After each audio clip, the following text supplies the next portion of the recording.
The important is your code good? We care about excellent code. We don't care who you are. Like maybe you're a dog. I don't care, right? I don't care where you come from. I need to look at your code. Oh yeah, but I'm engineer at this very large company in Italy, in Germany, in the US. We don't care.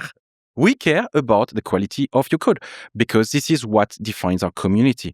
And which means that we have a lot of people who contribute who are some very different backgrounds and very introverts, sure, but that's okay, right? FFmpeg is probably one of the biggest CPU users in the world. Everything we've just said in the past couple of minutes, every sentence is someone's lifetime's work. There are books about every sentence. So the level of complexity in many cases is inordinate. FFmpeg has 100,000 lines of assembly for all the codecs. All codecs. And just this one has 240,000. Every cycle matters. We are talking about probably 3 billion devices which are going to decode video nonstop because, for example, 30% of the video from Netflix are now in AV1, 50% of YouTube. This is what peak video codec should look like.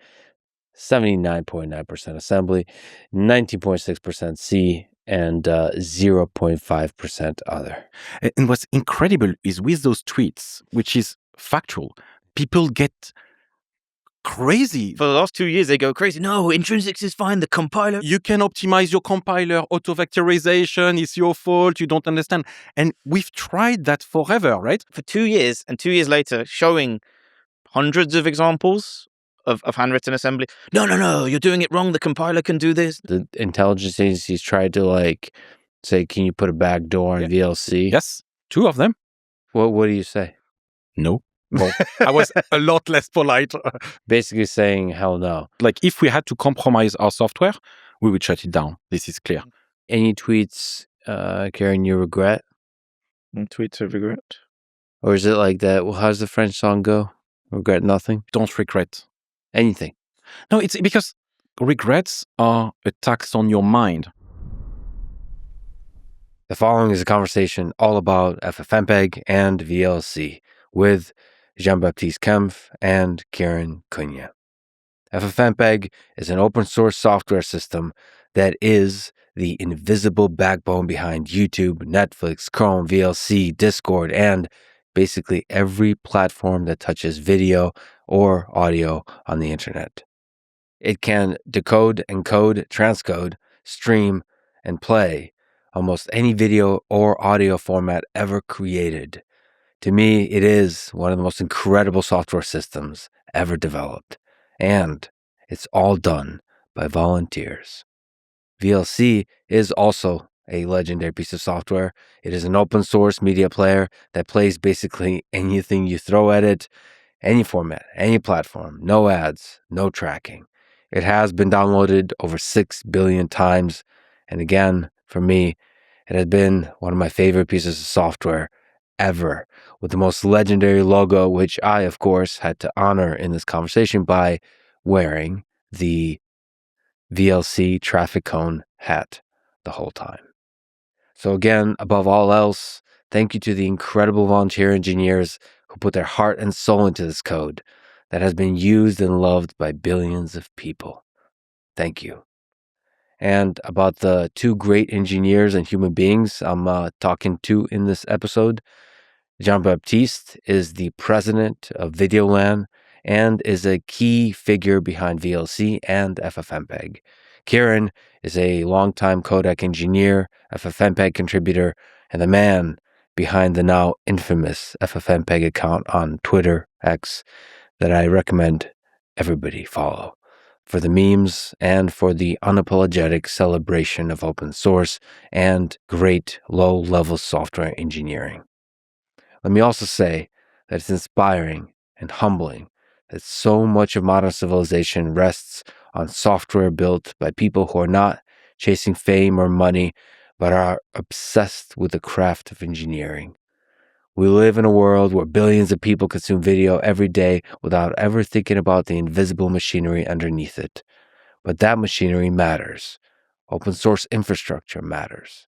It is one of the great examples of human beings quietly collaborating across borders to build something useful, durable, and elegant for the rest of us. And so This conversation is not just about codecs and media pipelines. It is also about the deeper spirit of engineering and generosity that makes projects like FFmpeg possible. Again, I can never say it enough. Thank you. This is the Lex Fridman podcast. To support it, please check out our sponsors in the description, where you can also find links to contact me, ask questions, give feedback, and so on. And now, dear friends, here's Jean-Baptiste Kempf and Kieran Kunhya. So the legend goes VLC can open everything. What's the weirdest thing that you know that it can open?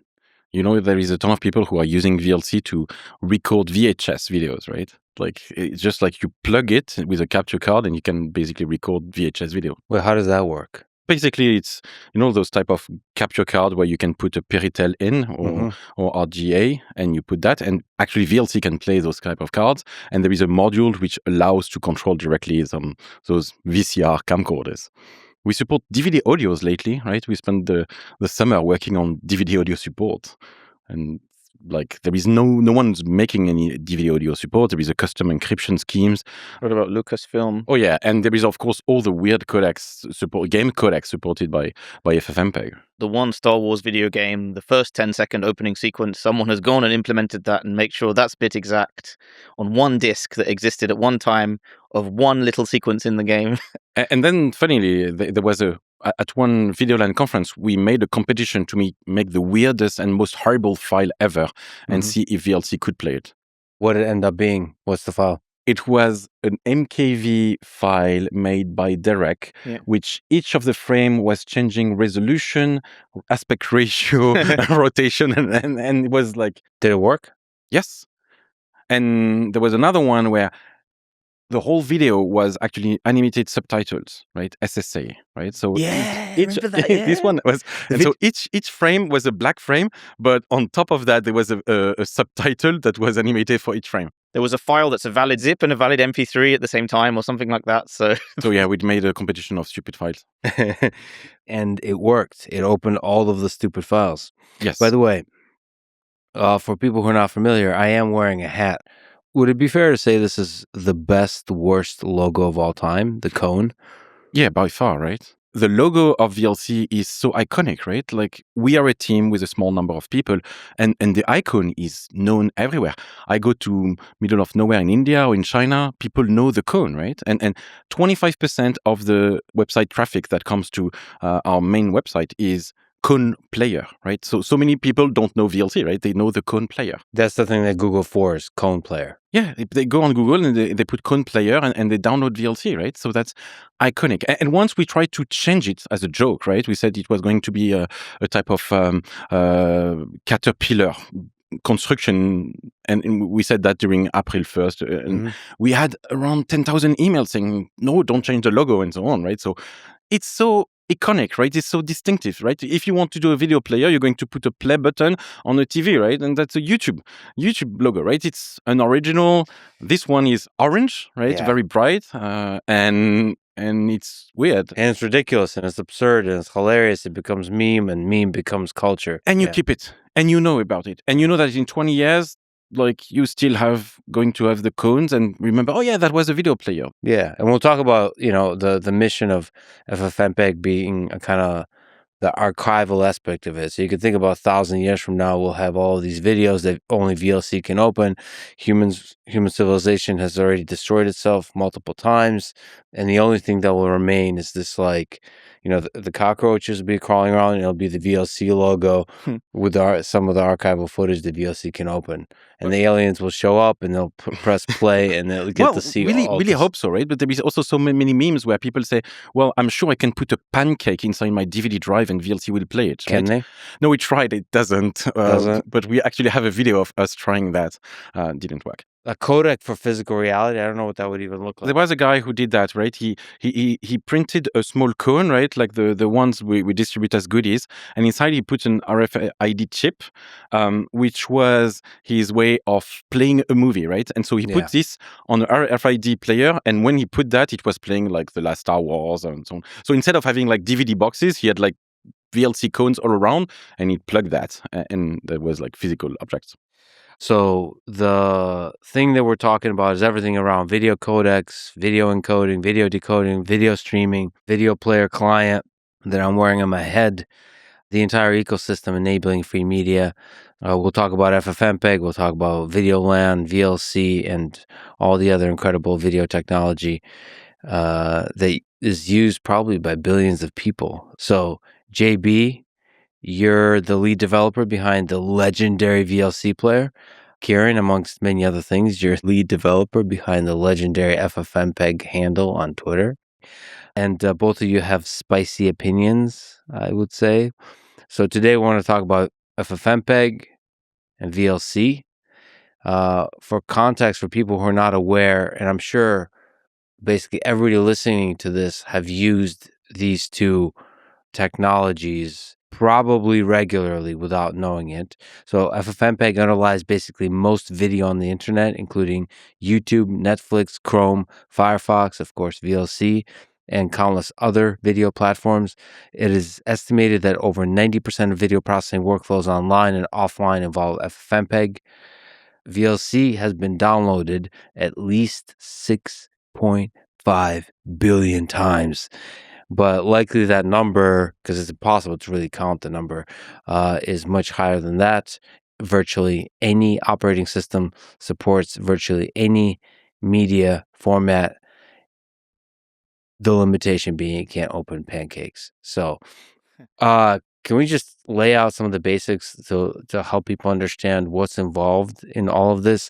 So when we press play on a video player like VLC, what happens?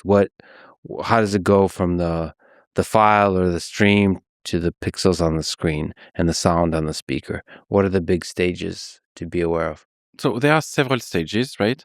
The first stage is to get from an address, right, which is like a type of URL, to give you a byte of streams, right? So this would be, for example, HTTP, file, DVD, right? You give the path to the media and gives you a stream of data. The stream needs to be cut up by what's known as the container, the demultiplexer or demux. We'll try and keep the jargon light throughout this, but it needs to go and start demarcating video and audio frames. So it just gets data from the operating system, blocks at a time, and needs to start cutting these frames up into compressed data. It then needs to start doing simple parsing of the video frames, mainly to figure out whether that codec is GPU decodable or needs to fall back to software.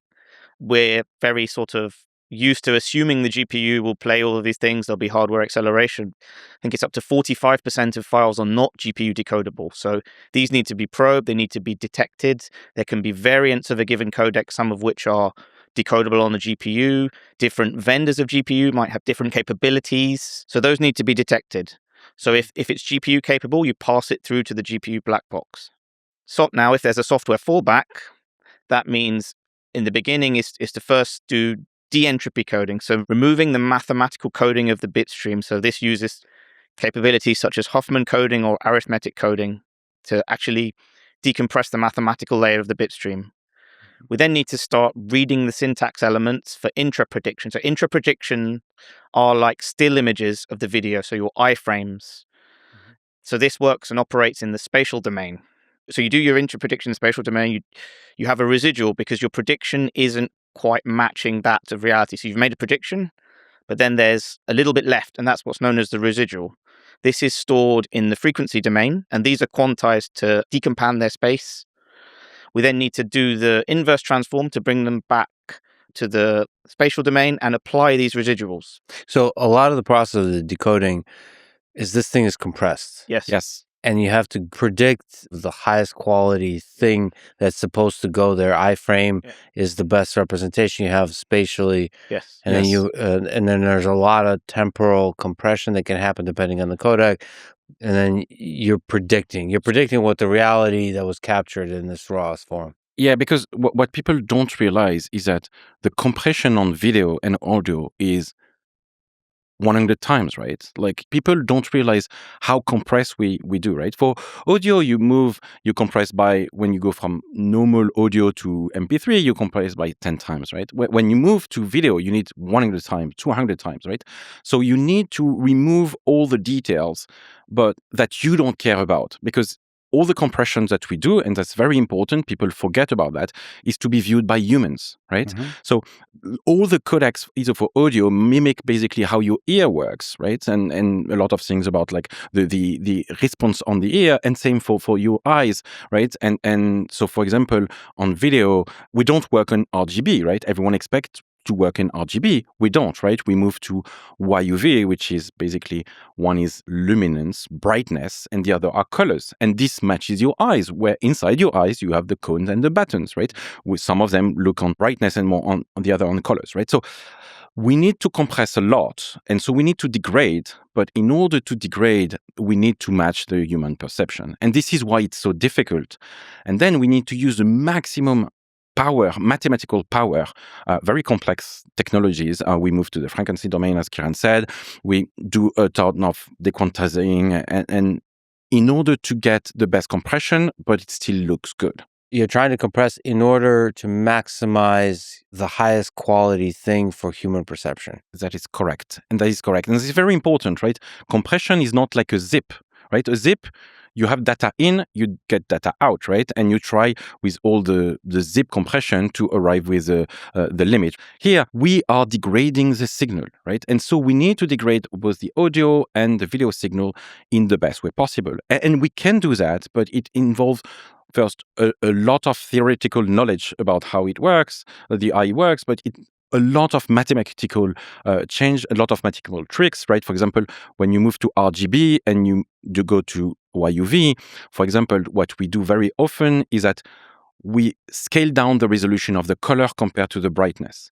And most of the time, and just this without compression, it divides the size by 2. But most people don't see it, right? And so on, right? And then you go to very complex mathematical change. So, of course, Fourier transform, which de facto are not Fourier transform. They are like discrete cosinus transform, but that's the same idea. So, frequency domain. We split the video by blocks, right? So that's why when it's wrongly decoded, you see those blocks, and badly encoded, you see those blocks, and so on, to arrive to compression states that are insanely high, right? And each generation of the codec is like 30% less for the same quality, right? And this requires amount of power, of computational power that are huge. No, but you should elaborate. It's 30% better, but an order of magnitude, perhaps even 2 orders of magnitude more compression power. That's the big difference. What do you mean by compression power? Sorry, CPU power to achieve that level of compression. Oh, yeah. So, and you have to be able to leverage the CPU and sometimes GPU, like you mentioned. And then we should mention that a lot of this programming is done at the lowest possible stack, whether it's C, and of course, as the legendary Twitter handle re-emphasizes over and over, a lot of assembly. So what happens is globally is that you have an address, right, which gives you, with the operating system, a stream of bytes, a stream of data, right? And this is the first step. And the second step arises with demuxing, where you're going to separate audio, video, subtitle in type of different tracks. And then on each of those tracks, you're going to decompress them, decode them, either audio with an audio codec, video to video codec, and subtitle to a subtitle codec. And once you've decompressed those type of things, you have raw images, and then you're going to talk with your graphic card in your screen and display that. And same for the audio, you're going to talk to your audio card, which then is going to go in analog to your audio speakers. And everything we've just said in the past couple of minutes, every sentence is someone's lifetime's work. There are books about every sentence. So the level of complexity in many cases is inordinate. You know, it's every sentence has thousands of people working on this in industry as a whole, books written about it. So there's a lot of detail, there's a lot of subtleties, there's a lot of both academic and practical realities, both of which matter.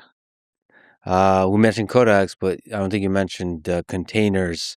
So what's the actual containers for some of the stuff we're talking about, so people are familiar with MP4 MOV, MKV. So anyway, what are containers versus the thing that goes inside? So the container is what we call also the muxer, right? When I say demuxing, it means decontainerizing, right? So actually, if you look, mux means multiplexer and demultiplexer, right? Mux and demux are those. And same codec is actually coder, decoder, right? So containers are this collection of multiple tracks, right? So it's what normal people call the file format, but it's a bit more subtle than that. But the most known one, of course, is MP4. But when I started, it was AVI, right? AVI was the video format from Microsoft, and MOV, which became MP4, was a format from Apple. In the open source community, one of the person that is still active on VideoLAN is called Steve Lorm, and started this Matroska format, which is like a bit more complex and more feature proof. And there are so many others. So, I mean, it's a pretty common thing, and maybe it'll even happen in this conversation, that people confuse container and the codec, right? So confuse MP4 and H.264, for example. Is that a horrible violation? No, it's not, because technically the name of H.264 is MPEG-4 part 10. Because MPEG-4 is actually a meta specification which has several things in it, right? There is the part 2, so there is like audio codecs, right? AAC, de facto is MP4 audio something. There is actually several video codecs, right? Inside the MPEG-4 specification. One of them is MPEG-4 part 10, called also AVC, called also H.264, right? So it's completely the fault of the industry to make things difficult to understand. So that's very difficult, so that people then don't understand why sometimes you talk about MPEG-4 part 10, where you mean H.264, and why it's not MP4. So you can technically shove in all kinds of different codecs inside containers, and horribly so. But broadly speaking, though, MP4 is understood to generally be H.264 plus AAC audio. 99% of the time, that's that, and that. The rest are de minimis, the small effects, edge effects, really, compared to that. So it's not the end of the world. That there are people who do get annoyed by that.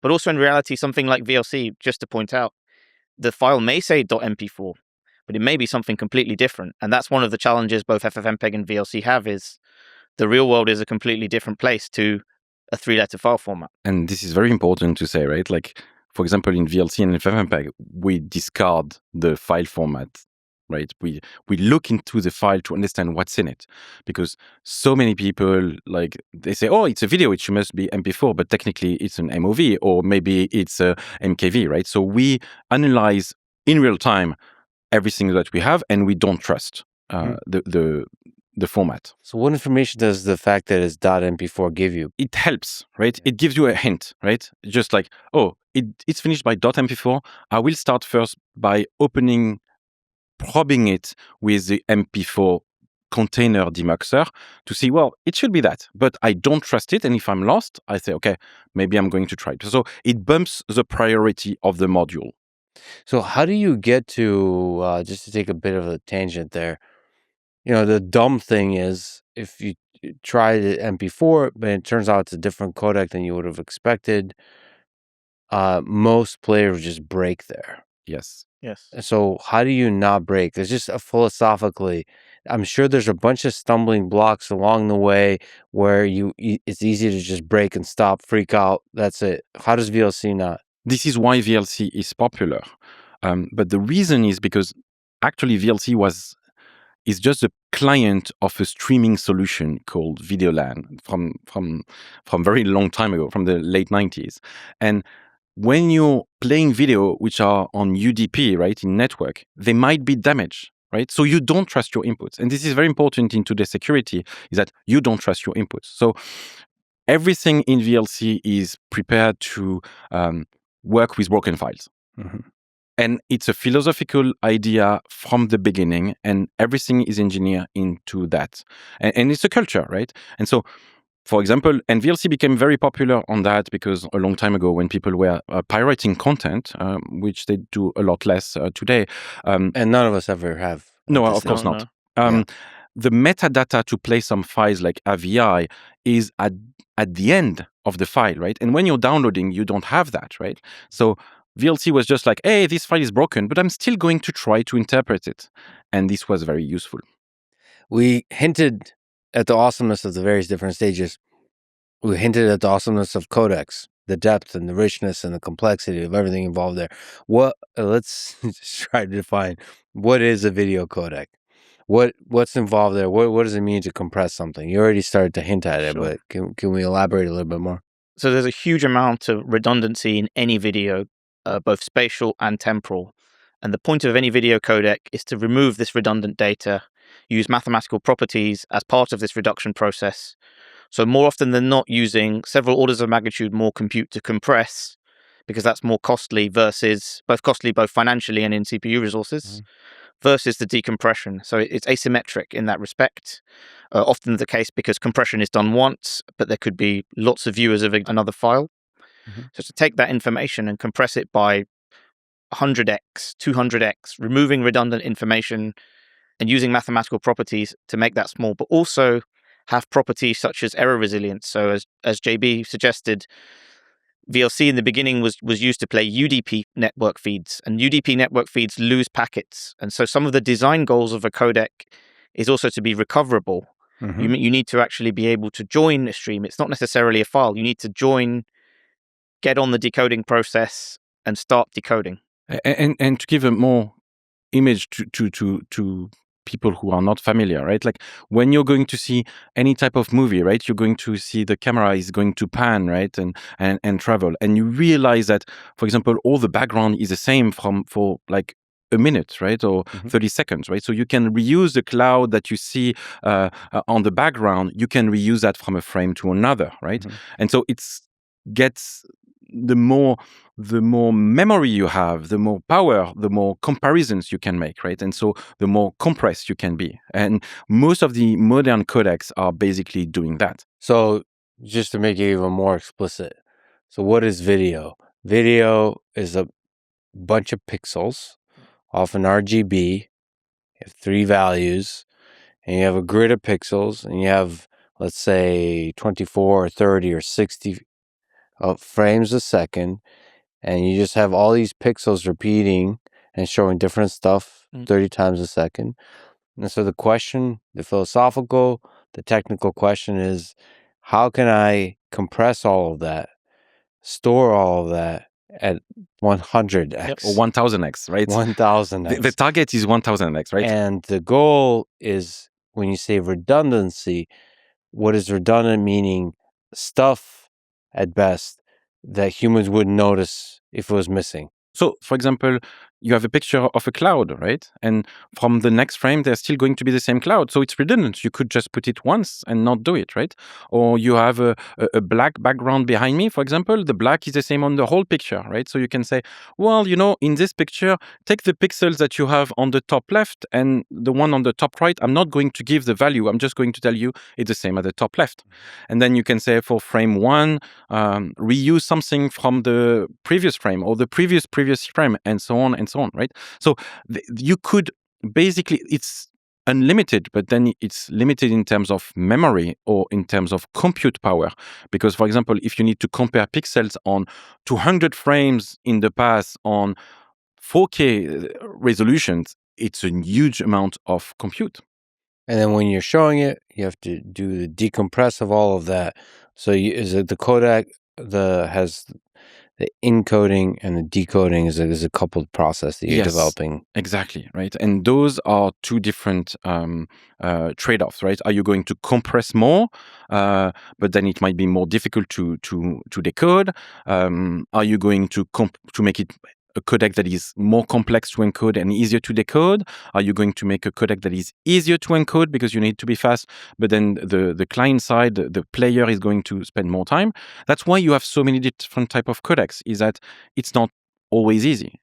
And to make it even more complex, modern codecs like AV1, AV2, or VVC are actually not codecs. They are a collection of tools, right? There are multiple tools, multiple codecs in the same codec to, depending on the image, get the more compression. So just to elaborate, codecs like AV1, VVC have a wide audience. It could be a screen share content, it could be video, it could be animation. All of these require different coding tools.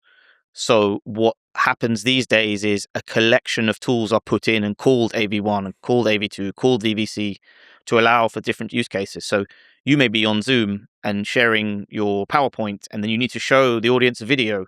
That codec needs to start changing its tool set depending on the content to compress in a different way.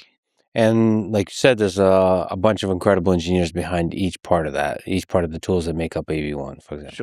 Sure. So we've kind of danced around it. We talked about VLC, the logo, the hat. Let's talk about FFmpeg. What is FFmpeg exactly? FFmpeg is basically the low-level libraries for codec, so compressions and decompression, muxes and demuxes and filters. It's the core is this, and then you have several tools which allow you to create a type of pipeline to process any type of video files. And it's used as a library absolutely inside everything from VLC to Chrome to your smart TVs to basically any video that you see online. You usually use FFmpeg. And FFmpeg in it has all those type of tools and sometimes depend on other libraries like X264, libvpx, and others, right? So it's really now the de facto tool to process images. From a philosophical level, I think it's incredible that your home videos, your grandmother's home videos, and trillion-dollar corporations effectively are on a level playing field using the same technology stack. It wouldn't be a surprise, these big companies just have 3,000 line FFmpeg commands. There are some that use the API, but there are some that just have long command lines. So yeah, there's a bunch of tools, like literally command line tool, FFmpeg, of course, FFprobe. There's libraries, libav codec, libav format, libav filter. But the FFmpeg on the command line is like legendary.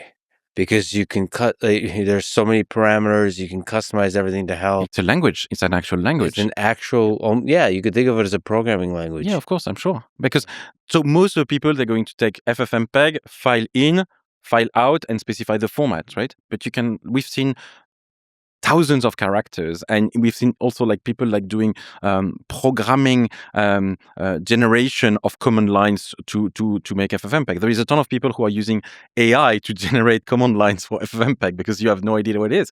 But you can specify so many filters, right, on command line, right? So FFmpeg is this collection of toolbox for multimedia processing that everyone uses.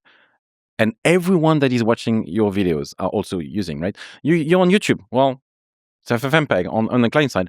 Well, your server side, on the server side, the client side is probably Chrome. Well, you're using FFmpeg also. And you're using OBS to record. Well, it's FFmpeg, right? You're using a ton of important, like big box, professional boxes. Well, it's very possible that inside some part of FFmpeg is running. I mean, there's like so many, just to give people an idea, like I use FFmpeg a lot on everything, just trivial stuff like take a video, add an intro video and an outro video, and fade one into the other, like, what is it called? Dip to black, like where it dips and then shows the next video, and does the same thing with audio. There's like a cross dissolve of the audio. It quiets the audio and makes it loud again. And then there's a bunch of stuff like showing the captions on screen, like baking the captions in. You can customize the font. You can do all kinds of layering of audio and video. There's a million things. And of course, all of that works like magically with basically any codec. Like anything you could shove in on the audio and the video side, it works. But it's like if you look at, for example, you can do things that you would do with Adobe After Effects in command line on FFmpeg, right? It's very interesting because, for example, for images, there is not such tool. There is a few tools, but not with the breadth of FFmpeg. So ImageMagick has a similar kind of but you will not do some filters, complex filters. You don't have the equivalent of Photoshop in command line. Right? But for video, you have FFmpeg in command line. Yeah, it's incredible. I mean, it's like, it's an example of a thing when a bunch of great people get together and they get a vision and they stick by that vision for many years, which is incredible. And the vision behind, and the same for VLC and FFmpeg, is that we make everything that is very complex easy to use for the normal people, for everyone, right? Our goal is to make something that is insanely complex technically and make it easy to use, right? And people, they use VLC, they drop a file, they don't realize how complex the file is, but they play it. Or people put any type of thing inside FFmpeg with complex filters, and it just works like magically, right? And people, and this is our mission, right? Make very complex things. We wouldn't be here, and you wouldn't be here if this required, a traditional television studio setup. It's tools like FFmpeg that democratize this. The podcast and streaming revolution, the YouTube revolution, was caused. FFmpeg was a big player in that because it democratized this technology that was once in the 90s, for example, you needed equipment that cost hundreds of thousands of dollars to do compression. It was the size of a car. And now everybody has that at almost an exact level playing field. And that's something that's so remarkable. It gave voice to a lot of people. And we just to clarify, we say you wouldn't be here, not the human, but the podcast. The podcast, sorry. You as the, sorry. I would still, VLC did not have anything to do on the biological level, but creating me as a human. You realize also, everything moved from text to images and images to video, right? Look at social networks. Video is everywhere. It's the most powerful medium there is, right? And when you see shorts and in reels and in TikTok, right? It's amazingly powerful to give. Video is amazing for that, right? But the complexity is important. This is what people don't realize. I mean, this is really, it gave power to the individual all across the world. It's real freedom. And I think, I can't believe it, but we still haven't mentioned the actual obvious thing for people who are not familiar, which it's open source. And there's a open source community of users and developers behind it. So it's a movement. So like, we'll talk in a bunch of different ways about the community behind it. But can you speak to the open source element? So when we say, what is FFmpeg? It's an open source project. Yeah, so FFmpeg, VLC, X264, VideoLAN, everything we do is fully open source. And for the people who don't understand how open source is, my usual analogy is about a chocolate cheesecake, right? Usually when you want to buy your cheesecake, you go to a bakery, they give you the cheesecake. The other way of having a cheesecake is have your grandma give you a recipe of how to make that. When we do open source, we give you the chocolate cake and we give you the recipe to actually remake the same cake, but at the same time tell you how to build the oven and also how you're allowed to modify the recipe and resell it to someone else. Yeah. And this is because software is just a very long recipe of small instruction. Computers are not very clever. They go very, very fast. So a normal program has tens of billions of instruction instead of the tens when you have your chocolate recipe.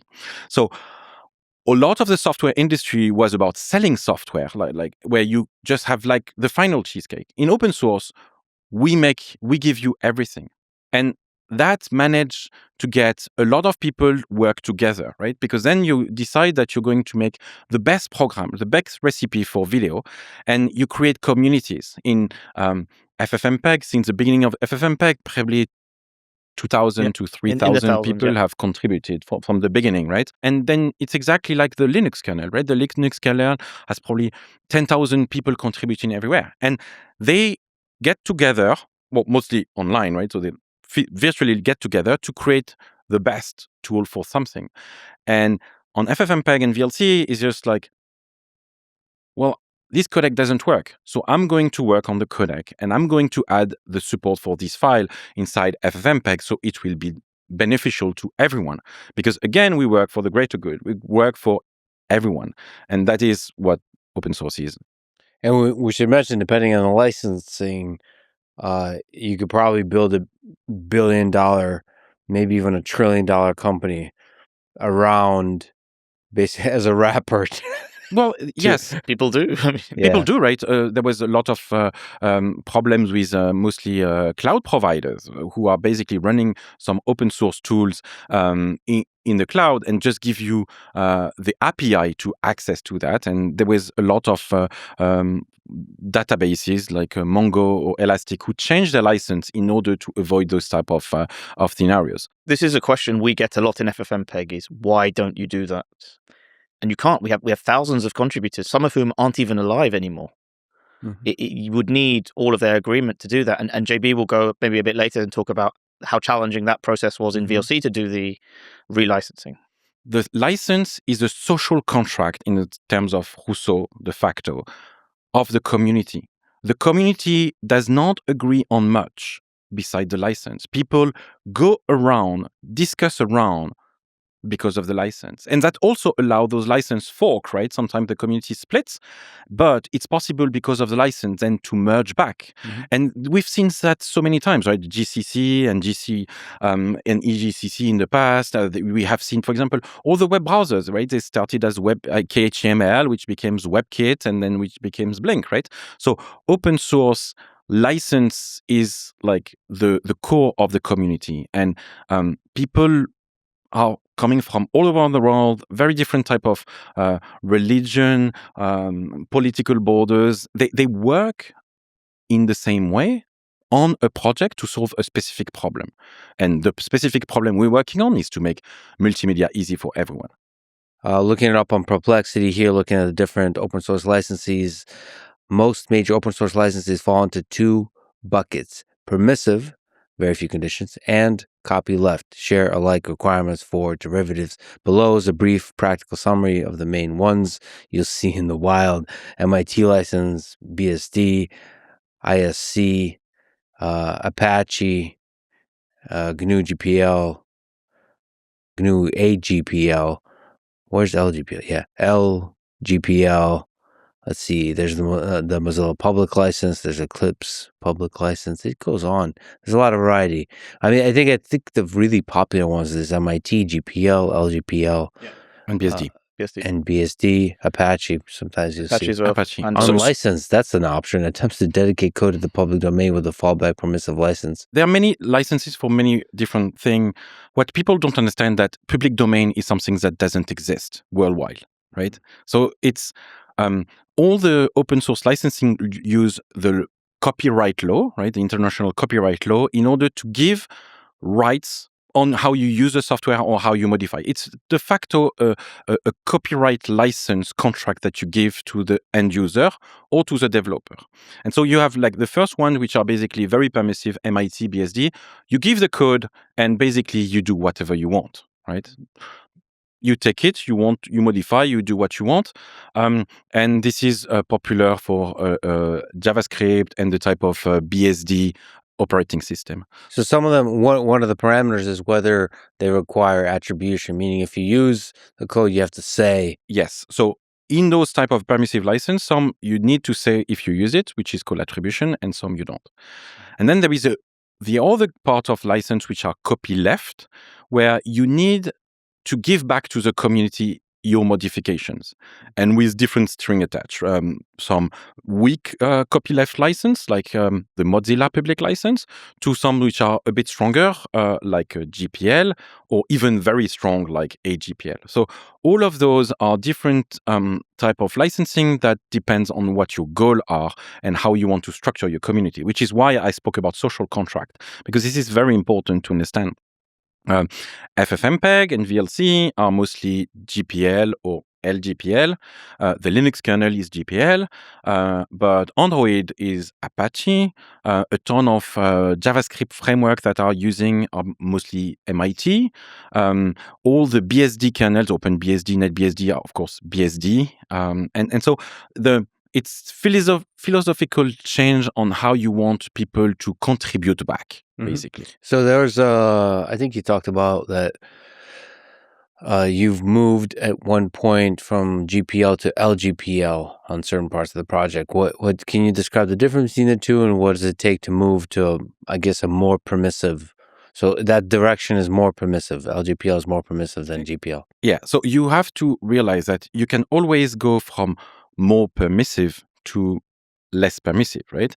Because of course, those licenses are basically statement. So if you restrict, you can always restrict more, right? So in a GPL project, you can take MIT code, but you cannot do the opposite, right? Because they are more constrained to match.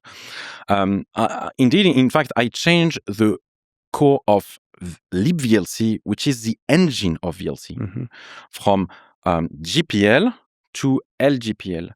And there were two reasons to do that. The first one is that so people can use the VLC engine, libVLC, into third-party applications. So a lot of applications which are playing video on your phone or on your tablet are actually VLC engine in it, which is calling FFmpeg in it. Yeah.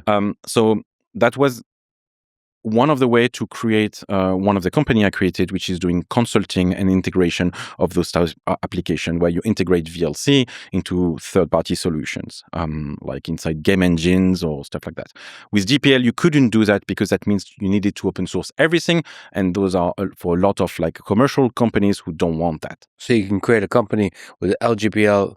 You can create a company around it. You can do a commercial thing. You don't have to open source it. So that's a big, big leap. So you could play video in your game. Yes. The problem is I'm a game developer and I want to play some videos and I don't want to be forced to open source the entire game just to play those videos. So that's where the consulting business, the libVLC LGPL, allows you to do that. The LGPL, the library GPL as it used to be known, allows you to do that. And FFmpeg is exactly the same.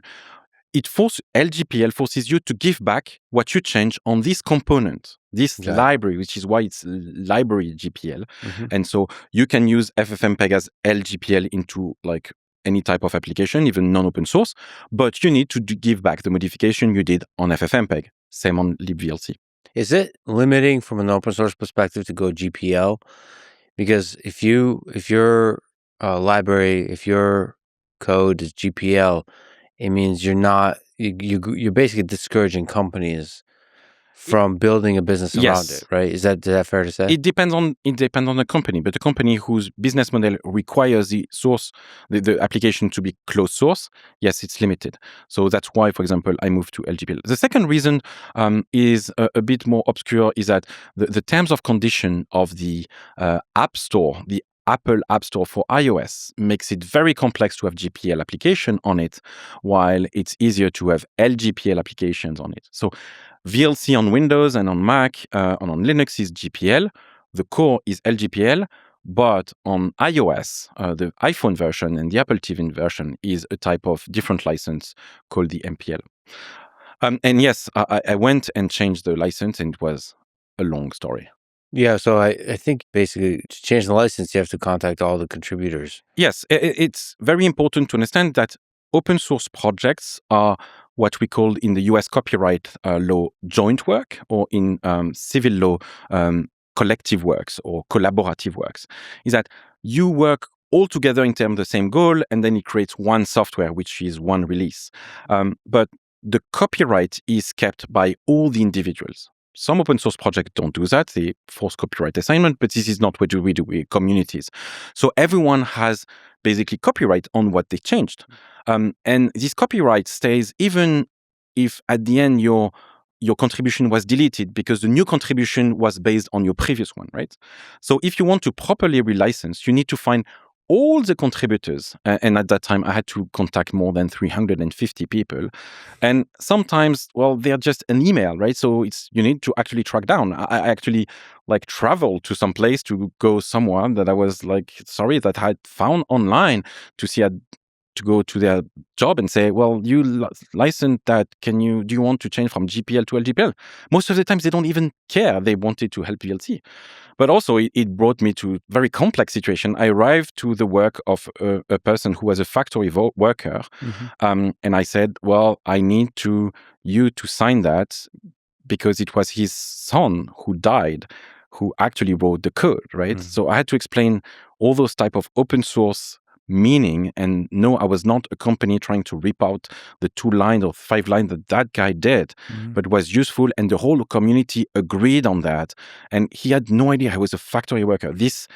And I was a lot younger, right? It was 14 years ago, and I was almost in tears, right? It's very difficult, right? We are talking about lives of people, and he explaining, and we went to talk about the photo of this guy, right? So It's important to do it right and to do it correctly.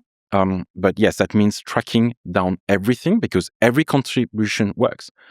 There are some projects who don't respect that, and we do relicensing a bit like aggressively. But as I said, it destroys the whole heart of the community because we only agree on the license, so that's important. I would emphasize the community is such a wide-ranging group of people. There's people in the Syrian war zone with electricity part-time. There's all people from all walks of life, rich, poor, young, old. So it's quite remarkable to get, a group of people aligned on something. And that's an achievement in itself. Yeah, it's incredible. And a lot of them are introverts, so you coming to find them and getting them to answer an email, it might be quite difficult. Most of us are introverts, right? You need to be more precise. You're extremely introverts, extremely introverts, and introverts, right? Yeah. It's just like a whole spectrum of different people. It doesn't matter. The important is your code good? Is your code great? Is your technology great? We care about excellent code. We don't care who you are. Sorry, it's just like we have no idea to check. We cannot check, right? Like maybe you're a dog. I don't care, right? I don't care where you come from. I need to look at your code. And this is important because people don't understand that, and they come to the community and send them some patches and they get rejected, and they don't like that because you're just like, sorry, it's not up to our standards. Oh yeah, but I'm engineer at this very large company in Italy, in Germany, in the US. We don't care. We care about the quality of your code because this is what defines our community. And which means that we have a lot of people who contribute who are some very different backgrounds and very introverts, sure, but that's okay, right? So one of the legends of the community is, of course, Linus Torvalds, who created Linux and is a longtime maintainer of the Linux kernel. As the legend goes, he can be pretty harsh on this meritocratic process of reviewing the code and saying it's not good enough. Can you just speak to the legend of Linus Torvalds? Linus is one of a kind, right? And I would even go and say that what he did on Git is more interesting than what he did on the Linux kernel. He's very harsh, but what people don't see is usually when he's harsh to, it's people who are maintainer of part of the kernel, right? So they know him, right? So he's not very harsh like that to everyone. The thing is, what he created in his room is basically powering every server online, right? Even at Microsoft Cloud called Azure, I'm quite sure 70-80% of the servers are running Linux. All your Android phones are running Linux. What he did with the power of open source, sure, is amazing. And yes, the quality of the Linux kernel is very high, and yes, it's difficult, but we cannot compromise on that. We cannot compromise on quality because in the end, and you have to understand that, is the core community of VLC is 5 people. The core community of FFmpeg is 10 to 15. And we are the ones who are going to maintain your code, right? Because 1,000 contributors in the timeline and just 10 staying, it's 1% chance that someone comes and stays. 1%. So you will have change of job, change of wife, you have children, you have accidents in life, you're going to change jobs, whatever. You're not going to come back. It's most likely. So we are the one going to maintain your code. It needs to be maintainable. It needs to be excellent. And yes, sometimes that means that you need to rework your work because it was good, but it's not excellent. And we need excellence because we are very few to maintain something that is critical for the whole. But we should also mention that there's some spiciness, some harshness to the language that's sometimes used when you're keeping this high bar of excellence. Is there something to say to that? It's true, right? It's also the fact that, for example, what we're doing is low level, it's extremely technical. You get into this community, the tone gets very like a type of, it's a subculture, right? So people who arrive from the external are basically not known to the subculture. Most of those people around FFmpeg and VLC, we do VideoLAN Dev Days, VDD, every year. They're so fun in real life and they love it. But it's true that you're online and sometimes like the tone, you don't realize how it is. But that's okay. It's a culture. I mean, you get this in the gaming culture. There's pretty harsh, intense the way people communicate, and everyone understands that the way you show love and respect just looks different in different communities. Sometimes people, it depends. If it's a book club, usually people are going to be much sweeter. If it's an open source project that's very high stakes and used by millions of people. But it's very not often insults that you see, for example, in the gaming, right? So Linus tone is a bit unusual even for the open source community. It's more harsh on the results, saying, no, this is not good, this is crap, those type of things that you will see. Try not to make it about the person, make it about the code. Yeah. Yes. It's very, very matter of fact. And I think you've got to look at it in terms of, the famous thing, FFmpeg is developed almost entirely by volunteers, and that's true. And you've got to imagine someone's done a hard day's work at their day job, they come home, terseness might be a thing, and that's not something to take personally. You're tired, you're busy, but you still care about this open source stuff. But you may not be able to explain and handhold someone on every subtle detail. And also, you have to realize that most people don't speak English as native language. And this is, especially for open source projects like FFmpeg and VLC, which are mostly centered out of Europe. Sometimes people who are from the US or just are very not happy about the tone. But most of the time, it's also they don't know better, right? It's difficult. English is a difficult language. There is so many subtleties and tone and so on that you don't have, right? So often it's also difficult in those type of community about different cultures and languages. So as the legend goes, JB, you repeatedly turned down millions of dollars to keep VLC open source, free for everyone, without ads. So take me through the reasoning behind that decision of leaving millions of dollars on the table. Yeah, that's almost a meme, right? On Reddit. There literally is a meme on Reddit. 9gag and yeah. I see. There's you looking like a wizard in the VLC hat on Reddit. This is JB, the creator of VLC media player. He refused tens of millions of dollars in order to keep VLC ads free. Thanks, Jean-Baptiste Kempf. You can even summon him on Reddit. Yeah. And usually, if you see, right, it's usually people tag me, right? And then there is me. And then I say, good morning. I got 24K upvotes, which is great, right? My karma on Reddit is amazing, at least on that account. So the question needs to be answered first. What is the story about VLC, right? Because yes, this is true. I refuse dozens of millions of dollars. Yes, several times. Yes, I could be a multimillionaire and be somewhere on the beach. But I did not do it because I thought it was not moral and it was not the right thing to do. And this is very important for myself, is to be I work for the greater good. I work for people and it's not just by myself. But the reason is also because I did not feel that I'm completely legitimate to do that. And let me explain you why. VLC story is a very weird story. In France, we have university and we have a type of top colleges. And those top of excellency schools are engineering school, business schools, and basically lawyers and medical, right? But they're outside of university. And in order to enter those, you spend 2 years working like crazy math physics to enter those best engineering school. One of the schools is called the École Centrale Paris. It has changed name since, but it was called the École Centrale Paris. And because it was central, they had to move it because it was too small after the World War II. And they moved it, they wanted to move it to the central of France in a place called Clermont-Ferrand. And the alumni decided that this was not okay, right? It is the school that Eiffel, right, the one who did the Eiffel Tower, attended to, right? So they said, no, we are amazing, great school, we cannot do that. And so they bought a piece of land south of Paris, very near Paris. And it was a campus managed by a non-profit of the alumni, okay? Because of that, everything on the campus was managed by students. The university did nothing, right? So radio, TV, supermarket, library, defining who was going into which rooms. Everything was managed by the students. That's amazing.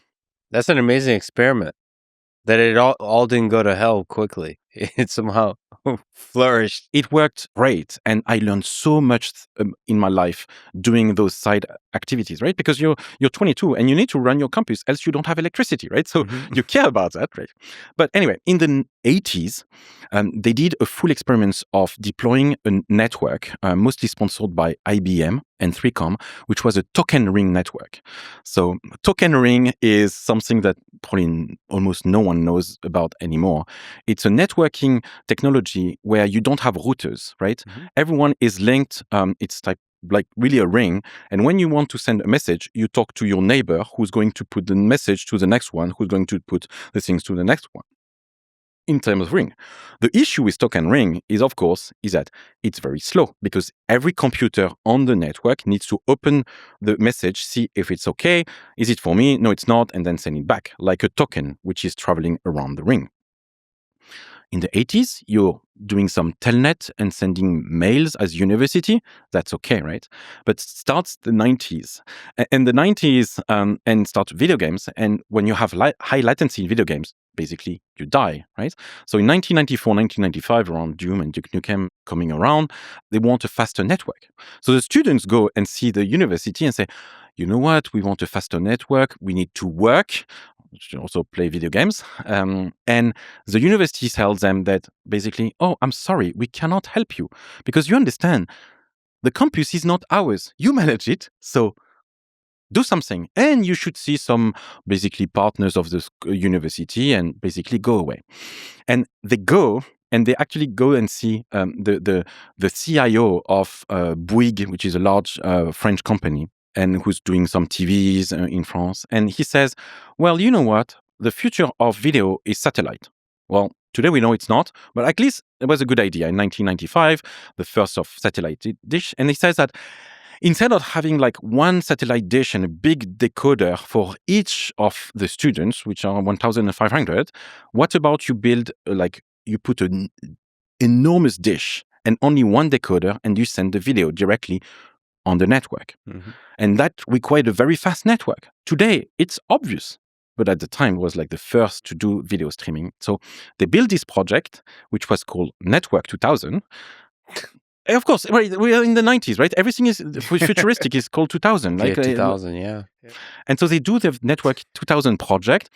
It's completely hacked. It crashes after 45 seconds. That's okay. The demo is 40 seconds. It leaks memory. That's okay. They put 64 megabytes of RAM instead of the 8 or 16 you have. And the demo should have stopped there. And that was a Network 2000 project by the students. What was the format of the video that they had to work with? MPEG 2, because satellite is MPEG 2 TS for transport, MPEG 2 video, and MPEG 2 audio at that time. And the project should have stopped there. Everyone was happy. They had like amazing ATM network at 155 megabits per second. They had probably one of the best network in Europe at that time. And they stopped the project. 6 months or a year later, 2 students arrive and say, well, you know what? Maybe other people care about video streamed on a local network, and they create the VideoLAN project, VideoLAN. And one of them is called Christophe Massiot, that is a good friend of both Kieran and me. And they start the project. It's not even open source yet. And they spend around 3 years to get the school to agree to make it open source. Because the university wanted to get, because of the IP and copyright of the students, wanted to basically monetize these MPEG 2 decoders. Just to be clear, so what was the main application? Streaming on a local network? It was streaming on a local network. By the way, that's just like, to state the obvious, this is before YouTube, this is before... 10 years before YouTube. You have a Pentium 60 or 75, right? The main machine was 4886 GX at 33 megahertz, right? Bear in mind, television was the main form of video at the time. You could get new channels. In the 90s, having even one new channel when you grew up with 4 channels, having a 5th or a 6th was a big deal. And so having this satellite service with, dozens, even hundreds of channels was so groundbreaking. Especially because this is a university where you had a ton of different nationalities, right? So there was a ton of people who wanted, in the end, they had like several dishes on different type of satellite, right? Because, for example, a lot of people were coming from the Maghreb or the Middle East, and they went to different type of satellites. Anyway, the solution worked great, and they started the VideoLAN project. The VideoLAN project has several, and some are completely crazy solutions, like one, how to create multicast on a unicast network. But let's not come to that. It's too complex. But VideoLAN client part is what became VLC. Mm-hmm. Actually, they basically strong-armed the university to force it to open source because the university did not understand that. And in 2001, it's still early. But basically, yes, the university agreed early 2001 to make it open source. I joined the project in 2003 because that's when I joined the university. So the first thing is I'm not the one who created VLC because actually no one did, right? Just kind of naturally emerged from the VideoLAN project. And we should mention that, like, again, you said it just, but to make it clear, VideoLAN, as what it became was at the time, is a set of technologies around video. The VLC, what you called the client, that's the thing that most normies that is correct. And think of like as the thing, which is like the thing that pops up when you click on a video and you play it. So I arrived in 2003, and then I will create the open source non-profit organization called VideoLAN, and I took everything out of the university to create it a non-profit project and something sustainable. It's true that I spent more time than anyone on VLC and VideoLAN, that is sure.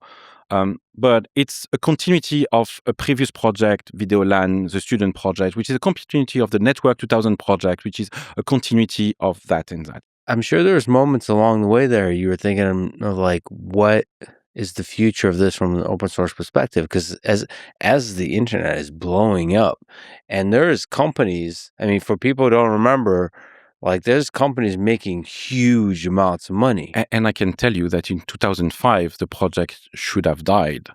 And I made it to continue the project. At some point, we were only 2 active developers. And I thought it was great technology and was useful, and it will be useful. And I made that my life and my time. And I made that to grow from a few hundreds of thousands of users, millions of users, to what we have now, which is probably billions of versions of VLC around the world and used everywhere. So that's a bit the story of VLC. There is a ton of very funny story around that. Many people from around the world working on it, like you said, in Syria or middle of nowhere in India. But along the way, I got several offers, which were either to bundle toolbars, right? You remember those horrible toolbars, which were basically spyware, or changing your web browser or your search engine, or even like advertisement inside VLC. And I didn't like that, right? And people don't understand that I'm not against money, right? I'm very happy to make money. I created several startups and one, I hope that is going to work very well. It's the fact that I believe that you need to win money ethically. There is a right way of doing that. And doing sneaky advertisement or stealing data is not the correct way, right? Mm-hmm. For example, if Netflix arrived at some point and say, well, we want to put Netflix inside VLC, probably the story would have been different, right? But they didn't. The only people who came to us were shady ads company. Mm-hmm. And if I do that, right, I would have a ton of money, right? And then 3 years later, project is gone, right? Someone forks it and something else happens. So it's not even necessarily ads or any of that. It's the shadiness and the dishonesty of the... So you had a good radar, you had a good threshold of like, no, this compromises the spirit of what this is supposed to represent. But also, it's for me, right? I'm like very selfishly, I need to go to bed at night and be happy about what I've done, right? Maybe it's my upbringing, maybe it's my parents' fault or whatever, right? But I believe there is right and wrong, right? And this was the right decision at the time. It still is. I want to be proud of what I've been doing. And like, if I had sold out, I would have betrayed so many other people working. Yeah, well, I should say, me and most of the internet, thank you for that decision. It's inspiring for others, I think, that are pushing the open source movement forward, that it's okay to do these kinds of huge sacrifices if you believe it's right. And I think in that case, it was right. And it was the reason that VLC became as successful as it was, because it's an embodiment, it's a symbol of freedom and what the open source community can create. Yeah, and be a service for so many people around the world, and this is important. We should emphasize in the 2000s, it was really normal to download a program and it secretly installs some spyware. Yeah. It was buried in very faint text or in the license text box that nobody reads at the bottom. Yeah. Oh, I will be installing this toolbar and Yeah. changing all these things. And it was very common to have to, you install a program to do something at the time of any sort. To put yourself in the mind of a developer at that time, I think it's very easy to everybody listening to this. It's very easy at that time to convince yourself to take a few $1,000s, to do it. Yeah. To say no to much more money takes guts and takes vision. The last offer I had was obscene. And they say, yeah, but imagine with all that money, you could build something new, open source, right? It was like the mind trick it was difficult. Yeah. But for me, it was just like, no, this doesn't work like that, or this is not the right thing. So I don't do it. And again, right, it's not that I don't like money or whatever. It's just like, it wasn't right. Well, once again, thank you from me and from the rest of the internet. Let me talk a little bit more about the open source movement, about the fact that, as you say over and over and over and over, FFmpeg is, and many open source projects are built by volunteers. So there's a bit of drama recently, Kieran, on the interwebs, on Twitter. You have a spicy style on Twitter that I think articulates and celebrates all the incredible developers and development and the code, especially assembly, that's involved in building some of these codecs and building some of this incredible technology. But that brings us to a bit of a debacle that happened. Tell me the full saga of what happened with the Google security engineers. Just to be clear, Google are one of the biggest supporters of open source out there. They have been for a long time. It's just, I think, some things kind of went a bit overboard this time. So FFmpeg itself, and this is not like a secret, it's on the homepage, it processes untrusted data. There can be security issues when you parse untrusted data. That's very normal. But recently what changed was Google started using AI to create security reports on an open source project, FFmpeg. Volunteers had to deal with that. They provided very limited funding, and they even went to the media first announcing how good their AI was before the issues could be fixed. And this is in the public forum. Yeah. So reporting an issue, using AI to find an issue in the code, which is a security vulnerability, and then reporting that publicly before you're able to fix it. Yeah. It's announcing how good their AI is, that they provided a standard 90-day industry deadline without really understanding the nature of volunteer-driven development. In addition, this vulnerability was on an obscure 1990s game codec. The way... And let's look at it from their standpoint to begin with. Let's. Yeah, can you steel man their case? Yeah, sure. They have substantial resources working on the security of open source projects that, are ubiquitous. And they've used, a lot of compute to do that, and very expensive and very capable security researchers to do that. And that's their viewpoint, is they are contributing by doing that. But I think that's where opinions differ. It opened up a lot of interesting fissures, I would say. It does seem that there's a portion of the security community that look at themselves a bit like building architects that never have to go to site. Going to site is something that is a little bit beneath them, the actual day-to-day construction. They're there to do their security things, and it's someone else's problem. The security industry also kind of has a very aggressive tone towards things. The language they use is extremely aggressive. They use very strong language, like "you will get popped." And to Joe Public, get popped, it means something quite bad. For them, it means to get hacked. The way I would look at it personally is a little bit like the padlock on your home.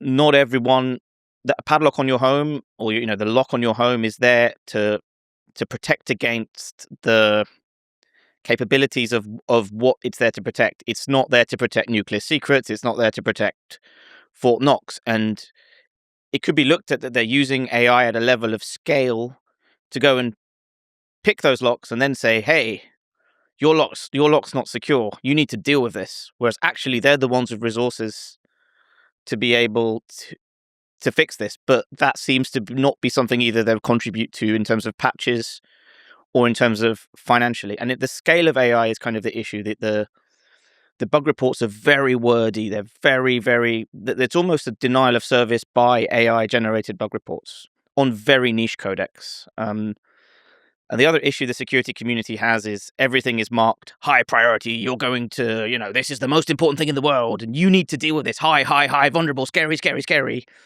on a game codec used on one disk in 1993. Yeah. And that's where the dichotomy lies. Going around telling everyone that their padlock's not safe, well, that's a hobby project of somebody. The safety of that codec is consummate to what that person thinks. It's their hobby. It's good that they're security analyzing it, but it doesn't need a big scary warning. This is a critical vulnerability. May recently also see that there was another quote unquote vulnerability. It wasn't a Google in this case, but a filter could overflow and have an integer overflow, and one of your pixels could be the wrong color. And this was marked high, 7.5 severity in red. And at some point, the security industry needs to realize you can't keep crying wolf like this, because this just leads to people, the equivalent thereof of putting password stickers on their PC. You can't just keep crying wolf every day. And I appreciate, that's their modus operandi, is to create as much scared and fear. But from the Google standpoint, at the end of the day, they need to contribute either financially or with patches. Google uses FFmpeg at a scale probably you or I couldn't even contemplate. Millions of CPU cores. And yes, they contribute in areas mostly regarding their own products, so VP9, AV1. But in a wider sense, there's a disproportionate level of contribution. Yes, they fund students. Yes, they fund Summer of Code. And I think, so Alex Strange is a former FFmpeg developer, I think posting in a personal capacity. So he posted about security engineers on Hacker News. His post reads, "The problem with security reports in general is security people are rampant self-promoters," in parentheses. Linus once called them something worse. Imagine you're a humble volunteer open source developer. If a security researcher finds a bug in your code, they're going to make up a cute name for it, start a website with a logo. Google is going to give them $1 million bounty. They're going to go to DEF CON and get a prize, and I assume go to some kind of secret security people orgy where everyone is dressed like they're in the Matrix. Nobody's going to do any of this for you when you fix it. Basically commenting on the sort of the incentives for the different people involved and misaligned. The problem here is a disproportion of means on discovery compared to patching it, right? And this is the biggest issue, right? And after that debacle, Google did some changes. They are now starting to send patches, which is... Yeah. And they also now have reward tools for fixing issues. So it has changed a bit because of that debacle. So it's good, right? But we've seen, and we talked about Google, but we have seen like some other large companies saying, oh, you need to fix this bug because it's critical in our product. Can you explain the XZ fiasco? The FFmpeg tweet reads, "The XZ fiasco has shown how a dependence on unpaid volunteers can cause major problems. Trillion-dollar corporations expect free and urgent support from volunteers." Microsoft Teams posted on a bug tracker full of volunteers that their issue is high priority. After politely requesting a support contract from Microsoft for long-term maintenance, they offered a one-time payment of a few $1,000s instead. This is unacceptable. We didn't make it up. This is what Microsoft Teams actually did. And then you give the image and the details and all that kind of stuff, showing that these trillion-dollar companies are not giving much money, not giving much support. They think an open source project is a traditional vendor, that they have an SLA. They think a public bug tracker is actually, a third-party vendor's Jira where you can do all of these things. It's not. It's there to report bugs. I think the thing that made this particularly heinous was the name dropping of Microsoft, the name dropping, this is a visible product. If this was just a general bug report, I think that would have made it a lot better. Yeah, so they literally said, like, this is a big deal because a lot of people are using it in Microsoft. I wonder what happens psychologically. So I think what happens in these companies, maybe you can correct me, is you're right. They just think of FFmpeg as like a vendor that Microsoft surely is paying a huge amount of money to. They kind of assume that in their interaction, and nobody anywhere on the stack is going like, wait a minute, shouldn't we be giving like millions of dollars to FFmpeg? And this is a very big problem in large, like we're talking about some companies, but it's the same everywhere, right? A lot of those companies, like when we talk to that person, right, he was just like a manager on one project in Microsoft Teams, right? He had like never really discussed with open source community. He had no idea, right? It was like, but the problem is that usually there is what we call OSPOs, right? Open source program offices in those type of companies. And they are the ones who are supposed to discuss with open source vendors, or open source communities. But like, they often don't explain that correctly internally, right? And here is just like, we are not your supplier. If you want me to be your supplier, I'm very happy, right? I will send you a contract and SLAs.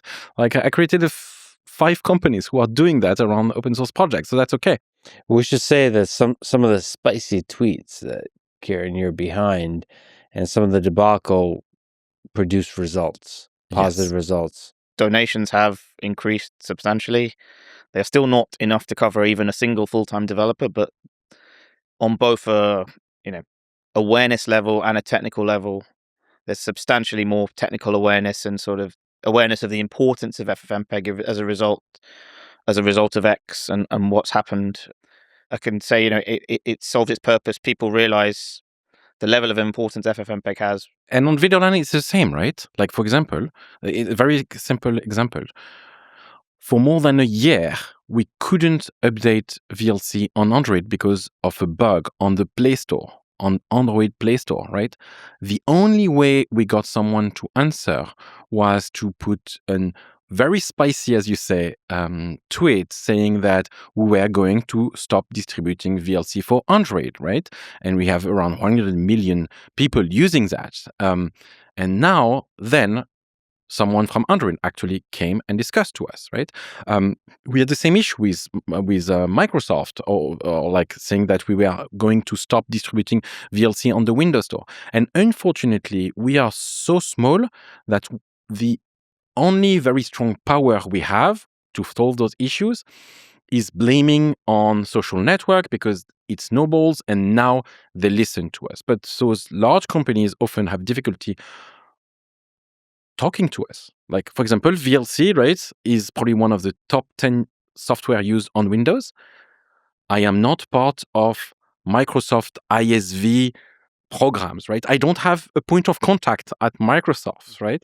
Well, I'm sure any other software, Adobe, Spotify has a point of contact. I don't have that, right? So raising awareness works. It's sometimes very spicy, lot of drama. Well, X and Twitter are okay for that, but it's efficient. So everybody listening to this should go follow FFmpeg on Twitter, on X, follow VideoLAN on Twitter, on X.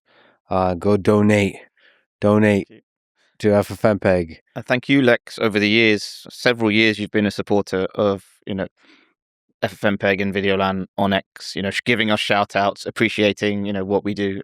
FFmpeg for life. And for example, like Tim Sweeney, Carmack, and a few others, like very high level people have raised also the awareness on our X accounts, and that helped a lot also. Karpathy as well, yeah. Yeah, I mean, also, outside of the fact that so many people use it, it's so impactful on the world, it's also a great representation of a great open source project. Like the value of assembly and C and making sure that like you take programming seriously for real world systems. It's not just that. We'll talk about assembly later, I'm sure, because that's its whole topic in itself, but it's also celebrating people like Andreas Reinhardt who do maintenance. It's, I believe, unpaid. I believe as a volunteer, he's doing massive refactorings. Andreas Reinhardt and Anton Kernov rewriting FFmpeg.c with threading, celebrating those guys, celebrating the untold labor that's gone into this that actually doesn't change anything from the user standpoint. The files are exactly the same, but wow, the airplane has been rebuilt whilst it's in the air. Christian Garcia said, as a teenager running this account, referring to the FFmpeg account, and you responded, teenagers have written more assembly in FFmpeg than Google engineers, but also just pointing out that there's a lot of incredible contributors who are teenagers. Like JB said, we don't care who you are, where you're from, what you do. Teenagers have written thousands of lines of assembly over the years. Give a shout out back in the days to Daniel Kang. So also highlighting the work of people like Rukai Peng. This is a 16-year-old, some of his first contributions to FFmpeg, actually doing and putting some of these quote-unquote security researchers to shame by actually finding issues and fixing them, and being 16. There's no barriers. There's no barriers to you have to study at college under this person and understand these. It's, if you can learn C, and let's be honest, it's from the K&R book. Learn C. You can learn assembly. We'll talk about that maybe a bit later. You can contribute to world-class technologies. In VLC, one of the oldest contributor is called Felix. He's the one doing everything on Mac and iOS. He's starting working on VLC. He was 16. We had a guy called Edward Wong, who used to be a Google Summer of Code student who stayed for 3 years around VideoLAN. He was 14, right? And part of Google Summer of Code and Google Coding, which were programs where basically we have students or high school. We wrote a ton of assembly for X264 and for VLC and for FFmpeg, right? So everyone can contribute. And he also did a good job because he didn't play the alarmist CVE, create a CVE, which is like a public exposure of security, and do these big, scary, red 7.5 high priority. He just fixed an issue in Git after 3 days and just fixed it. He didn't need to go and play a big security drama about it. And I think I posted, the kids are all right. Whereas there's I'm not saying all security people do this, but there is a portion of the security community, as Alex said, that likes to hype themselves up by creating drama. They would have happily raised, this is a high priority CVE 8.0 or whatever on an issue that actually was in Git. It wasn't even in a release. It was in development, and 3 days later was fixed. Well, I just want to put a little bit of love out there, even to the bigger community. Much love and respect to Google engineers. Like you said, they're some of the best software engineers in the world, and they do contribute a lot, even on the security front. Sure. And also, I'm a big fan of Theo. Much love to Theo. He was part of this debacle and drama a little bit. I think when you just zoom out on the grand arc of human history, the drama contributed positively to everybody involved. Donations went up. It brought more attention to the topic, allowed everybody to bicker in a way that ultimately got them to figure out what FFmpeg is all about. So the way we looked at this is like, it's a rap battle at the end of the day. No, but it is. We say stuff. We say stuff. Yeah. But we can leave it on it. X is a perfect place for international rap battle. You say stuff. I say stuff about your mama, but it doesn't mean I'm gonna have an actual personal issue with her. Yeah, and that's what it looks like. The Theo situation, JB can maybe expand, went a little bit too far, and there was a little, but it's just a bit of fun. It's just a bit of rap battle. It's WWE. Everyone's having a bit of fun on X. It doesn't need to be taken seriously. The teenagers thing, that guy was a Google employee saying, hey, there are other ways to run an open source business. Go and I was like, come on, man, just have a bit of fun. Yeah. That's what the point of this account is. And furthermore, if you can teach people about the ways of open source projects, assembly, etc., by doing that, I think there's a lot to be offered here. It's not dunking on people for dunking's sake. It's showing actually the story that I think X learned is these are not big corporate open source projects. This is not Kubernetes where there's hundreds, maybe thousands of people paid to develop this stuff. These are just people in their basements in their spare time.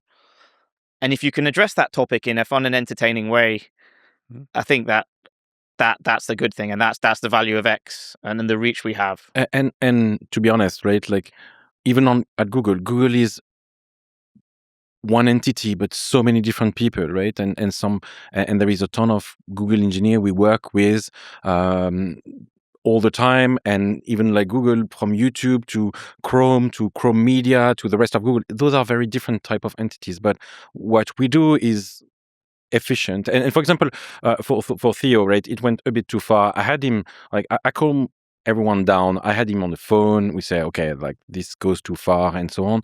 But in the end, it's a rap battle, but it's positive for the project. It's like the awareness we have on open source, and I mean true open source from communities, right, not is increased dramatically in the last 2 years, and this is useful. What do you think motivates all the incredible contributors that we've been talking about? Like, what's the engine? It's so interesting to see. Like you said, they're sitting in the basement. What's the driver? What's the engine there? There are many drivers, but weirdly, the main one is that what we do in multimedia plays videos, and video is cool, right? And for example, we have so many people in the community who arrive because they loved watching anime, right? And this is like the advice when people ask me, what should I work on in open source? How do I start? And my answer is always the same. Work on something you love. Mm-hmm. I am working on VLC because I love movies, right? And I love watching the same movies over and over, even if my wife hates me when I do that, right? But because it's interesting, right? Because it's a topic that you like, right? That's the first thing where people come to, usually, to VLC and FFmpeg. The second thing is that technically, because we search for excellence, this is the best school ever, right? This is the best school ever of programming. If you're good in C, in FFmpeg, if you know how to write assembly, are you sure you're going to be one of the best programmers ever, even if you're working on writing TypeScript, because this is the most amazing thing to do. And you will like have to get reviews by some of the most seasoned programmer ever, who are going to look at every part of your code and tell you why it's not great. It's like we are the best teachers that you've ever had in programming, right? Andrew Kelly started Zig. He was an FFmpeg developer and started Zig after his FFmpeg school. I mean, it's the place to learn so many aspects of programming in the real world, in a thing used by billions of people. You have nowhere to hide. You have to be open and honest about your flaws and how you can learn and be better. And what is also interesting in multimedia is that you have 16 milliseconds to display a frame. It's not like a game engine where you can basically slow down and wait a frame. So you need to be good, right? There is no choice, else you don't have your video. And because of how codecs, if you miss a frame, you're going to destroy the look of the video, right? So you need to be good. You need to be perfect to have the right thing. But also is that it's not just pure programming in the mathematical sense, right? A lot of people don't understand, but in order to program correctly on the open source multimedia community, you need to understand how computer works. And when you write assembly, you need to understand about CPU pipelining, right? You need to understand how SIMD works, how the ALU works, right? You need to understand how IO works, right? And this is what I think that is missing to a lot of engineers and software engineers today, is understanding what we call computer architecture. And seriously, some of the debates is should we use this assembly call or this one? And people say, well, no, it's going to be 3 cycle on this type of CPU and this one, and it has massive impact on the output, right? We should expand. FFmpeg is probably one of the biggest CPU users in the world. It's probably running, as we speak, easily order of magnitude 100 million, maybe even 1 billion CPUs as we speak. So every instruction matters. There's not the impact, at least in terms of CPU, is massive for everything that we do. So first you come because it's an interesting subject, then you stay because it's excellent, and in the end you're very proud of it because it's on the end of everyone. So many people oh, I'm working for whatever consulting company and I'm doing some portal to download invoices for your PG&E. Wow, great. So many jobs are like that. You're not going to tell that to your grandma. But if you go to see your grandma and say, I do this so that you can play video on your laptop, they understand. And this is very important, right? Because you're working on VLC, FFmpeg, X264. It's in the end of hundreds of millions of people, and you have an impact. And so you can be proud of yourself. And so I think that in addition to doing a great resume, all those things are why people contribute. Yeah, those are side effects. My favorite quote on this topic is John Collinson. He said, "The world is a museum of passion projects. Everything out there is a passion project, and open source multimedia and open source in general, you can just do that so much faster. There's such a faster network effect. I can open a cafe and that can be my passion project, but I have to get building codes. I have to build a building. I have to find a location. I have to do all sorts of things. Well, in the software world, that passion project can move quickly. It can be amplified by the network effect, and that amplification can be more than the sum of the parts. You can find people interested in extremely obscure things and have a network effect and make something that is truly amazing. And on that topic of passion projects, Tim Sweeney actually said in a reply to a tweet that was complimenting JB, he said, quote, "Many things in the world only happen because an awesome person decides to do it. This is the case with VLC." And that speaks to something interesting to me. That it does seem that a small number of people, sometimes one person, can create something incredible in the software world. Like you said, it's over and over and over. I think JavaScript is an incredible thing created by initially a single person. Some of the programming languages like Python and C and Java, like this one person has this vision, has this design, and brings it sometimes over a weekend is the initial spark. Yes, Linus built Git in 2 weeks. Yeah. Wow. Yeah. It changed the world. It really changed the world. Well, Linus' passion project. Hey, I'm uploading these tarball to an FTP. Like, deal with it. But for me, it's not just in software, right? And I believe in individuals that are going to change the world, right? And it's with a good, as you said, vision, right? I want to do that. It is useful. It will be useful. And whether it's going to like build trains or cars or rockets or something, like I believe people who believe in themselves and have a vision can have a huge impact for humanity. Let's actually zoom out before we zoom back in. We'll just keep going up and down the stack. So, we've been talking back and forth, VLC and FFmpeg. Kieran, you said that FFmpeg and VideoLAN, VLC coexist, and there's no central point of importance. It's a kind of what you call the binary star system. Yeah. They succeed because of each other. Can you explain the difference, how they interact? What is are they competitors? I don't think they're competitors. I think the simple answer is, the short answer before I go into detail is, VLC is to FFmpeg as Android is to Linux. So they depend on each other, but they coexist because of each other. So they are a binary star system is the analogy I used. By the way, I feel horrible that I just recently learned that Alpha Centauri, the closest star system to us, is a triple star system. And when you start doing the physics, it's a nightmare, right? Yeah. But like, hence the 3-body problem. But anyway. So a lot of FFmpeg pipelines involve the X264 project, which is a VideoLAN project. I would put a finger in the air that would say 80+% of those pipelines are dependent on a VideoLAN project. VLC, obviously, as we've discussed, a VideoLAN project, uses FFmpeg, gives it reach, exposure to weird files, historically used some donation money to fund FFmpeg development, and we'll talk a bit maybe about some of the reverse engineering later. Mm-hmm.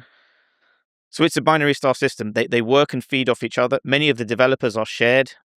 There's no central location. It's a virtuous cycle working together. And we should mention that X264 is the encoder for H.264 video standard. So H.264 is the standard. Yes. X264 is the implementation, open source implementation of the standard. That's used by basically everybody for everything. Yeah. That is the main driver of this. When you think of an MP4 file that has H.264 codec in it, if it came from a software environment, like a data center or somewhere, the chances are it was created with X264. And that's under the flag of VideoLAN. That's a VideoLAN project. So in the VideoLAN graphic, it sits in the VideoLAN world. And VideoLAN says a bunch of stuff in it. You go to the VideoLAN website, there's a bunch of icons. Like if you look, there is so many libraries, right? Lib, DVD, CSS, Yes. libdvd nav, libdvd psi, libVLC, of course, VLC Unity, Blu-ray. Yeah, And there is so many more, right? Like lately, the David project that we might talk about is the last project from VideoLAN. It's everywhere, right? And we have a Lib Spatial Audio lately that we announced. We Check have ISM. Check ISM, which is like an insane project, but amazing. And X264 is one of those VideoLAN projects. And my opinion, for example, is that X264 is the most amazing encoder ever designed.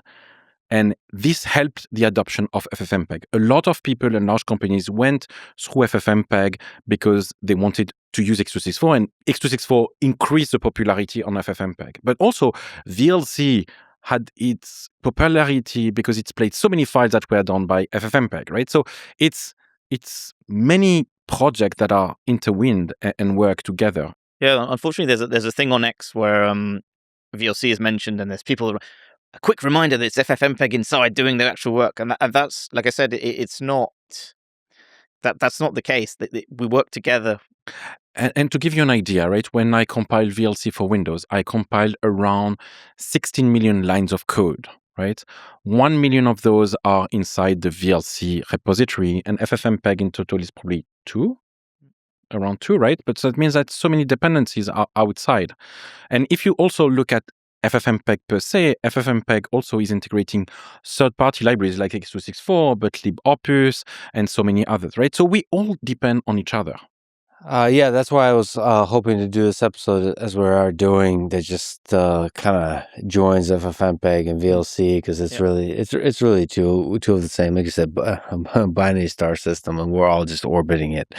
Can we give a shout out to some of the people along the way? We didn't really quite talk about the history of FFmpeg, so maybe can you tell me about Fabrice? Can you tell me about Michael Niedermeyer?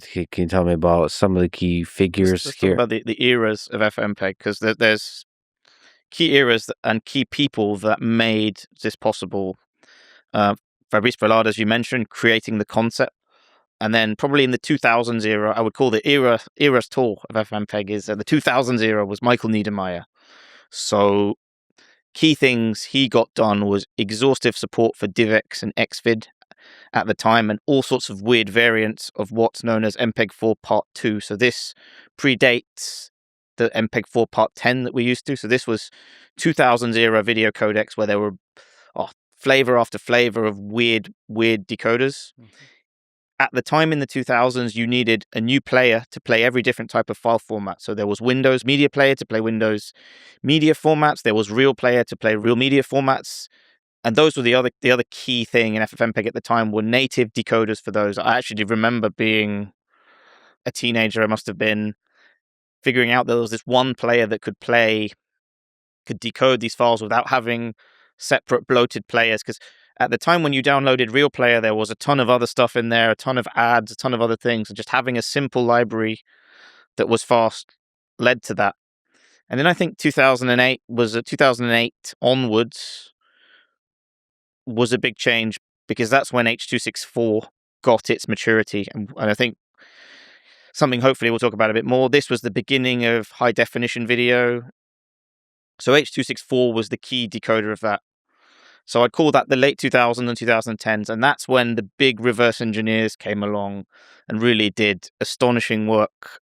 The beginning was a single player that could play Xvid, DivX, Windows Media, and Real Player was already a massive achievement in itself. Without codec packs, without weird stuff you had to download that had weird ads and weird spyware. VLC 1.0 was out on those times, 2000, 2009, 2010. Yeah. And this is like where it exploded.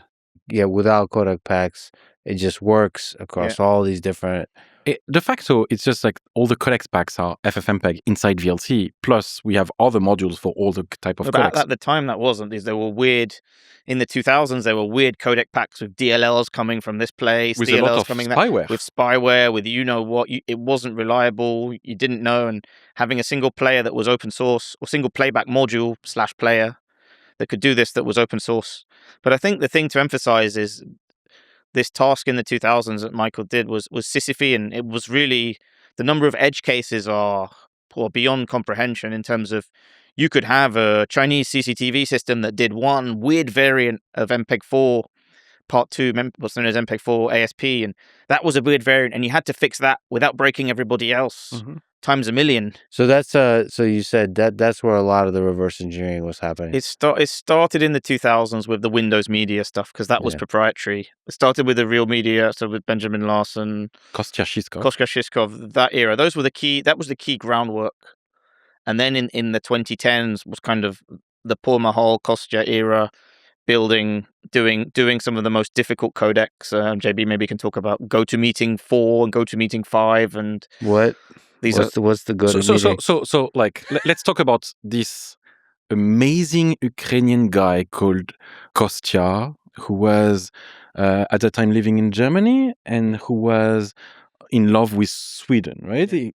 And the guy was the most. He's like a lot of the people in the community are very clever. He's one of those who are like borderline geniuses, right?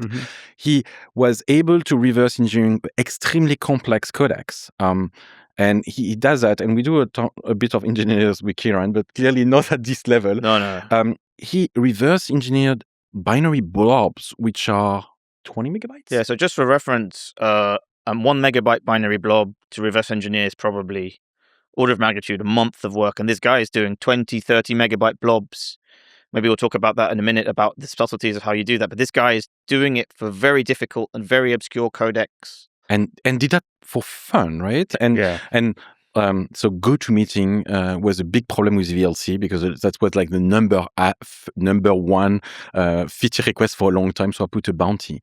And the guy at some point said, okay, JB, I'm going to do it. And in a matter of 2 months, and then he explained how he did it. He was just like, oh, I looked at the code, like this looked like a DCT that I used to see on WMV and so on.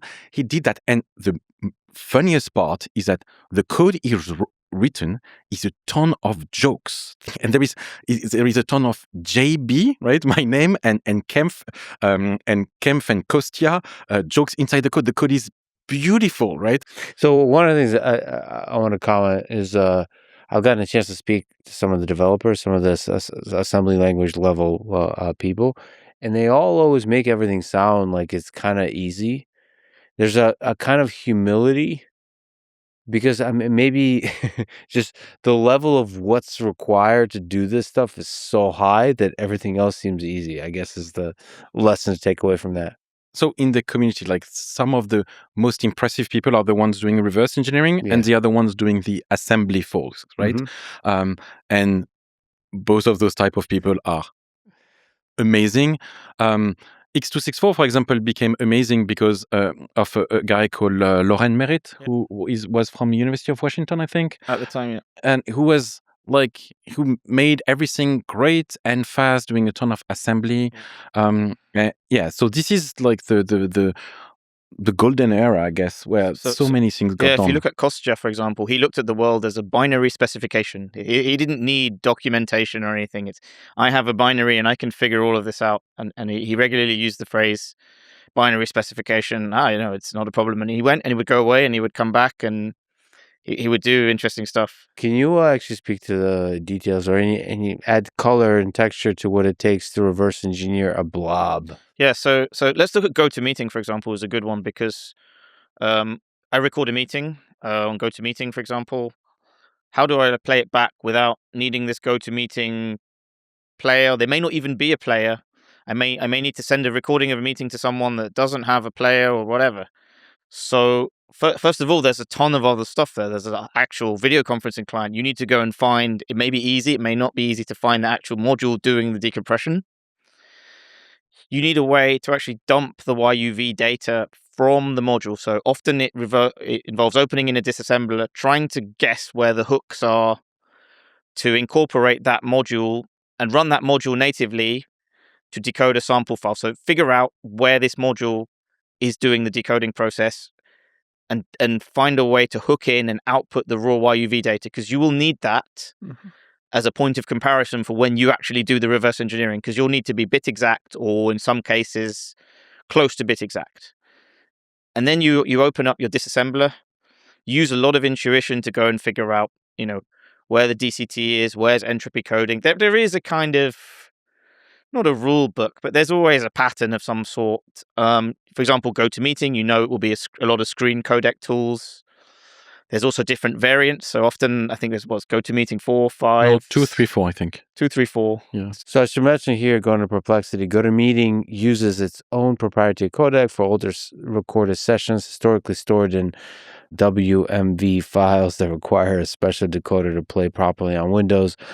Without this decoder installed, Windows Media Player and some editors cannot decode the video track, so you may only hear audio or see a black screen. Boy, do I remember that. But this is reverse engineering that. This is key, right? Because the GoToMeeting is something that not many people know anymore, right? Well, you know about Zoom and Teams and so on. But now let's fast forward 10 years, 15 years. And this is a GoToMeeting.exe for Windows 32 bits, right? Which is oh yeah, but I'm on Android, I'm on an iPad, I'm somewhere else, right? How are you going to do that? I'm going to be on RISC-V, on ARM. Those are blocked, but there are tons of files we need to support for the future. And this is why those type of work are exceptionally useful for humanity. I just have to say, though, that reverse engineering process is mind-blowing. Yeah. It's crazy. It's a kind of I've been reading a lot and they interview archaeologists. I mean, you just have so little signal. Yes, over time you get so much experience, you understand the structure of the original code, so you can kind of start inferring basics.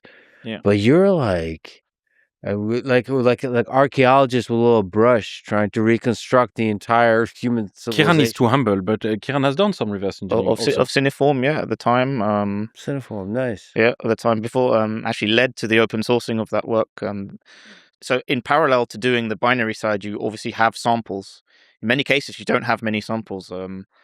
So you have to figure out what all the different flavors are, and you may have so Cineform, for example, is actually a collection of different approaches and toolkits within that codec, because often it grows naturally, and the hard part is finding a sample that gets you kind of somewhere to start without having to implement 10 different other things. So start there. I think thankfully at the time I found a sample by pure chance that had a lot of flat blocks. It was animation, so that really helped a lot because it wasn't using particularly complex coding tools, etc. And you could kind of get somewhere and then build up until you figure, hey, here's a few bits here. I missed this if branch that it does, and go, oh. So when we say samples, you mean sample videos, yes. and then you're trying to infer what is this codec doing, yes, by observing the sample and then looking at the machine. The machine code saying, I have this byte is 6. Take this branch. And in a different sample, that's nuts, man. That is nuts. So you see, this is nuts. Then you go to things like GoToMeeting. Yeah. It's mine was easy, right? Imagine yeah, right. 2 order of magnitude of more complexity. A guy alone, somewhere in Germany, doing that. Yeah. And for a long time, you're in a black box. Because the decoder, for a long time, because there is so many steps from the entropy decoding, the intra prediction, the motion prediction, the IDCT, and so on. For a long time, you don't see anything, right? So you're debugging purely in memory. You're debugging guesswork. And you may have the buffer that the coefficients are stored in completely wrong. And so you may be going down a complete rabbit hole thinking it's this, and then, oh, damn, that's something else. And you're doing that on binaries that are tens of megabytes. Millions of instructions, right? So you're stepping through the debugger, one by one, instruction by instruction, going, hey, this instruction changes this does this. Pausing the program on the CPU level. Pausing it there on the CPU level, watching what's going on, trying to figure out. Sometimes you need to be in a VM, so yes, you can pause the VM. Yeah, pause the VM, dump the memory, because some of the codecs could have encryption. There could be a DRM on there. So you need to dump the memory from a virtual machine. When I joined the École Centrale Paris in 2003, John Lesch Johansen basically broke the DVD specification and created DCSS. Showed us how he was breaking a DRM, which was MP4 Fairplay from Apple.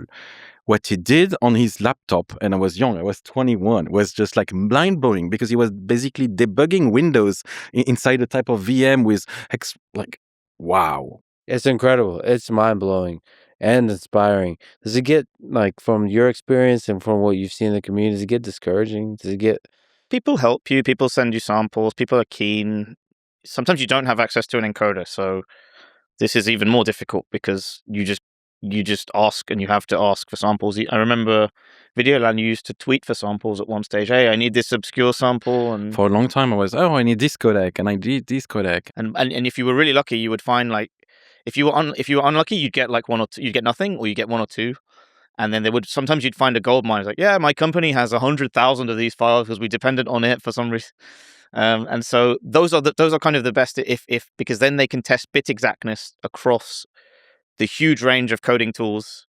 Can you explain bit exactness? Bit exactness. So most but not all video codecs, certainly from about the 2000s onwards, have a bit exact definition. So every implementation must produce exactly the same bits, bit for bit, in exactly the same data that comes out of a decoder. For, like, a large number of samples? For a given sample. So Lex's implementation, JB's implementation, and my implementation of H.264 must match bit exactly. That wasn't the case in the 90s of MPEG 2, probably fair to say one of the biggest mistakes the video industry made, and I think people who were in the room in 92, both of us were in diapers, I suspect, but have acknowledged, I would give a shout out to Yuri Resnick. He's acknowledged that was one of the big mistakes of the era. And you're saying the encoders needed to be able to run tests, and then the bit exactness. I mean, that's a nice thing to guarantee. Like, there's a parallel sort of development here on the way the web browser works, which is, takes HTML and displays it, and there's no bit exactness there across the different engines. I would point out, actually, FFmpeg is unique in the sense that it has been a winner-takes-all scenario. You have browsers is a good analogy because it has to parse a lot of different content and render it in a particular way, like a decoder. But there still are multiple browser engines. There's Firefox's one, there's Chrome's one, there's a few Japanese ones that are pretty decent. That's not been the case in multimedia in general, across a wide range of codecs. FFmpeg has kind of won it all, I suppose, in a sense, because of the fact that you can get every new codec added is actually worth more than the value of that codec itself because it makes the whole thing better. Man, this is really cool. Going to Perplexity, Yuri Resnick is a multimedia and signal processing researcher. Got his PhD in computer science from Kiev University with over 150 papers and more than 80 granted U.S. patents. Contributor to major multimedia standards, including H.264, MPEG-4, AVC, H.265, MPEG-4 ALS, G718. G718 is telco stuff. Telco. And so he was more connected to companies. Real audio, real video, right? That was very important at that time. Zencoder, Brightcove, Context. Man, I need to hang out with Yuri. He's legit. Yeah.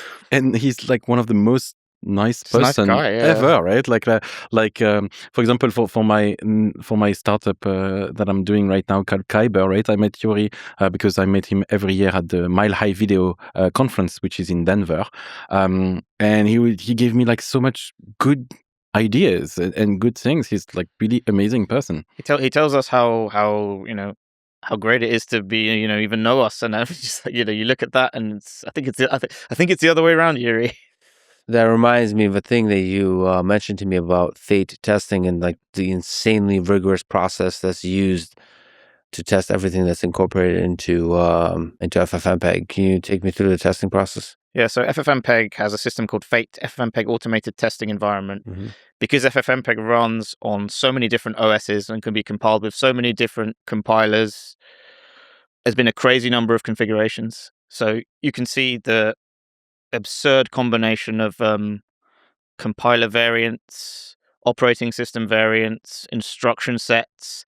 You can see at the top, Mac OS has tons of different variants because it has iOS, it has tvOS. Well, I'm looking at a page, fate.ffmpeg.org, 81 minutes ago, 76 minutes ago, looking at the different architectures, the operating system, the different compilers, Apple Clang version.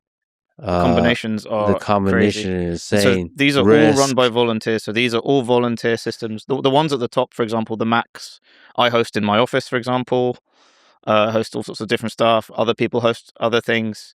So it's really there to make sure, because FFmpeg does quite complex C code, for example, you do have miscompilations. So the compiler will sometimes compile C code incorrectly. For example, this happens once in a while. Oh, there's a log of all the compilations. Yeah, log of all the compilations, all the tests. I think one of the other ones will show all the tests passing. If you click, you can see all the tests. Yep. Back. All tests successful. In logs test, yeah. So you see all those tests are passing of all the different codecs, all the different filter transformations, all the level of scale is quite crazy on all the combinations. It's not just a matrix at this point. It's like a pivot table of different combinations. That's nuts. And it's a key part of what we do, because you may be able to test something locally, you make a change, but actually that breaks GCC version 11 on Mac or something like that, and you're able to then fix that.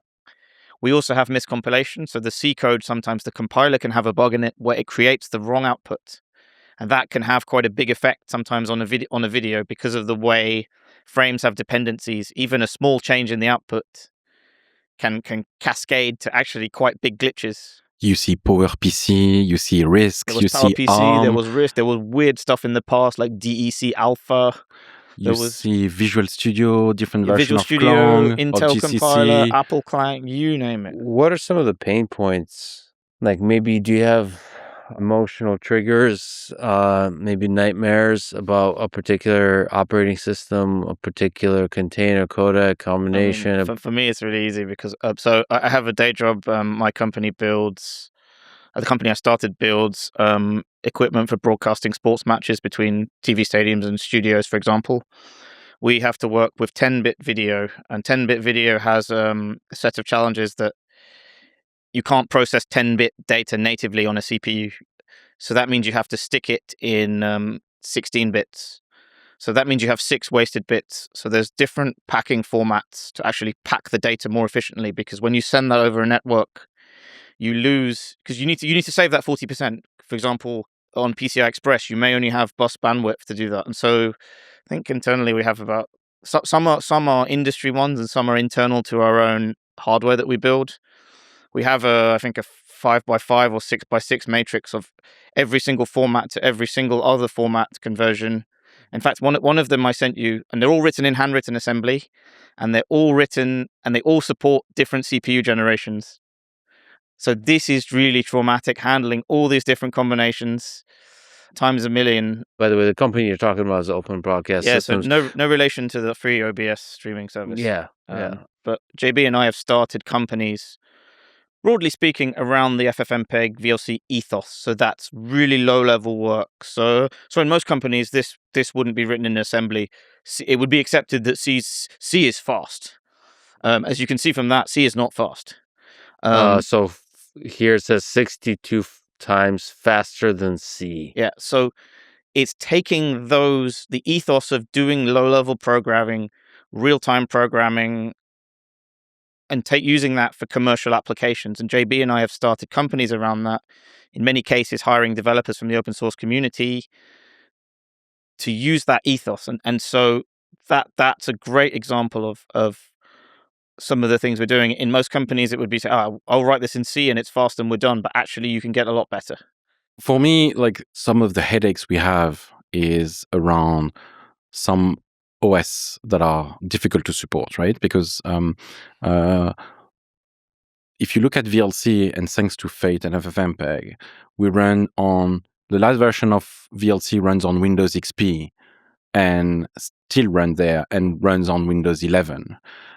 We work on macOS 10.7 to the latest macOS, whatever it is, right? 26. We work on iOS since iOS 9, while we are actually iOS 26, right? We support many types of Linuxes, BSD, Solaris. The last version still runs on OS 2, right? Like, there is maybe 10 users of OS 2 in the world, and one of them is maintaining VLC. Then you realize that this very small team around VLC and using FFmpeg codecs and all the other ones support more OSs than Microsoft or Google or Apple, and they have infinite amount of power and resources. But for example, the worst is iOS.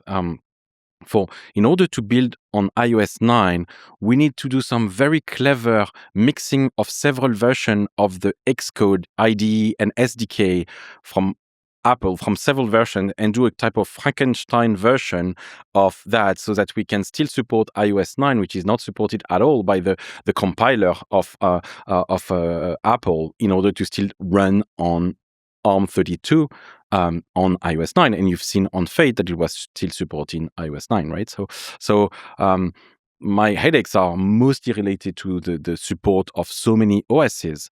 And it's important because we receive so many people saying, hey, thank you, I still have my iPad 2 to watch movies, and it still works on iOS 9, right? And it's also an impact of not forcing people to buy new hardware when it works fine, if you optimize it correctly. Which brings us to what we were saying about assembly. It's also fighting the fact that you need to buy something new nonstop, while you could optimize more, which is a lost art. You gotta tell me about this lost art, or this the carriers of the flame of assembly. What is assembly? Why is it beautiful? Yeah. Why is it challenging? How does it work? So when you write assembly code, you write this using the instructions the actual processor is using directly. So most of the time you would write in a language. Let's take C as a good example. The compiler would use that to create assembly language and machine code instructions for you based off your C code. And there's a specific flavor of assembly that we use in FFmpeg that's called SIMD, single instruction multiple data. So this means, for example, say I want to add 5 to a number in scalar assembly. So this is what's known as you work on an individual element. So I want to have I have the number 10 and I want to add 5. I use the add instruction and I add 5 to 10 and I get 15. With SIMD, with SIMD, I can have a whole vector of 16 different numbers that could all be different. If I want to add 5 to that, I can run one instruction, and that one instruction sums all 16 elements. And that, as you can imagine, lends itself very well to video. Video is a pixel grid, so I can perform operations on multiple pixels at the same time. The key thing that we do differently in FFmpeg is we don't use any abstractions or any major abstractions on top of that. So there's a part of the world that uses what's known as intrinsics. So these are C functions that behave very similarly, but not quite the same to writing assembly by hand. So the registers that data is stored in on the CPU, the compiler allocates those for you. And so the key thing to understand was when we write SIMD is we have a 10x, and not percentage, 10x to 50x speed improvement. That function is 62x. That's nuts. On the FFmpeg account, as you know, posts and tweets a lot about that to try and say, hey, we're doing this stuff. You are a person who sees the beauty in assembly, but it's also extremely useful for these kinds of applications to actually significantly outperform even C, which is crazy. Yeah. It is necessary, right? Because one of the projects that we need to talk about is called David, right? So David is a decoder for the format that was done by Alliance for Open Media, which is a video decoder called AV1. So for people who don't know, we've been talking about H.264. AV1 is another hugely popular standard and codec that is increasingly taking over the internet. And when this format was launched, many people said, especially even from the Alliance for Open Media, right, which is Google, Netflix, Amazon, Mozilla, they say, well, this format is so complex, it must be done in hardware to do decoding, right? And well, I arrived with a few other people, mostly Ronald, Henrik, and Martin, and we said, we need to have an extremely good software decoder because it's going to take time to have hardware. And so we wrote this project, which is beyond insane. We are talking about 30,000 lines of C, but 240,000 lines of handwritten assembly, right? Handwritten assembly, 240,000 lines. That's incredible. I mean, some of the stuff we're talking about is probably the biggest assembly code bases. To give you an idea, and Kieran can correct me, but I think the FFmpeg has 100,000 lines of assembly for all the codecs. All codecs. And just this one has 240,000. It's a VideoLAN project, of course. And it is optimized at the maximum because the motto when we're starting the project is every cycle matters, right? Every cycle matters because David is used in VLC and in some software AV1 playback stacks. We are talking about probably 3 billion devices which are going to decode video nonstop because, for example, 30% of the video from Netflix are now in AV1, 50% of YouTube, right? So, and you often don't have a hardware decoder because not many devices have a hardware decoder. And with David, we realized that with 1 or 2 cores, you were able to decode 720p correctly.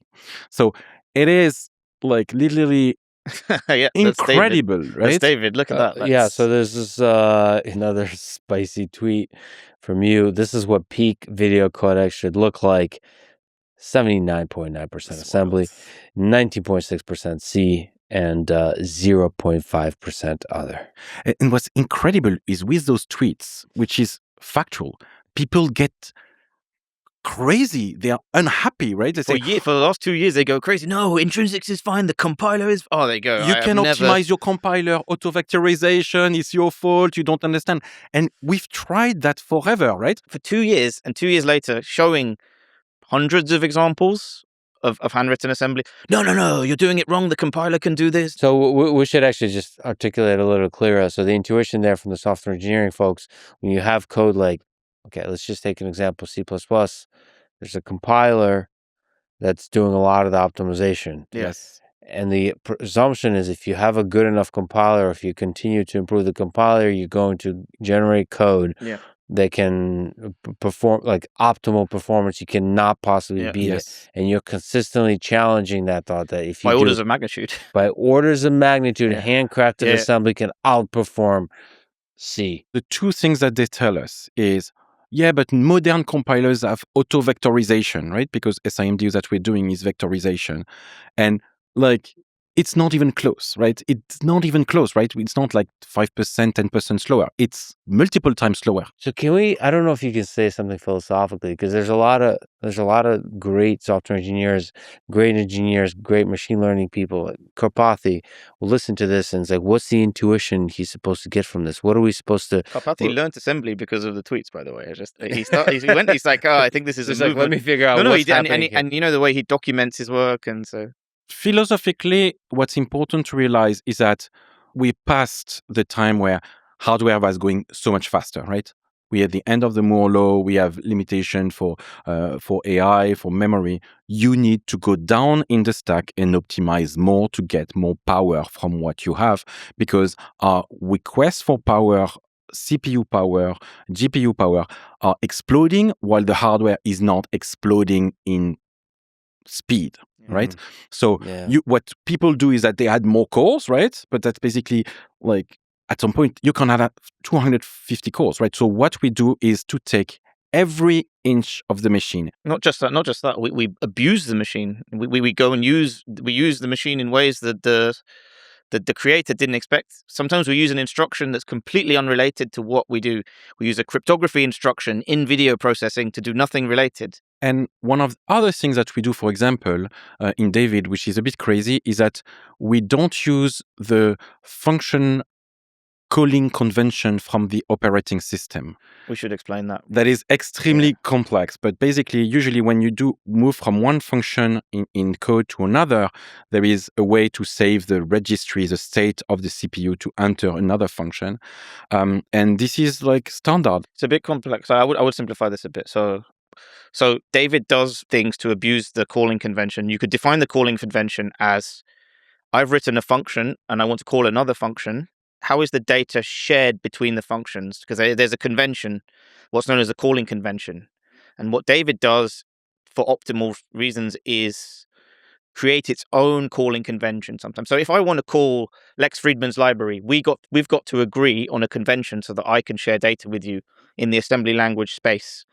And one of the challenges in assembly is not every operating system, but there are at least 4 that I can think of on x86. Linux 32-bit, Windows 32-bit, Windows 64, Linux 64. They all have their own calling conventions. And so one of the amazing things Lauren Merritt did, who we talked about before, was create a very lightweight abstraction layer. So you could write your assembly code once and it handled all the calling convention stuff for you, which was always a problem because you had to manage 4 different variants. But David takes this even further, that for speed reasons, it does its own calling convention within itself to bypass the kind of rules of sort of functions, and say, okay, actually, I'm going to call a function this way because I know it's within my library. Does it have to be special to every single operating system? Well, if it's custom, no. But the challenge is, in general, yes, and in terms of each instruction set. So the thing to also emphasize is we do this on every instruction set. So every instruction set has its own handwritten assembly, which is even more crazy. And that has that matrix has got bigger in recent years because of RISC-V, because of ARM64, because of the new SVE. There's SME. x86 has AVX512, AVX. So we do runtime processor detection. We see what the machine FFmpeg is running on, or David's running on, is capable of, because you could be on a laptop from 2008 where this isn't there. Runtime detection. We set function pointers accordingly. And then from then on, off you go. Or you could be on a machine with RISC-V. Yes. And in all that, we don't even respect the calling convention of the operating system in order to be faster, because we know that we are going to be called from within our binary. So we can share data without saving all the registry in the common way, because that can lead to loading and saving registry on the L1 and L2 CPU and gets us faster. So that's why I said that understanding CPU architecture, computer architecture is key. And this is also why it's handwritten. I don't know anyone. I've never heard any other project than David doing that.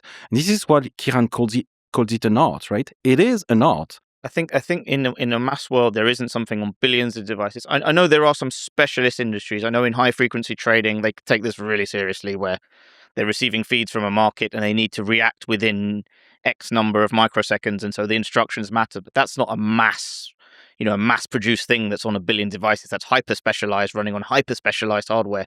We're running on all hardware from. Sorry to linger on it, but like that's a really counterintuitive, almost like revolutionary idea here, that there's a huge amount of value to assembly. Like, what are we supposed to take away from that? Like, what, there's a bunch of people listening to this. They're basically like, sorry, from myself included, I programmed for many, many years in C++, going up the standards of C++, fell in love with C++, even metaprogramming and so on, and then transitioned more and more because of machine learning about 15 years ago to Python. And so, like, for me in this Python world, JavaScript world, now vibe coding, where I'm just using natural language, sitting in my jacuzzi, drinking a drink and just talking to the computer, like record stops. Why is the value to go back all the way down to the low level? Like, because you can get more power per dollar invested, right? And sometimes it's going to be a problem that is limited by your hardware. A good analogy is what you see in quantization in LLMs, right? And people are doing, I'm going to do that in FP8 or FP4 or some crazy things like Microsoft Fear who did in 1.5.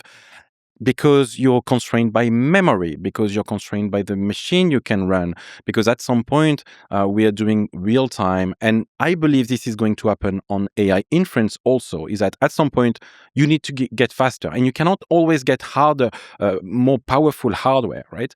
So you need to analyze code and see where is the mission critical, where is the things that are called non-stops. And for example, David is a good example. It's going to be run billions of hours per day. Yeah. That makes sense.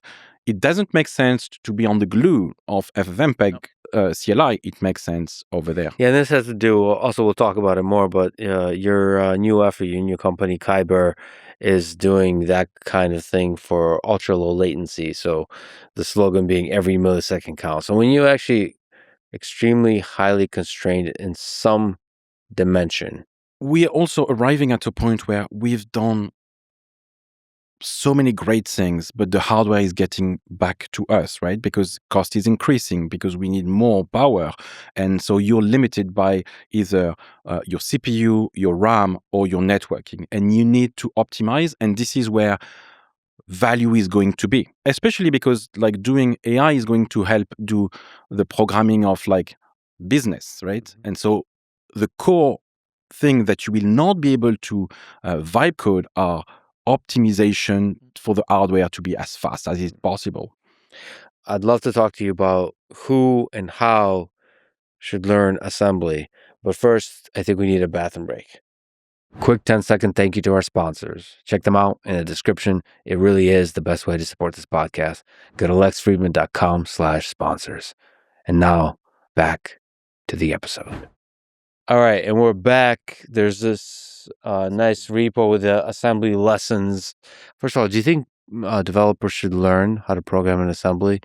And how would you go about learning it? What is this ASM-lessons? So I personally wasn't happy with the way assembly is taught in books and online, because it's very grammar focused, and you don't in general learn a language from learning the grammar and the structure. You learn a language by asking someone what their name is, and you start from there, and you go and solve real problems that you have when you want to communicate. You don't learn sentence structure. This is the interrogative and the adverb, and all the assembly books seem to be doing like that, going through every instruction, even ones that aren't really relevant, explaining what they all do and how it actually doesn't really change much. So, and the other problem that we have in our community is assembly is taught sort of hand to hand, like person to person, like blacksmithing one by one.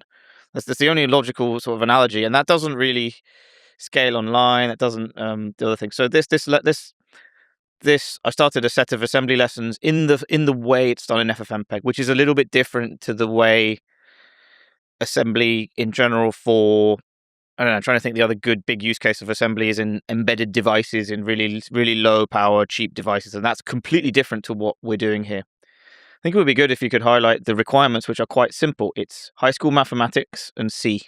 And actually not even C, really it's pointers. To emphasize, yes, we've talked about how brilliant this stuff is, but high schoolers like Daniel Kang have written assembly in FFmpeg. I think there's been contributions because of these lessons. So it's really about trying to get this dying art to continue, because we've shown it's possible with David to produce something amazing. Mm-hmm. There's still a lot of codecs in FFmpeg that are only maybe partially assembly optimized. And so it really starts with basics and continues, explains a lot of the jargon, a lot of the syntax. It doesn't really try and explain to you, interrupt handlers and interrupt instructions and all of these different jump targets. It actually makes this really vector focused. And describes all kinds of registers, general purpose registers, vector registers. Really nice examples. Oh, this is cool. It's a classic example of FFmpeg. But some of this assembly language is really beautiful, and I think it's beautiful because it's kind of like flying a Spitfire. It's really aviation at its purest, but also pushing the aircraft beyond what the designer thought was possible. So we're abusing, for example, sometimes cryptography instructions to do certain things, and there's a level of beauty in art where it's really you and the processor. Mm-hmm. There's nothing in between. It's you and the joystick of the cockpit, and you move that joystick, and it's physically connected to the ailerons, and you can push that plane beyond what it can normally do. And there's a level of beauty and amazingness to go that. But I don't think the sort of person by person assembly that someone taught me and I've taught multiple people is going to work long run, because of the particular flavor and the way that we do it. It's literally, no, I was going to say wizards handing it down. I realize I look like a wizard wearing this hat. But you're basically just like the wise sages handing down the craft.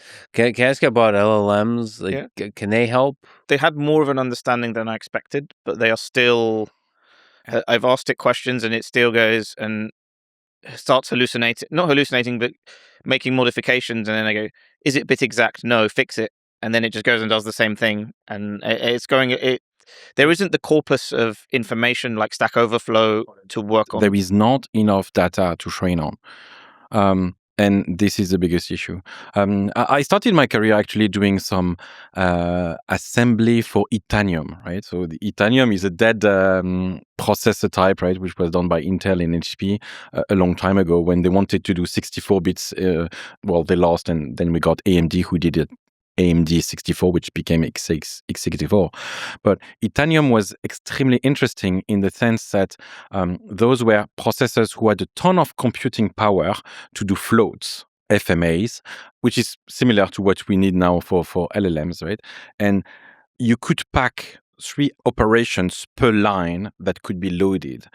So basically, you had an output of basically 6 billion of operation per second, but the bus, the memory bus only allowed 1.5, right? So your CPU was 4 times faster. So you had to do crazy things to pack things in memory, reuse the registered, and those type of semantics. No language could do that, right? So like I have the Itanium programming book because Intel did amazing books, but that's exactly what Kieran says. If you don't know what you're going to do, it's impossible to read, right? It's a ton of jargon and so on.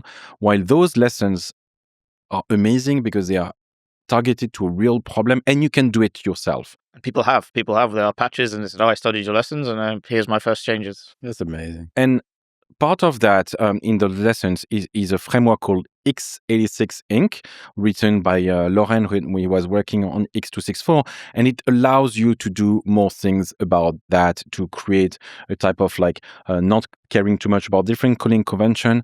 And we had a lot of students who gave code to x264 using that a long time ago, right? So it's really doable, and I believe it's necessarily to understand assembly language, even if you don't do it much, to understand what's going on inside your computer, and that will make you a better programmer.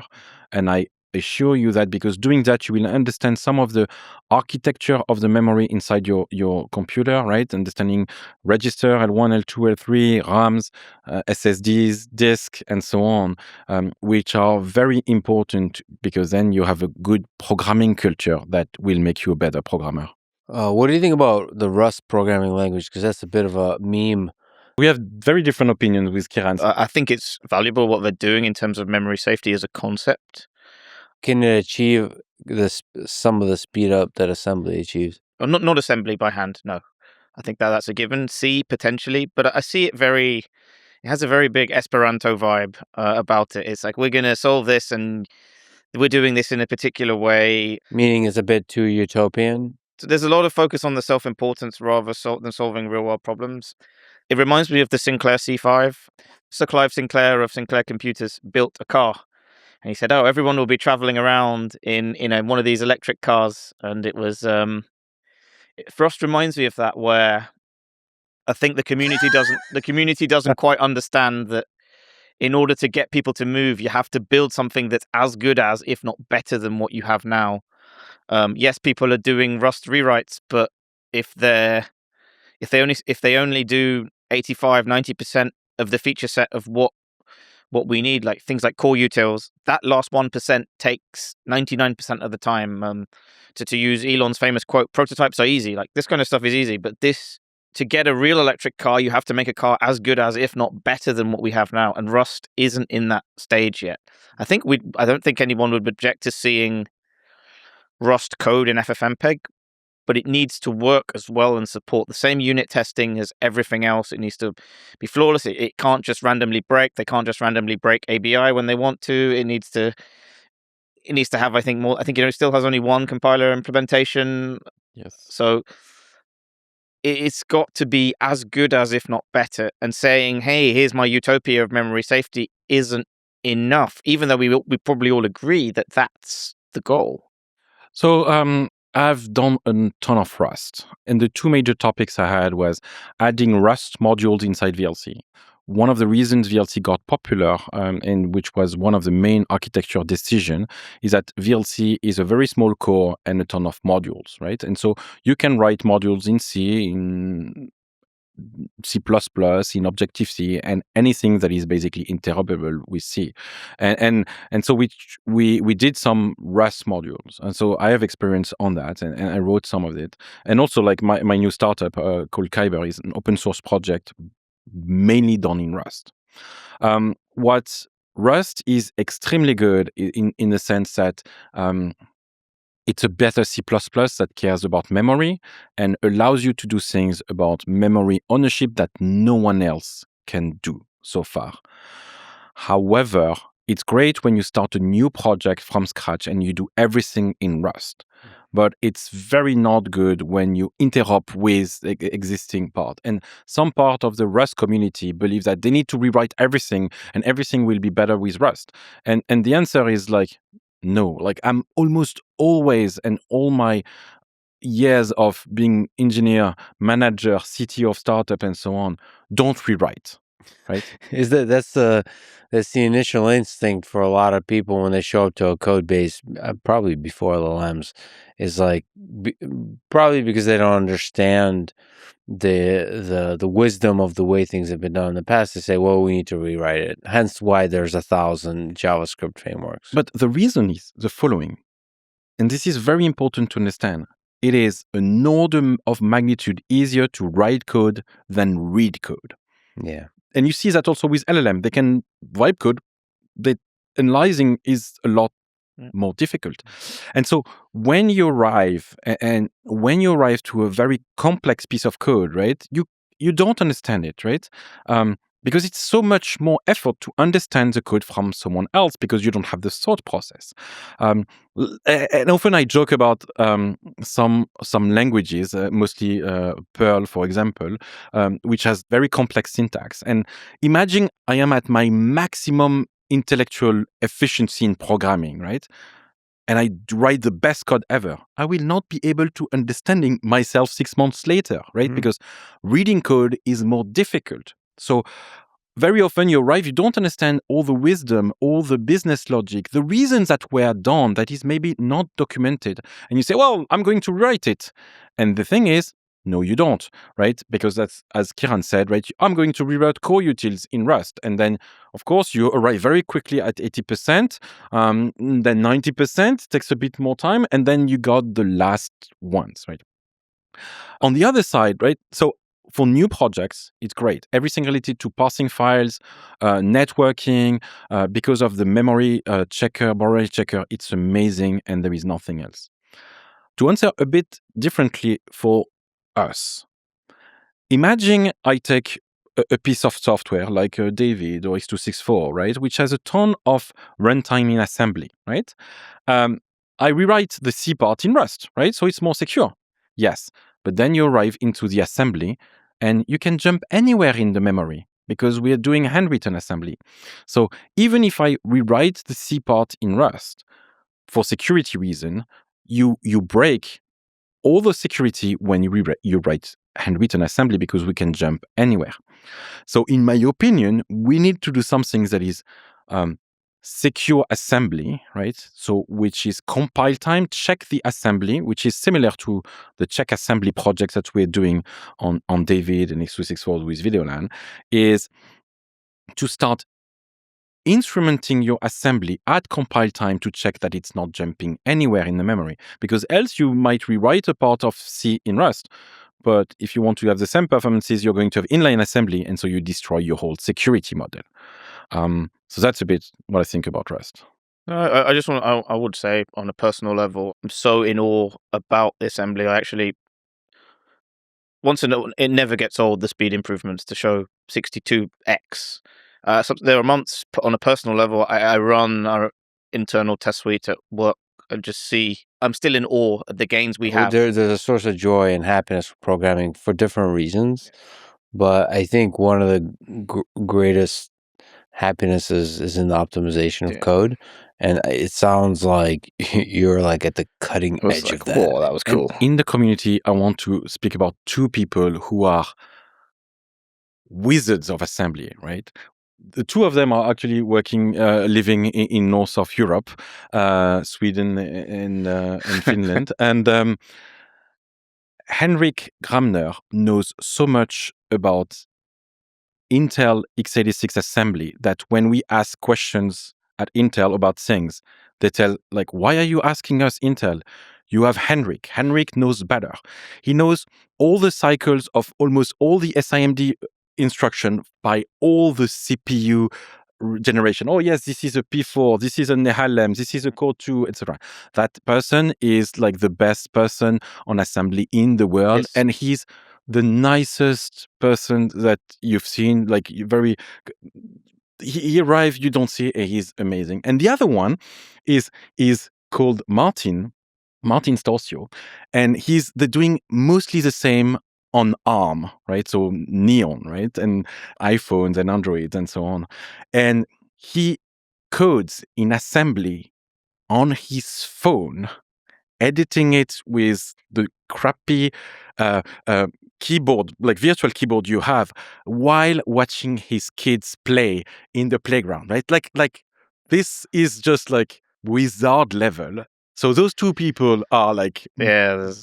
So a part, when you're programming assembly at that high level, a part of that is knowing the architecture that you're programming on. So Yes. x86 On ARM and in particular, yes. ARM in particular. But x86, I mean, these are complicated architectures, right? Yeah, but ARM, in some ways, is more x86 with out-of-order execution. It's not so bad. ARM, you really need to understand all the different generations of ARM processor because they're all different. There's A72, etc., etc. And there's the Apple variant, there's this variant, there's that, and you need to write code that works efficiently on all of them. x86, well, broadly speaking, you have Intel AMD, you have sub-variants, but generally speaking, there's something fast is going to remain fast on all of the variants, whereas in ARM, it's a completely much more complicated ballgame. We're taking a nonlinear journey through history here, but we were talking about Michael Niedermeyer. And I wanted to ask about this. For a time, there was a split in FFmpeg and Libav. Yes. So in open source projects, sometimes you disagree, right? That's such a nice way of putting it, yeah. And the good thing is, because of the license, you're allowed to basically do your own, right? Yeah. And this is normal, and this has happened all the time, right? At the point there was GCC at the time of GCC2 and EGCS, which became then GCC3, right? There is what we told KHTML with WebKit, with Blink. It is a sane process. And also, like, when I want to do a new feature today in VLC, I do my thing on my own, and then I merge back to the community. So there was a split in the open source community on FFmpeg, which became Libav and FFmpeg. And after a few years, well, the community merged back and people moved on. It's a bit drama that is normal in open source community, but folks are they're important because they change the statu quo of a community. Not talking about FFmpeg and Libav here, but the GCC fork made GCC a ton better because some people wanted to change the architecture fundamentally to make it faster. And of course, it's always a question of people and so on. But in the end, you realize that FFmpeg today is better than it was before the fork. And now, well, we're back all together, right? And I spend a lot of time, and Kieran can say, in the community. It's not often, to be honest, very well explained because a ton of the reasons are not very public. But I think that's normal, and that's good. Yeah, I mean, you're making it sound really nice, but there's pretty heated battles inside open source projects. I mean, it is a very passionate community, and you're kind of in a distributed way have to define the direction of things. Yep. So here, looking at Perplexity, FFmpeg and Libav split in 2011 mainly over project governance, leadership style, and development processes, not because of a fundamental technical disagreement. FFmpeg effectively absorbed Libav's work, while Libav withered and most distributions and developers moved back to FFmpeg. Yeah, that was a weird, from a user's perspective, that was a weird experience because, I'm a Linux user, so, whether it's Ubuntu and so on, all of a sudden, I think for a little bit, Ubuntu, I feel like am I remembering correctly, switched to libav. 12, 14, something like that. Yeah, yes, something like and that. then they switched back to FFmpeg. I was like, what is happening? So on the sort of you get to feel the ripple effects of the different internal debates that are happening. To be fair, on Apple, when you type GCC, you get CLang. Like they did something like that as well. So yeah, so to me, it's like the fork was like heated drama, but most of the development from libav was merged back into FFmpeg, right? So de facto, FFmpeg got a superset around libav, and so that gave the user, because in the end we work for the users, a larger set of features and a ton of things that were discussed.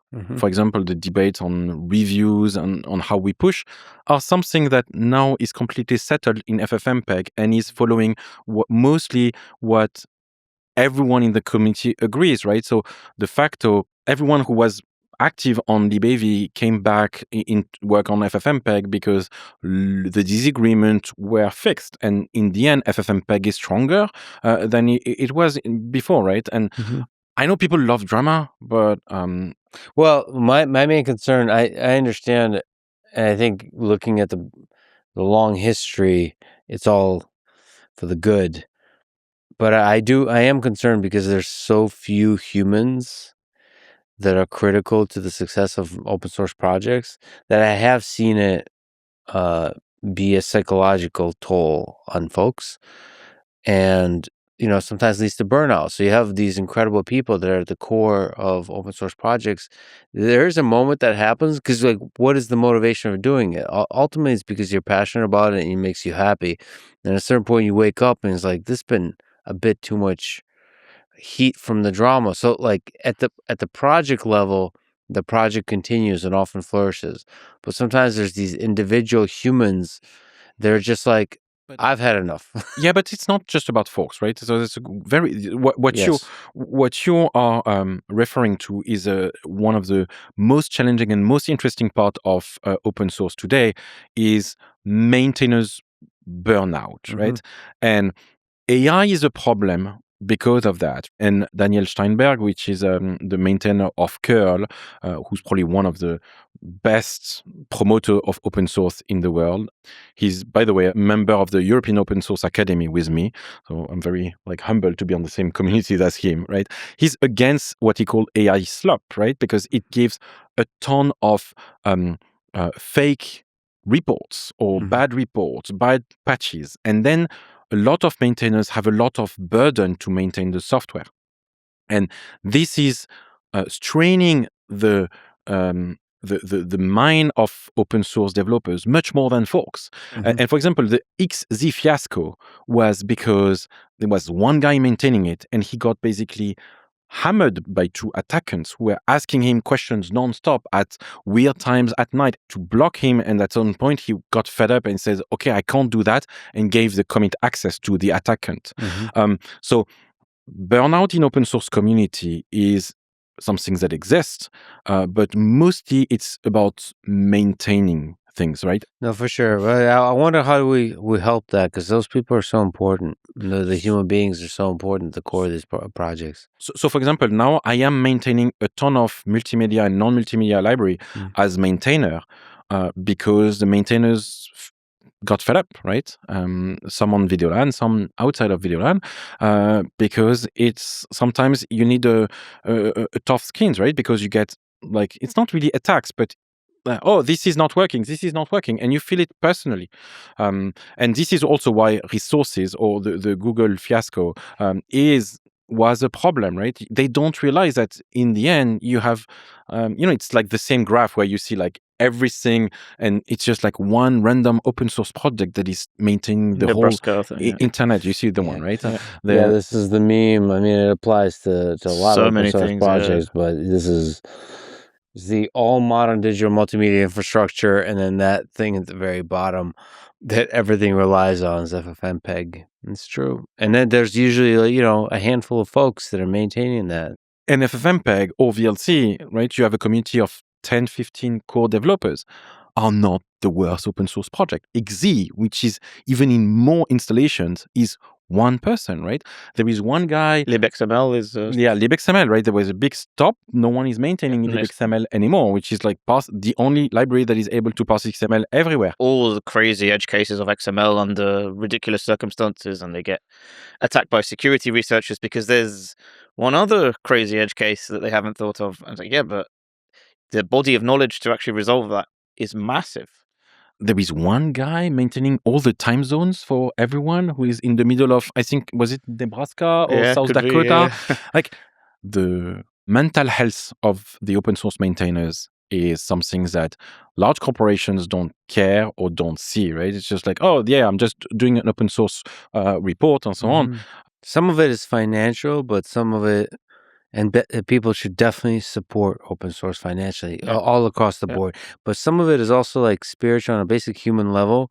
There's something that happens like with this image of FFmpeg and so much of the internet depending on it, where people almost like talk down to the folks who are carrying these projects forward and maintaining in the security community. They certainly did. That was one of the things I think that argument came out is there was a portion of the security community who's like, no, these guys write crap code. They need to fix their crap code. I'm like, no. This is a guy's hobby project.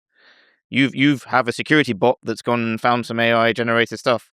That guy didn't write crap code. It's just an edge case to the 99.99999 percentile he didn't think about because it's his hobby project decoding Star Wars games. I get the hobby project aspect of it. It's just hard work and it's beautiful, and it's like the right approach there is to celebrate people for doing incredible work. It's just incredible that humans step up, not getting really paid at first or maybe ever, and then they're doing it out of the love of it. And we need to human civilization runs on people like that. We need to celebrate them. To give you an idea, I received death threats on VideoLAN, right? And you mentioned that to me. Like, what is behind that? So that must be 2009, 2010, right? Apple is moving from PowerPC to Core Duo. That's probably in 2006. And by 2009 or 2010, I decided that we are not going to do new versions of VLC for PowerPC. At that time, like VLC, we were close to the number 1.0 release. We were 4 of us, right? No, this is not possible. So I received a death threat with some powder in it, right? Remember there was some anthrax threats at that time, right? And it was because I had taken the decision to not maintain the PowerPC port anymore. And of course, it wasn't anthrax. Of course, it was some type of flaw and so on. But I received that with a letter of like, you're a piece of shit. You should die. PowerPC forever and so on.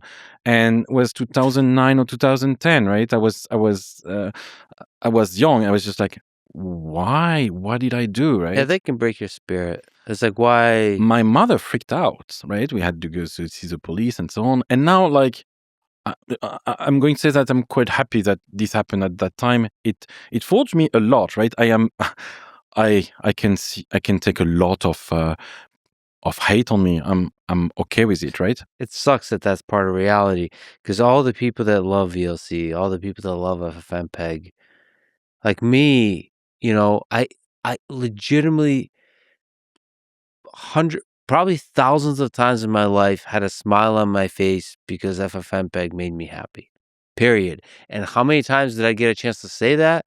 0, until I realized there's a Twitter account. And every once in a while I'm like messaging it. One of the things I like on the Reddit meme about me, which I don't like this meme for a lot of reasons, and someone says, "Oh, JB is on Reddit," which I am, right? And I say hello, right? And then I got so many people who say, "Oh, thank you for VLC," and like I take pictures and then I share that to the Signal, to IRC. Yes, we use IRC on different. I saw you, as a quick tangent, you mentioned IRC is like Slack for old people. So you still use IRC? Of course. Yep. I have it on my phone as well. Of course. Every day. Works fine. Wow, it works fine. Works fine, yes. You have to power with the crank. No, but there's no AOL. There's no ads. There's no tracking. There's nothing. It's the biggest issue, to be honest, right, compared to Slack, is that it doesn't have threads. Yes. That's annoying.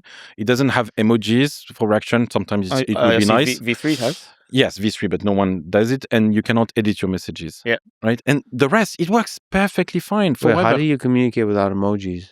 Well, that's why I said it's for old people. Old people. All right. And we do emojis with the columns and dash and, exactly. and parentheses, right? Old school. So anyway, you'll communicate on IRC. What were we even talking about? Yeah, we were talking about death threats but having people thanking you, and sometimes they got people who send me a message and thank you for VLC, and I always answer because I want to validate the fact that you need to thank the open source community. Yeah, please, everybody listening to this, celebrate FFmpeg, celebrate VLC, celebrate all the incredible open source projects, Linux, everything. There's so many, and you know what? I mean, even outside of open source, just celebrate companies that create software that you use a lot and love. Celebrate human endeavor. Celebrate the human effort to not just build something that's okay.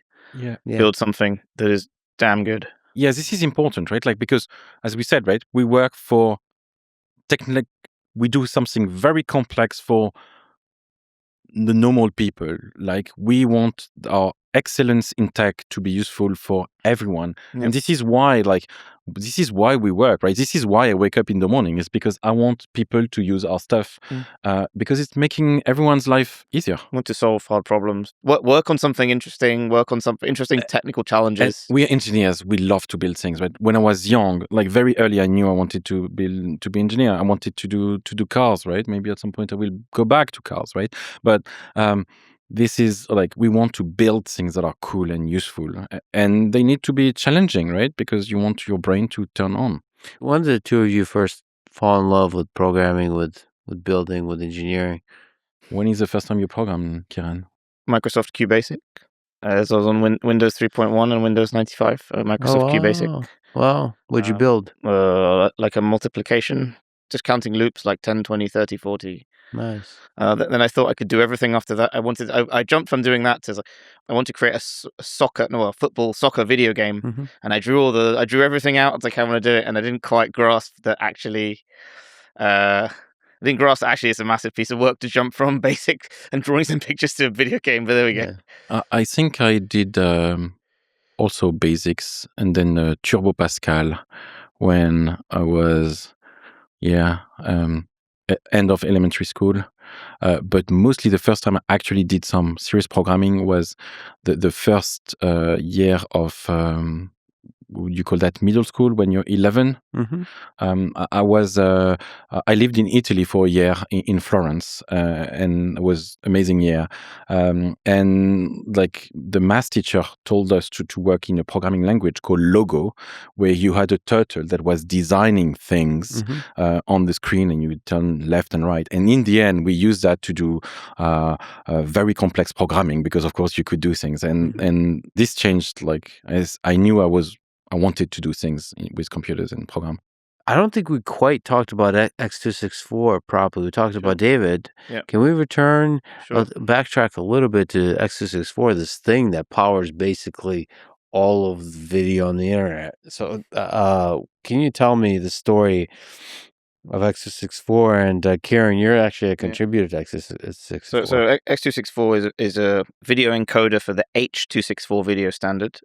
It dominates internet video, but also other areas such as Blu-ray discs. And Blu-ray discs are interesting because the people that make them really want the highest quality. And there's some really cool high-end films that have been encoded, broadcasting, and all sorts of other areas. X264 was a big step change because it kind of happened at the right time as well. A lot of the development took place when HD video was coming out. Intel Core 2 and Nehalem CPUs were getting fast. You could do real-time video. But the most important thing was a key sort of focus on visual metrics. So industry and academia for 20 years before was obsessed with mathematical metrics, so what's known as peak signal to noise ratio. So mean squared error, logarithm of mean squared error. And that led to tons of issues because mean squared error leads to blurring, because you actually want to minimize, you want to add a little bit of error to everything to reduce the mean squared error as opposed to having a big error. And that led to loads and loads of blurring. So, but hobbyists bucked that trend. It was for their own personal videos, mostly anime. So there were two things they did differently, and there's a big iterative feedback loop with the community. They did some stuff differently. Two big things: psychovisual rate distortion. So using block energy, trying to compensate for human perception when making decisions. So the psychovisual distortion, that's the critical Yeah. thing. That's the thing. I mean, it's kind of revolutionary. Like that we can like rethink. Don't make it like this kind of theoretic thing of compression. Make it all about being pleasing visually to the eye. Yeah. So compressing in a way that loses the least amount of information for the stuff that matters for us humans. Yes, exactly. As opposed to what some parts of industry are still obsessed by this, which is mathematical numbers that don't look good in reality. And then adaptive quantization was the other big one, where it was biasing bits against complex areas and redistributing them to less complex areas like grass. Grass has some high frequencies, but it's less complex overall compared to more complicated things. And this came around by Parkjoy. So Parkjoy was really the canonical sample that was running around in the park. This one. Yeah, so this guy was really the...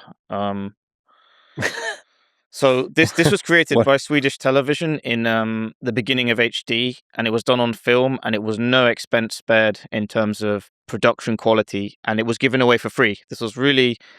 And this is the sample really that sorts the men from the boys, in terms of it has so many challenges with the trees, with the water, with the grass, with the motion, with the...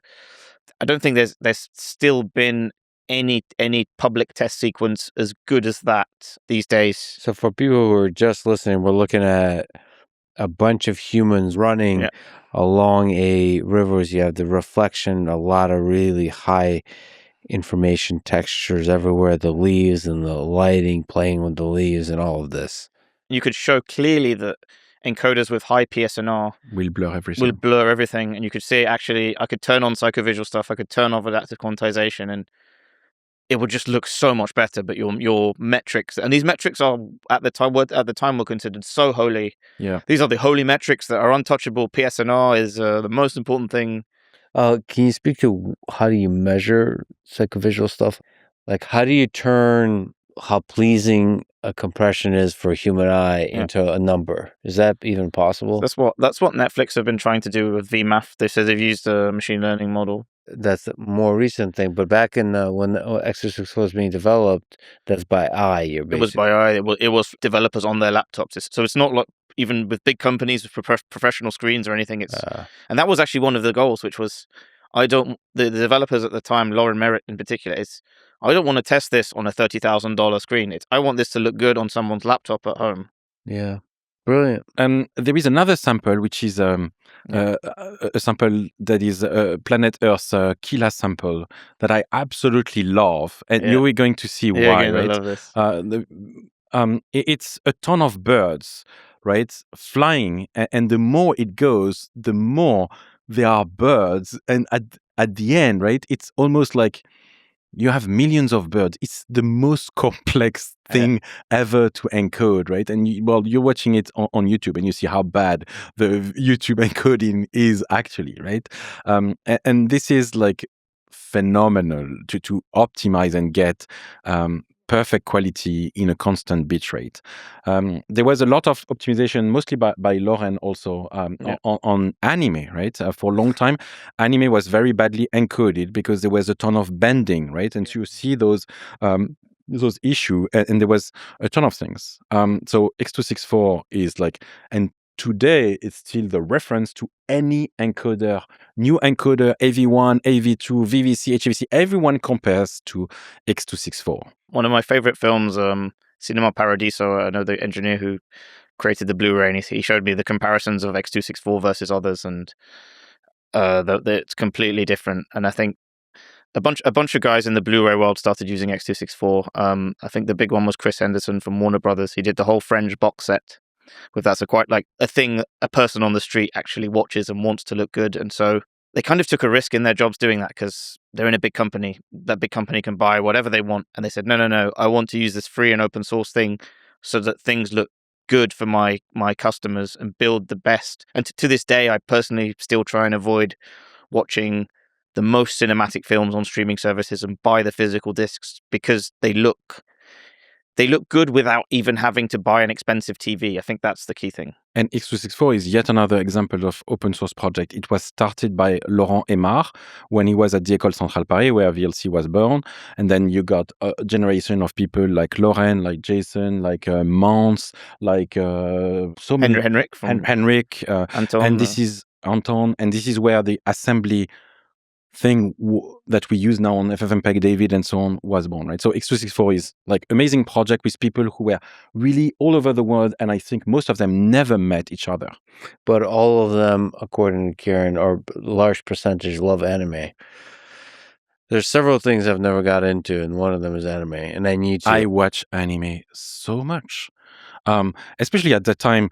At the time, it was like a lot of anime content doesn't exist commercially, right? We're before Crunchyroll, right? So what happens is usually people who love anime, who take some things, some DVDs in Japan and rip them because there is no commercial offering. And some of the people who are what we call fan subbers are basically translating themselves to make subtitles, right? And at that time, you download completely illegally. It was the only way to do that, right? And so all of that was handcrafted, and it fits the open source community, right? Because they needed tools to encode, to do fan subbing, right? One of the most amazing open source projects for subtitles is called AEG Sub, and it's a subtitle. It's done for anime, for South Asian and Japanese languages.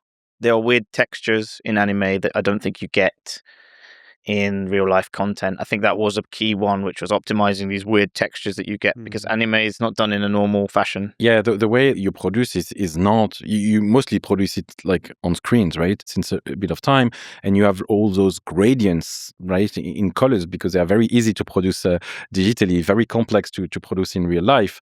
And the subtitles also are very complex because you need to have often the Japanese, and then you need to have the diacritics, right? The what we call the ribi, right? Which is the hiragana and the katakana for the kanji. And then because of course so that you have the official subtitling, but you also need the English subtitles or the French subtitles because you want to learn that, right? And there is so many things crazy on subtitles, and we had like crazy samples on subtitles that we've seen all around. So this is an important part of the culture, but also because there was no official offering. There was no way of doing that. Can you speak to the difference between H.264 and AV1 and then X264 and David? This is this big step. Can you help people understand, are some of the streaming sites moving more towards that direction of AV1? Let's be honest. All of those codecs since MPEG 2 video are the same concepts. The same concept about inverse transform, about intra-prediction, motion compensation, entropic coding. All of them. However, each generation gives you a bump between 25 and 50% more compression for the same quality. And so you had the MPEG 2, you had the DivX area, you have H.264, which was like changing, right? H.264 improved so much. And then you had more, right? You had HEVC, you had VP9 at the same time of HEVC. VP9 is a bit similar to HEVC in terms of quality compression, but it's royalty free because in multimedia there is a ton of patents, and the licensing after H.264 became out of hand, right? And could cost hundreds of millions of dollars per year. So it made no sense. So Google did this VP9, and the Alliance for Open Media did this new codec called AV1. So you can imagine that AV1 saves between 40 and 60% less bandwidth than H.264 for the same quality, visual quality. At a given bitrate. At a given bitrate, right? So that's really like you increase the quality. Either you set the bitrate and you increase the quality, or you set the quality and you decrease your bitrate. But because now you move from SD to HD and HD to 4K and 4K to 4K HDR, like you increasing the size by like factor 2, 3, 4, right? So you need to have better compression to keep it in terms of something that is manageable. It's more coding tools, more bigger blocks, lots more subpartitions in each block. It's just exponentially more complex. It's more complex because the encoder needs to search more possibilities, right? So for example, one of the things that is easy to understand is to predict a block, a color block to another, you have directions, right? So you can go left, right, bottom, up, and then in terms of like the other quadrants, right? That I could northeast, northwest, and so on, right? But that's 8 directions. Then you can do more direction. You can do 16 or 69 or 128, right? You can, and every time your encoder is going to spend more time to see, oh, well, these blocks is exactly this one, and those type of tools that you can bring. And the encoder needs to check which of the tools are going to compress you better. And so I guess that AV1 encoding is 2 orders of magnitudes more than H.264 in terms of CPU cycle, right? Order of magnitudes, right? Yeah. And as we discussed, CPUs are not getting faster. You're just throwing more cores at the problem. But also, it's a fact that you encode once and you have hundreds of millions of users, right? Yeah. So, for example, YouTube, a very good example. YouTube encodes almost everything in H.264, but the popular video gets re-encoded in AV1 because it costs more, of course, to encode, but you encode once and you send that to millions, right? So, it's a trade-off between encoding time and complexity and CPU usage on the server side and on the client side. Because at the end, if you're distributing a video to hundreds of thousands of people and the size is half of the other, then it's better. It's better for your battery, it's better for your modem, etc., etc. So we can lay out, let's say, the top 5 codec container combos would be H.264 inside MP4 containers, AV1 inside MP4 WebM containers, ProRes for nonlinear editing inside MOV containers. So for people who don't know, I guess ProRes is... It's Apple's codec for editing, originally for Final Cut Pro, and it's designed to be fast to decode, fast to seek, because an editor will need to move very quickly. So it's a different use case to the distribution element. There's no or very minimal temporal compression. There's none yet. There's none in ProRes. So you can cut. So you can do cuts. This is what we call intra-only codecs, right? So I'm going to explain quickly what is IPB frames. Yes, please. So iframes, often keyframes, but is complete frames. It's like an image. It's a JPEG, right? You can start, you see everything, right? And then the next image can be a P frame, which is a predicted frame. So you take some part of the previous image saying, well, I need the block 5 and 7 and 42, and you replace it, and then you just give the extra information, right? But that means that in order to decode this P frame, you need to have access to the previous I frame, right? And then, of course, you have more complex ones, which are B frames, which are B predicted frames, which can depend on different type of frames, some in the past, some in the future. And so ProRes is an intra-only codec. For the people who can see, this is a very good one, right? So iframes are complete frames.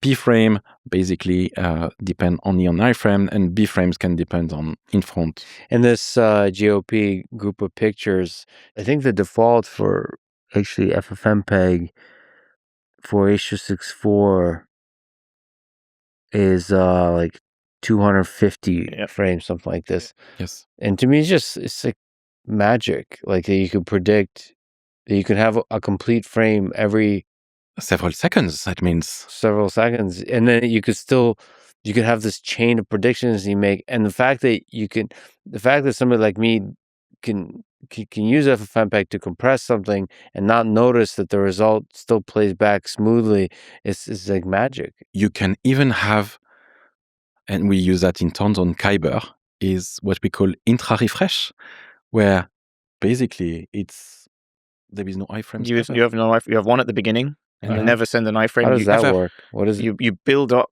an iframe gradually across as the stream continues. So you refresh certain parts of the image. But so you never have an iframe. This is intra-refresh that we use, right? That's even but smarter. for me, the biggest mind blown when I started was the B frames. Yeah. B frames means B predicted frames can depend on frames that are coming in the future. That means that in order to decode this B frame, you need to wait for the next frame that is dependent, buffer that, decode that one, so that you can decode the B frame, right? So the way you decode the frame, the decoding order, is not the same as the display order, right? That means the encoder needs to be very clever and decide that, well, I'm going to depend on things like in the future. So this is incredible. Like mind-blowing. Yeah. The fact it works so smoothly every day is kind of miraculous in some ways. It works so... You can have a stream that works across the world on their decoder versus one in the US versus one here of different manufacturers, and they produce bit for bit exactly the same material. That's quite remarkable, and do quite complex things, and getting more and more complex and still be bit exact. There's a lot of work that goes into that. There's a lot of knobs you can control in this whole process. There's a lot of really fascinating parameters that I've gotten to know more and more over the years that FFmpeg gives you complete access to. Maybe you could speak to some of them. So first of all, like obviously we can lower the resolution, we can lower the frame rate, we can use different kinds of codecs, as we mentioned, from H.264 to AV1. There's ways to tune the trade-off between bitrate and quality, as we've kind of spoken to. You could do constant bitrate, you can do constant quality, say RFCQ, QP. You can do the longer or shorter group of pictures, GOP, that we mentioned. I mean, all that kind of stuff. It's crazy. Number of B frames. Yeah, what is crazy is that a ton of people's job is to optimize those parameters, right? Yeah. A ton of people that you see at YouTube, at Netflix, at Meta, and so on, they're not writing codecs. They're just like finding the right parameters for the file they have, for the format they have, right? Because like something that is for a movie or something that is user-generated content from your phone or a screen recording or something that you're going to video edit, you don't want the same things. And there are thousands of people whose job is just to optimize all that. Yeah, they're wizards. Hats off to them. YouTube, like to deliver, all the streaming sites actually, to deliver at scale.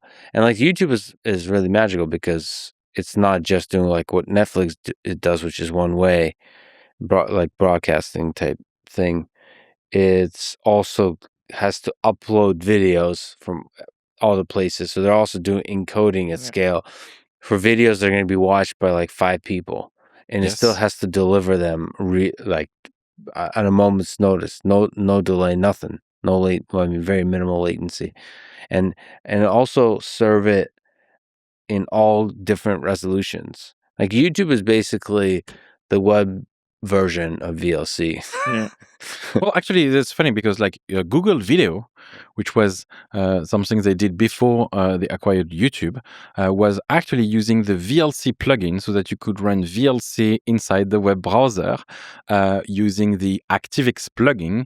And so it worked in Internet Explorer, and you were actually running VLC inside your browser, which is funny because today we have the opposite, where we have VLC WebAssembly, where we compile all VLC and FFmpeg to run VLC inside the JavaScript virtual machine with WebAssembly. Okay, there's this legendary story that you pointed me to that it was discovered via WikiLeaks release of Vault 7 documents. The CIA was using a modified version of VLC to basically try and trick people, to steal their data? Yes, exactly. So can you explain what the heck happened? So this was a surprise, right?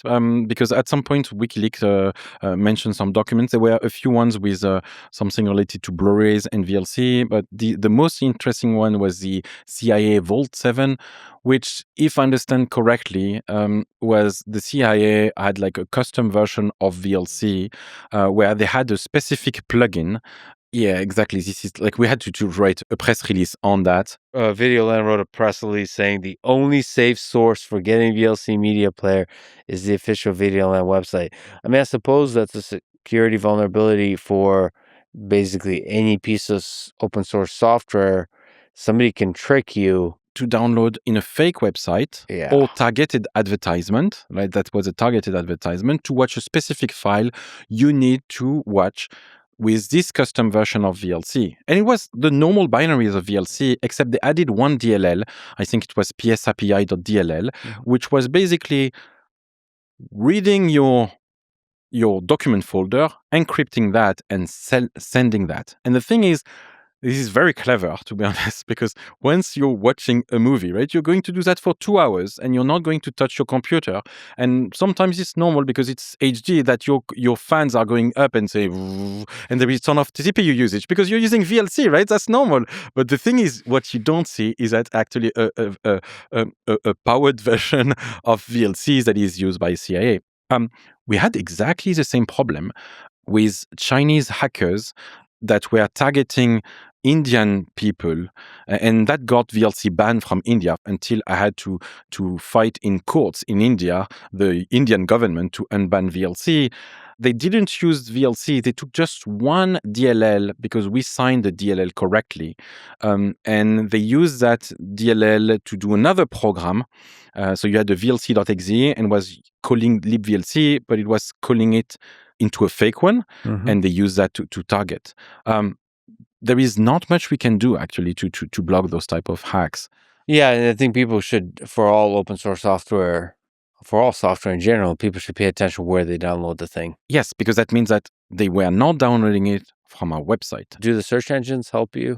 No, they don't. Just to clarify, because you can, to prevent threats from people manipulating SEO to get up there on the links. Absolutely not, right? We have a big issue for like more than 10 years is that there is a fake version of VLC in Germany that was reported for 12 years. And Google basically decides to not, they know what's in it, but the binary is too big for their virus analyzer to analyze it. And so, well, if you're in Germany, you can go to a website that is a fake version of VLC with a custom installer. And it's very popular in Germany because their website is in German, and Google mentioned that before VideoLAN. And the weirdest thing is that it doesn't do anything on your machine for 3 weeks. Because that's how they do the detection. And after 3 weeks, there is a small program that is a service that they install at the same time that wakes up after 3 weeks and it starts downloading spyware and adware. And Google knows about it. They've decided not to do anything. The guys use dark SEO in Germany to do that at some point. And this is very damaging, right? Because one of the things that they're downloading is actually something that is replacing your ads inside your machine, right? It's actually quite surprisingly effective. Whoever is doing it with Twitter and with X, I'll get emails about your X account has been hacked. And however they phrase it, it gets me to at least click on the email, not to follow the thing. And then you're like, man, whatever they're doing with the psychology to try to trick you, they're quite good. There is a security version of VLC, right? You received an email saying, hey, there is a security version, update on VLC. Think about updating right now because it can hack your computer. You come, it's a website that looks decent and you download it's a new version of VLC. Great. You don't know. A month later, you're hacked. You have no idea. You're part of a botnet. Yeah. So make sure wherever you're downloading stuff, it's legitimate. Part of the botnet. Speaking of which, so you've mentioned that VLC sandboxing is something you're working on, and it's actually something quite challenging. Why is it important? Why is it hard? So VLC is a core with around 500 plugins, right? One of them is FFmpeg, but we support so many other formats. We support new protocols. We support new filters. We support weird architectures. And in this release of VLC, you have modules that are going to call your drivers, right? Mostly the hardware decoders, which are going to call your Intel, your NVIDIA, your AMD driver. Or calling FFmpeg, right? And there might be a security issue. There might be a security issue in the shader. There might be a security issue in VLC, in FFmpeg, that is going to basically crash.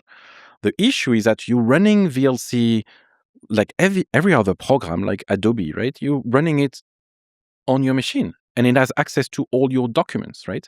So the idea is to be sure that you do a sandbox so that we can protect from ourselves.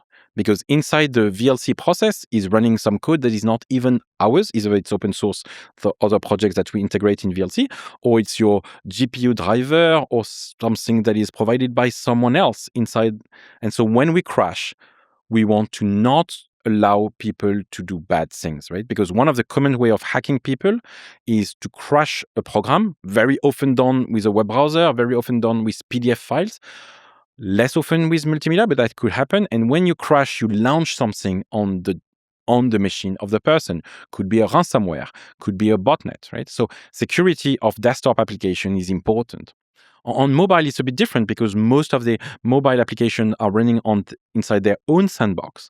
But for VLC, we could run it inside one sandbox. But the problem is that we need access to so many things that it's basically we would have all the permissions, right? And so if you have a sandbox and you put some holes everywhere, it defeats the purpose, right? So what we are trying to do, and we're actually doing, is splitting VLC into several processes. One is decoding, one is demuxing, one is filters, and all of them run into their own sandbox so that the whole VLC, a part of VLC crash, like Chrome crashes on some tab, right? It crashes a crash, but it did not crash the whole program. And this is what we're trying to do. And it's difficult because it's a sandbox that needs to sustain gigabits per second of mem copies. Now, it's not a website which is 5 megabytes or 10 megabytes. We're talking about hundreds of megabits per second. So this is why it is quite challenging. And this is a research topic that we are working on in order to have multimedia player that is secure. This is all the kind of stuff you have to think about when millions of people are using. You've mentioned something somewhere where like all the different features of VLC, when you have that many people using it, somebody will use every single feature and they will tell you about it. Best feature in VLC is called the puzzle filter, right?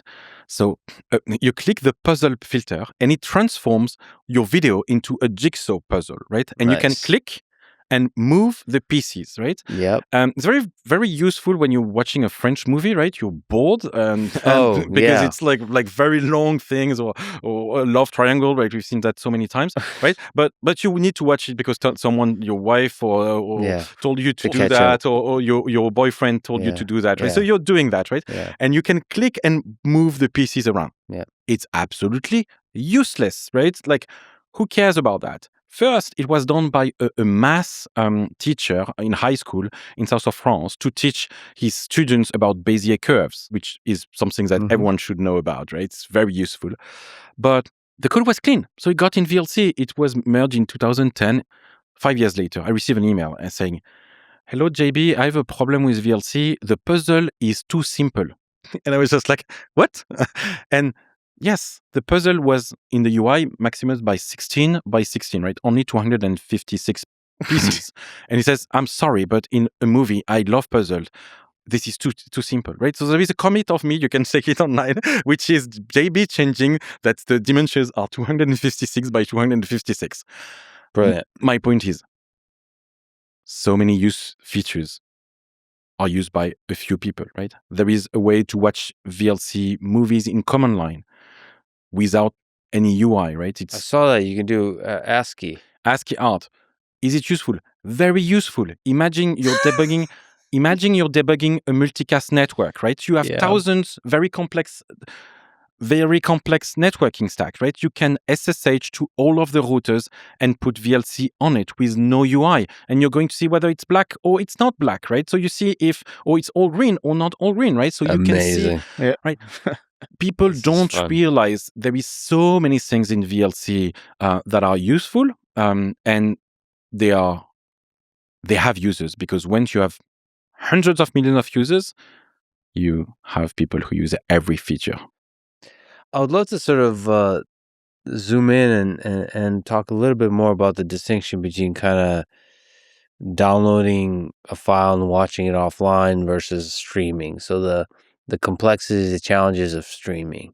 Is there something we could say about what it takes to stream files? Because we've been talking about codecs, and I think a lot of that implies encoding and decoding without having to communicate over the network. Sure. So can you elaborate what's required to do over the network stuff? Yeah, but it is less complex than it seems compared to everything that we've talked about. Especially because the most complex thing is not about streaming in terms of streaming services, but it was what was done to actually broadcast through satellites. Because in most of the modern broadcasting services, you can pause and you can go on. But when you're sending live streaming, whether it's broadcast or live for streaming services which are live, this is much more difficult because you need to encode in real time. When you go on a satellite, you have a specific size of the link, right? You cannot have a burst of bandwidth even for a second, right? Because you don't have the space for that in your total file.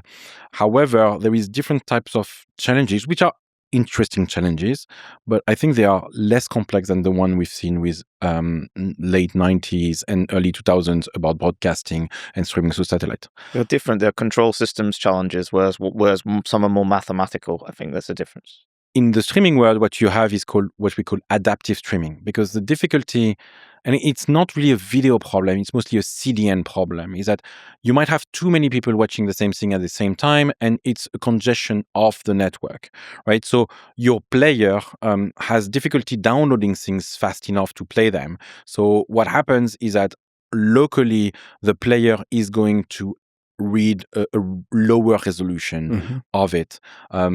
But there are some very clever algorithms to do that, but most of it is quite basics, to be honest. Even on the buffering side is pretty basic. Yeah, you download a segment, what we call a segment, and then you time, right? And if it takes more than 50% of the time to download the segment, you go down to, right? And the difficulty is more about when do you go up in bandwidth, in quality. But this is not very complex to do. When you encode, you're going to encode 7 resolutions, right? And you're going to give the bitrate. The difficulty is to have your encoder give the same bitrate, but it's not as strict as it used to be. So probably YouTube has to figure out how the human psychology side of that, like how pissed off do you get when it's very low bit rate, and how long should it wait before it increases the bit rate even though the connection is better? Because maybe the changes in the bit rate is what affects you psychologically. I think actually the interesting one is the audio. That's true.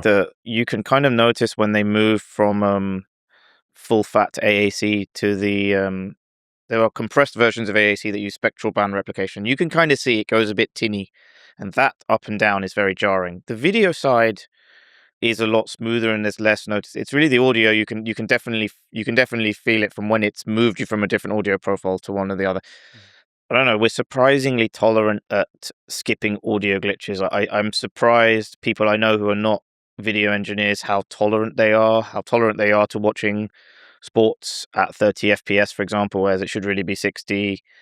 The world is a lot more tolerant to that, but audio people are it's an immediate feedback mechanism of if you hear a glitch, you realize it directly. Yeah, I get to fully realize that, I suppose. One of the things I'm afraid of when I listen to audio more and more, that I get to notice every single tiny detail, and that you can over obsess when people in general are able to kind of blur their consumption. They can look past certain imperfections. But then when you combine an event that is, for example, a sport event that is probably going through satellite or somewhere else and goes to a central place for encoding, and then you need to encode this older resolution in real time. You don't have time for QA.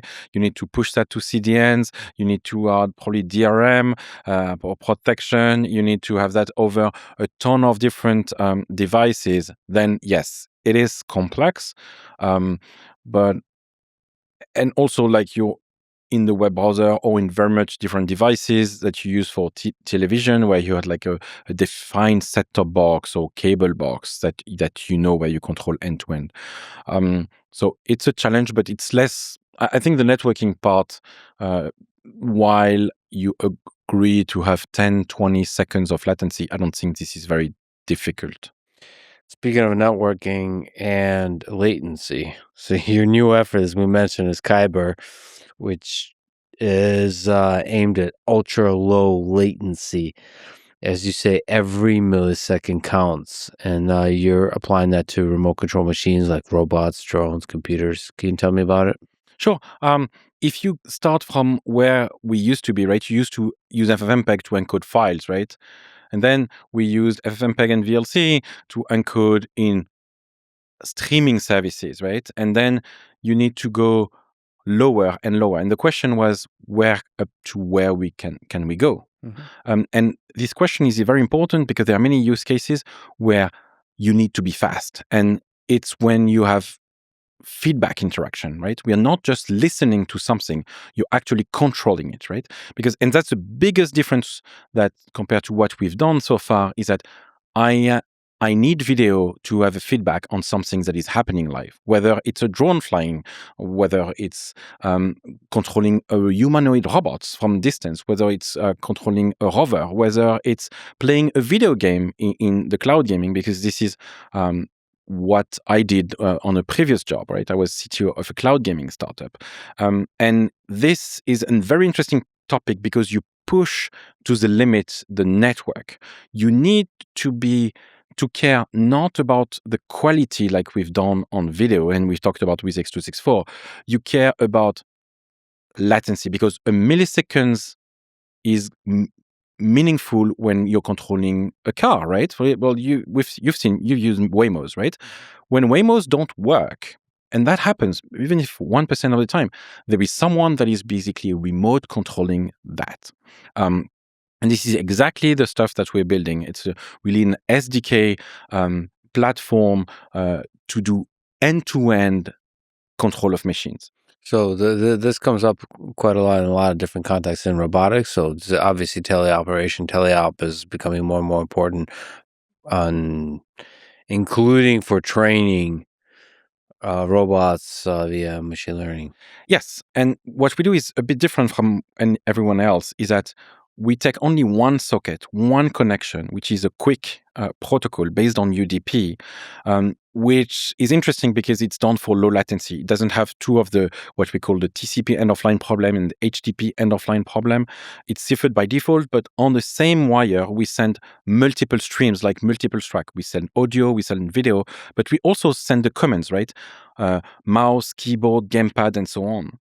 And we do that while maintaining coherence, right? Synchronization. Because what people don't realize is that all the clocks actually drift. And when you're controlling a robot is going to have like 2 cameras, 5 cameras, 10 cameras, a ton of captors, GPS, and so on. And if you want to train correctly your robotic AI model, you need to have all those that are in sync and coherence. And what we've done, and it's all the stuff that we learn on VLC in broadcast in real time and MPEG TS that Kieran's know well, is that we account for clock drifting. And so when I record a Kyber stream, a robot, I am sure that it's going to be predictive in the way you play it back. And so when you're going to do recording and training of your AI model, you need to be sure that every time you retrain based on the data is going to stay coherent. And clocks actually drift. Like the existing solution works with one camera. Once you're going to have 5 or 6, it's more complex. So you want to make sure that the visual snapshot perfectly matches the time it actually happened. Exactly. And also, if you're going to control, right, I do something on robot, I need to be sure that it is actually happening at that precise time, right? And so we have on the server, which would be a robot, a time of like re-timestamping mechanism accounting for clock drift for that, right? So that's one of the use case of Kyber to control robots. I also think like remote drones, whether it's defense or non-defense, remote cars, remote submarines.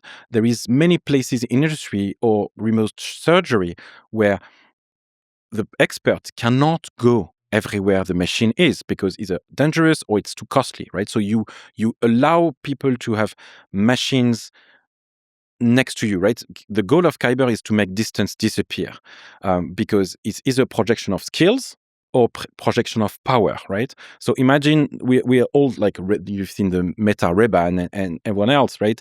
You need to stream there, right? Because you're not going to run anything over there, right? So you need GPU power that's on the cloud, on the phone to stream that.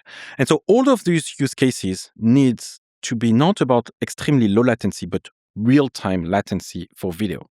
And so that means we're toying with the encoders so that the encoders encode a frame in 4 milliseconds. And Kieran with his company also goes under those type of latency, because you need to optimize at max the local latency, right? Because it's the decoder, the encoder, and so on, because this time is going to be added to your networking time. And it's not just about low latency, it's also about like reliability. We do clever things like forward error correction, right? So forward error correction is you overtransmit a bit of data, right? A few percent. And while overtransmit, you're allowed to lose some packets, because all of that is very difficult over a internet network where you're going to do things very far away. And if you check that all packets are delivered, you add a ton of latency. If you don't want latency, what we do is that we overtransmit some data that you can reconstruct on the client side when there is things that are broken, right? So, and we a few weeks ago, we were doing the demo around Las Vegas for the CES. We had a rover that is fully 3D printed. It's very simple. It's a car, right? It's a small car with a telescopic arm, and it was actually controlled from France, right? And the video was with a webcam and a very small server, right? A small PCB was basically running and send that to someone that is on the other side of the planet. And so there is so many use cases. You can also think about having AI who are going to control many drones and so on. And technically, we need to be amazing in video. We need to be amazing at networking. We need to care about any milliseconds in networking, in encoding time, in decoding time. And also you need to integrate very low level. So sync everything together well, but how, like, what kind of latency can you get to? Like, when you say milliseconds, what's the goal? So my goal is 4 milliseconds glass to glass latency. What's glass to glass mean? So it's easy, right? You have a computer which is running a program, right? Probably a video game. And this one is actually running, right? It's an example of a robot, right? And you have the replicate that is done through the network. And you want, if you take a 1000 hertz camera, you can take a picture and you want that to be at 4 milliseconds. 4 milliseconds means 240 hertz, right? Yeah, it's nuts. So far, we achieve 7 milliseconds from a Windows to Windows or window to Mac. And if you look in the timing, there is around 3.5 milliseconds inside the NVIDIA hardware encoder and around 2 milliseconds on the Intel decoder, right? So like the encoder plus the decoder is already 6 milliseconds, right? So in order to go down, we'll need either to have some other type of codecs, or some better encoder that are faster. But 4 milliseconds would be the graal. That's pretty nuts. I love it, though. I don't think anyone's ever achieved that, right?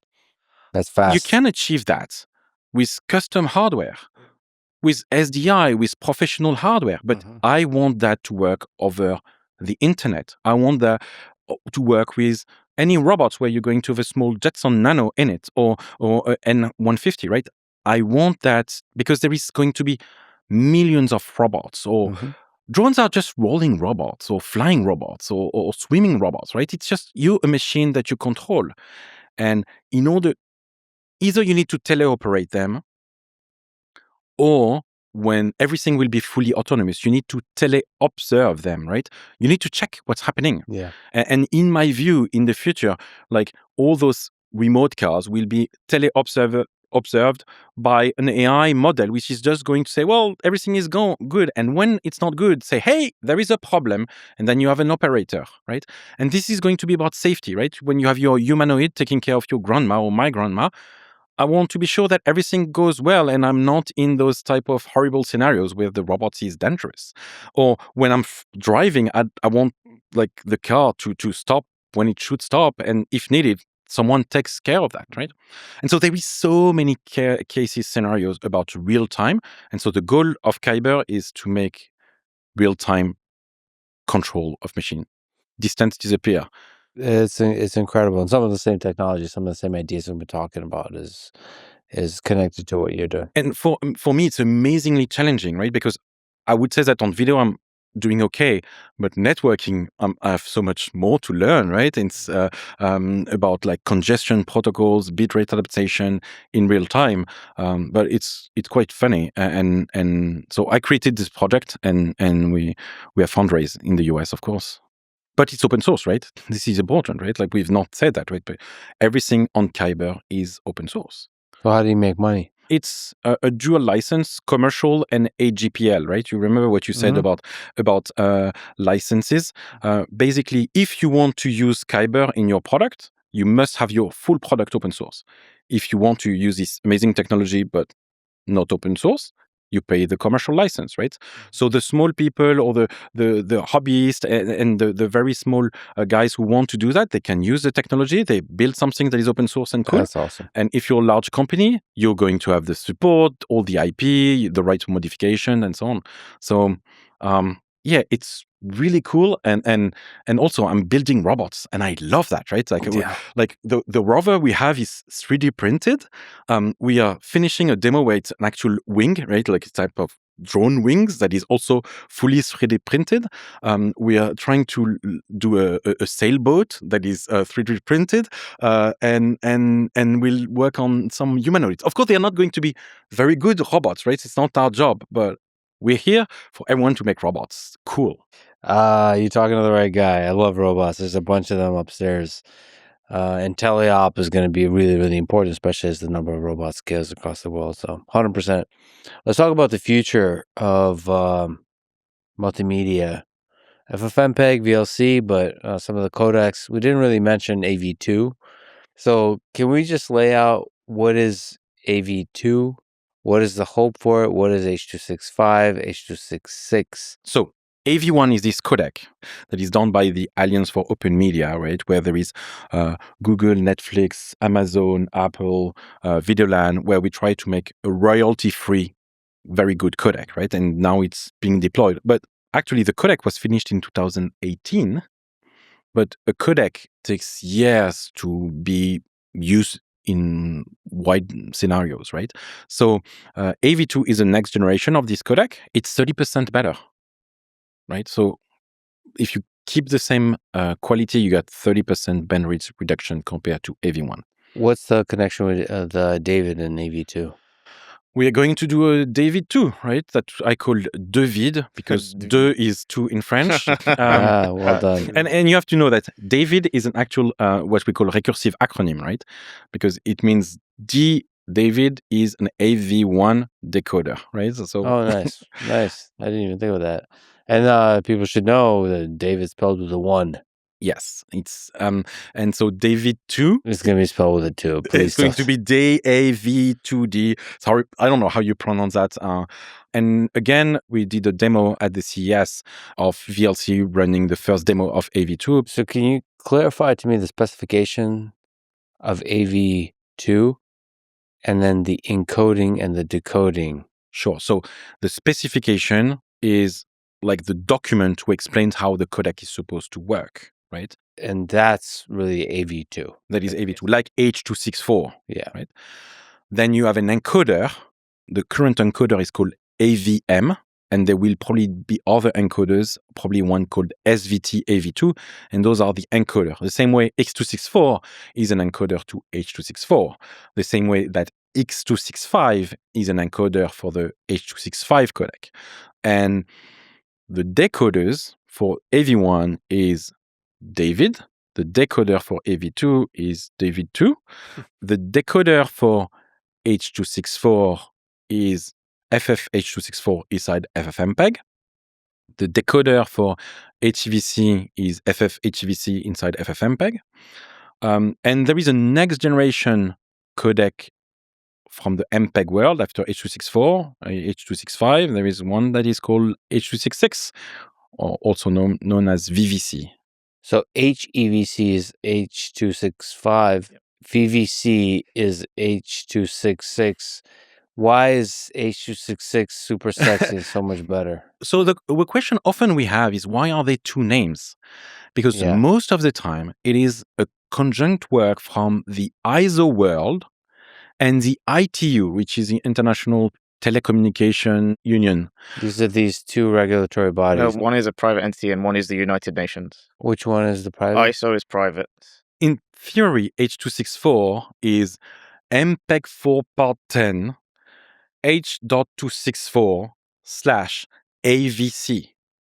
And this is the full name. Nice. So it's the concatenation of the ISO name and the ITU name. Yeah. Even though they work together. This is politics, historical, Yeah. And for HEVC, it's MPEG H, H.265, HEVC.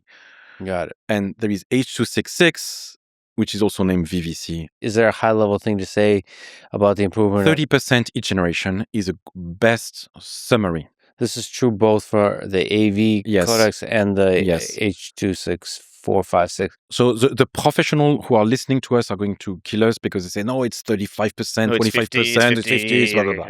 But globally, you need to know that HEVC is 30% better than H.264, H.260 is 30% better than H.265, because there is so many cases and so many scenarios. For example, there are cases, especially for screen recording, where the gains are humongous because you have the right tool that is done for that. And so for a specific video, a new generation is going to give you 70% gain or 80% gain, right? But there used to be a ton more codecs, but now the two main codecs for transmission are the H.264, H.265, H.266, and the other is AV1, AV2. And I guess the major difference would be the cost of encoding. Yes, and the royalty of the patents. And this is the reasons why you see the AV version of codecs is because they try to be as royalty-free, which means no cost for the patents as much as possible. Because what you need to know, and we've not talked about that so far, is that multimedia is what we call a patent minefield. There is two places where you have the most patents. It's everything related to 3G, 4G, 5G, RF, and multimedia. Because it's very mathematical and you can get great gains and so on. So Google and Meta and Netflix wanted something where it was royalty-free. There are people who say that they have patents outside, but they are fringe patents, right? So it's mostly true that it's patent-free. No, you should extend patent checking was done as part of the standardization process in AV1, AV2, whereas patents are not even discussed in the MPEG world. Patents are off topic completely. Can you educate me at the patents side? So usually, MPEG does a format, right? And then there is, everyone comes around and say, well, I have all those patents for the format. And they do usually a union was called MPEG LA, MPEG Licensing Association. And you put all your patents in, and then you ask everyone who's using this format to pay for it. Wait, can you elaborate? What does it mean to have a patent of a codec? Why is there many patents? Imagine I'm doing something where I'm going to, instead of doing blocks which are square, I'm going to do rectangles, right? Oh, so every idea, yes, somebody patents it. Yeah. Yes. Oh, man. Yes. Oh, man. People and their... How many lawyers are... I mean, it pays for a lot of lawyers, right? The biggest issue is not the following, right? Because at time of H.264, the patents were, let's call it like sane. But there was so much money in that for HEVC, there were a ton of things that were pushed inside the specification, which are not useful in 99.9% of the time, but just one could add a patent on it. And so it became that for HEVC licensing, there was MPEG LA plus another patent pool called HEVC Advanced, plus I think Nokia was outside of the patent pool. Yeah, a few of them are outside, and some other one. And so it was impossible to license, right? And I think that several months ago, HP decided that they were going to remove support from HEVC in their Windows laptops because the cost was increasing of those patents. And it arrived at a point where, and there was uncapped pad.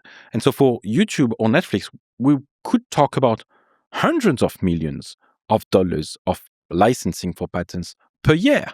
And they said, you know what, at 100 million per year, I could create my own codec. And this is what they did. And so that's why we have the Open Media Alliance for Open Media, where we are part of, that created AV1 and creates AV2.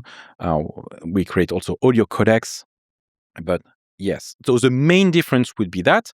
And because you need to work around the patents or go do some things that are not patented, a lot of things are different, right? The basic things that were done in MPEG 2 30 years ago are, of course, out of patents. But so, for example, there is things like a golden frame, a S frame, or different type of... These are all patented ideas. Yeah, no, I can't believe it's not butter. I can't believe it's not a B frame. I mean, it's kind of what it is. In some ways, it's like a... Oh, so it's a different variant of a B frame. Yeah, that's to try and sidestep things like that. And so you need to have double creativity, right? Creativity in terms of being more efficient, but creativity of being sure that you don't infringe existing patents. And so, for example, VVC has all the patents of HEVC plus new ones, right? So while AV2 tries to be as royalty-free as possible. To what degree does FFmpeg and VLC have to think about this kind of stuff? We don't. And one of the reasons why VLC was in France is that France rejects software patents. So most of those patents are illegal in France. Because I once made the calculus that if I had to pay all the licensing fee for VLC, I needed to pay more than 200 euros per user, right? It's the same in dollars. But most of those patents are invalid in Europe because those are called... It's basically mathematical patents or idea patents, and they are not valid in Europe. Let me just at a high level, just out of curiosity. So the meme online and the interwebs on X and Twitter and so on, and I have friends in Europe. The sense is that Europe is not friendly to entrepreneurship. They overregulate. There's too much bureaucracy and so on. Is there anything positive to say? Is there hope for entrepreneurship in the future of Europe? Is Europe over from a tech perspective? Just look at the two of us, right? It's notable that there's two people from the European continent on this podcast talking about video. It's fair to say the community is weighted heavily. What you probably don't see yet is that there is a new generation of entrepreneurs in Europe and mostly in France. UK has done it since a long time because, well, it's more Anglo-Saxon type of business, look at business. But especially like what happened in France, and of course, sometimes it's a bit overdone with everything called French tech. But today, most of the people who come on the market wants to create startups.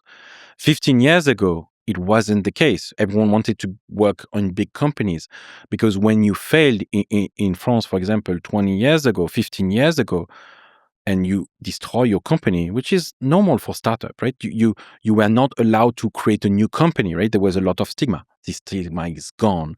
There is so many things happening on AI in France and so on, right? So there is, sure, over-regulations. I know that, right? I'm an entrepreneur. But it has some good things also. I mean, is there some paralyzing aspects? If I look at the case of somebody I've become close with, Paolo Durov, he was blamed directly by the French government for the kind of things his, quote, platform was hosting. I could see the same kind of stuff, basically, just as an example of VLC being blamed for the kind of videos that people are watching. They tried, right? Like we had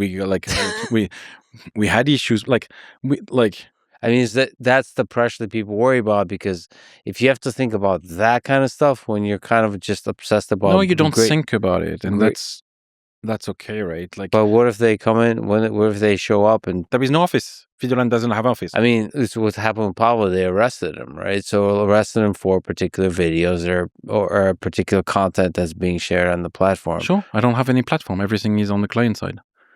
Yeah, but they can still arrest you. On what ground? I'm not sharing anything.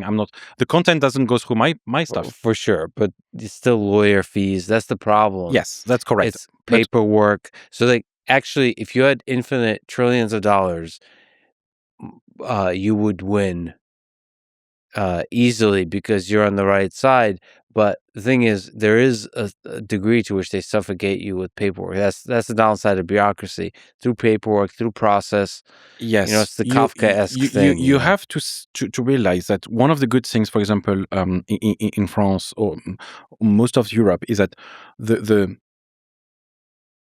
answering to a court order does not make you bankrupt, right? It's not like in the US where it can actually bankrupt you, right? There is the way the law system works is that, like, I receive lawyers' letters every week, right? And I can tell you that the cost of lawyer fees for VideoLAN is less than $10,000 per year, right? Right. So that's not really scary. I mean, similar with Pavel, the intelligence agencies tried to say, "Can you put a backdoor in VLC?" Yes, 2 of them. What do you say? No. Well, I was a lot less polite. I see you. You're basically saying hell no. Like if we had to compromise our software, we would shut it down. This is clear. And what's the definition of compromise? Like allowing a government to do a backdoor. There is no code that gets into VLC that we don't control. And the way we compile VLC, you would call me completely paranoid. Like we compile on boxes that are offline, where we start by compiling the compiler. We do everything offline on places that have never been connected to the internet. The way we do signing, there is double signature, and especially because, for example, we've seen and we believe it's a governmental agency that is not from the Western world who try to push a fake binary into our own servers, and that scared us a lot. And VideoLAN is open source. How can you kill it? Like, I moved to where, right? I moved to Malta. I moved to, Cayman Islands, and I changed the domain name, and I start again, right? Like, VLC is a tool. It's a tool that is going to help people doing things. We are not a platform. And for patents, well, I'm sorry, but most of the patents, like, you shouldn't be able to patent math and matrices. Like, this is wrong. So does VLC ever censor the kind of videos it can play and not based on the content of the video? No, never. We never do that. Because a VLC is completely offline, doesn't talk to any server. So we don't know anything that you're using the software for. So again, there's no government that can say, like the French government come in and say, we don't want I think anime is destructive to society. We don't want any anime, not allowed to be. No, they cannot do that. And also what they tried is to say, hey, I want to know if that person watched that type of video. And the answer is no idea. So no on that too. So for surveillance, no. No, because the only infrastructure we have is a downloading infrastructure. There is no telemetry in VLC. Right? It would be difficult because of the international nature.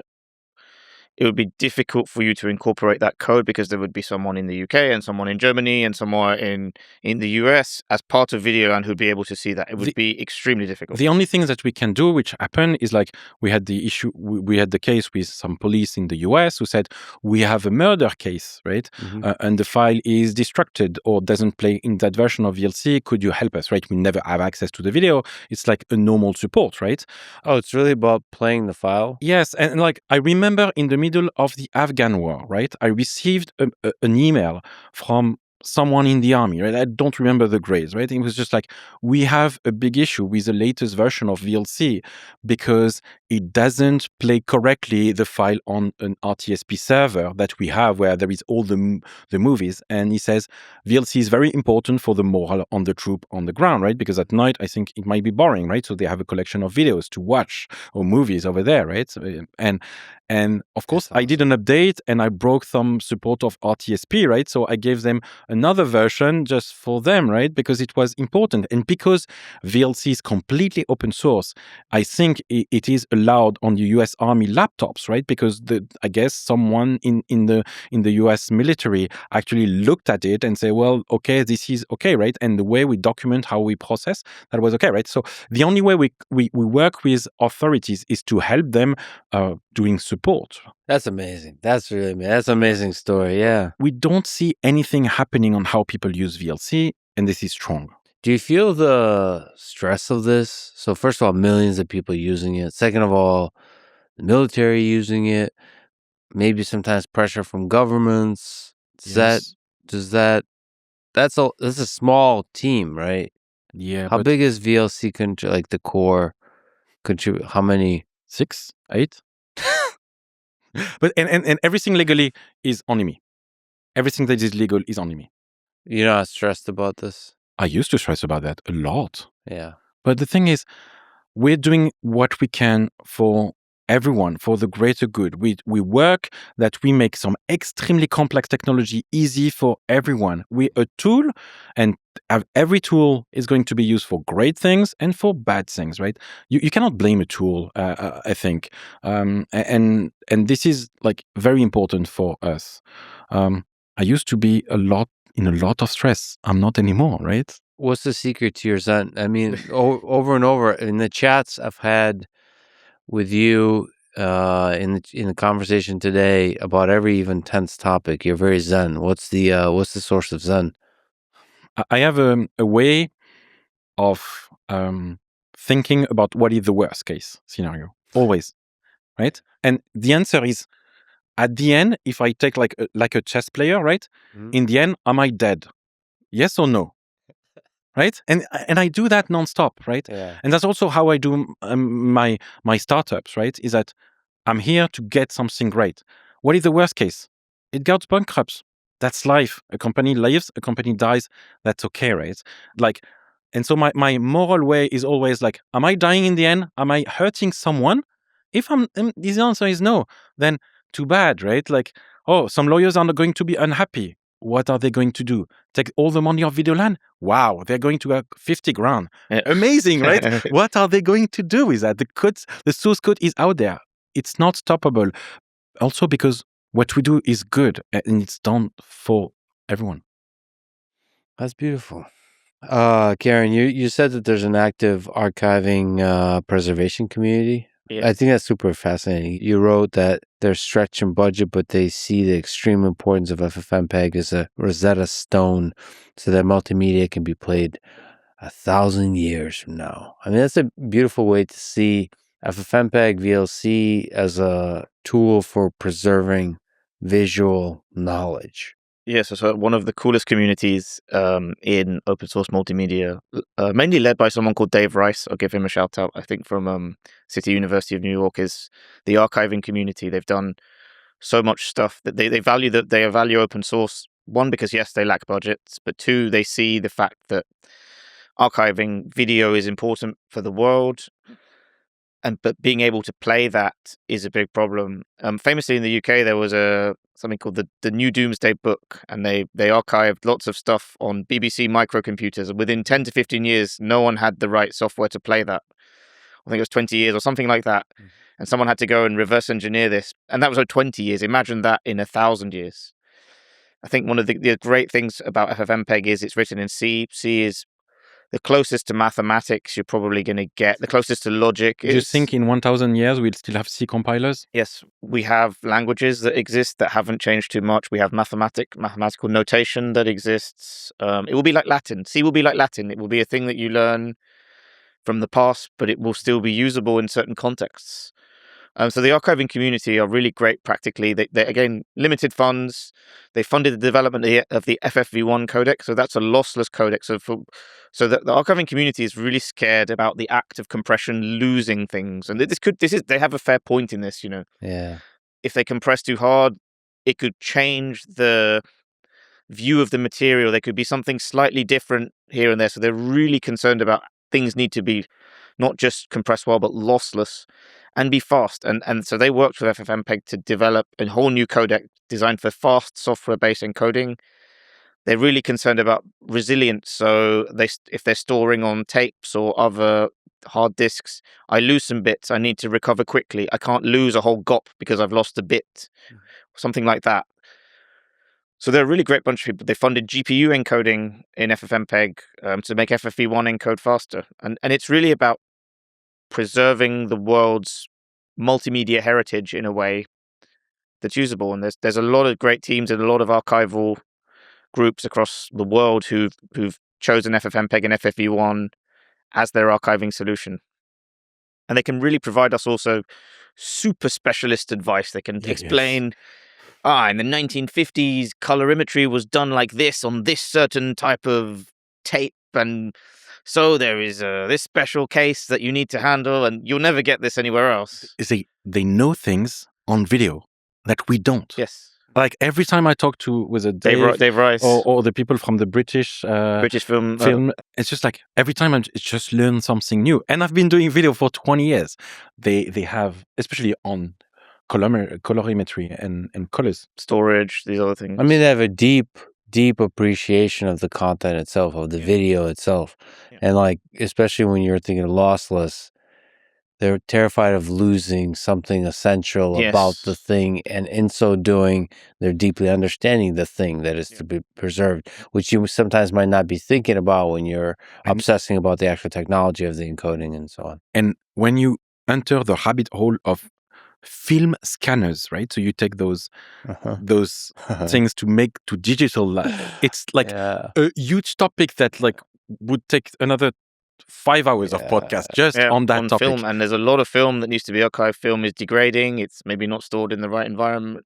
The other thing is what they also do is, because it's open source, they give this away, their workflows, to countries who can't afford to have archiving institutions, where archiving is done by volunteers, it's done by other things. They go and teach, in India, they teach children to do FFmpeg commands.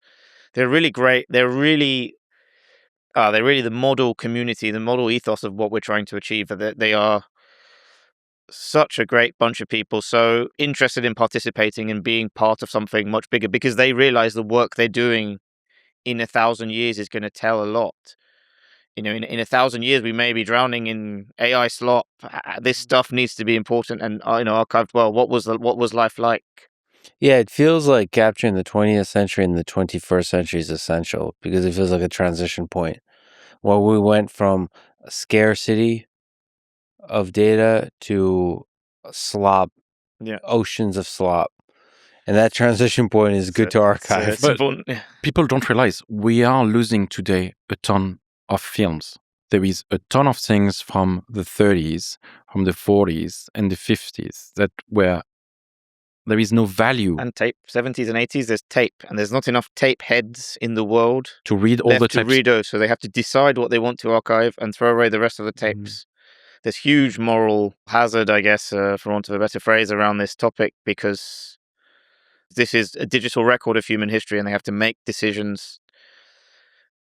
And there's digital stewardship, I suppose, I made that phrase up, that's not a real phrase, to make sure the world can have this information in something that's playable by everybody, not playable on some device that doesn't exist anymore.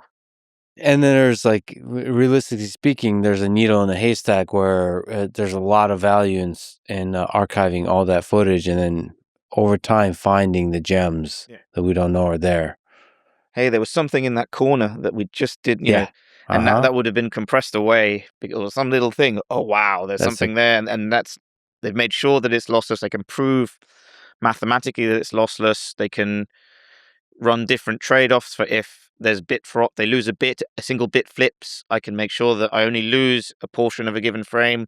We can do they can do error recovery on previous frames. They can do all sorts of different things.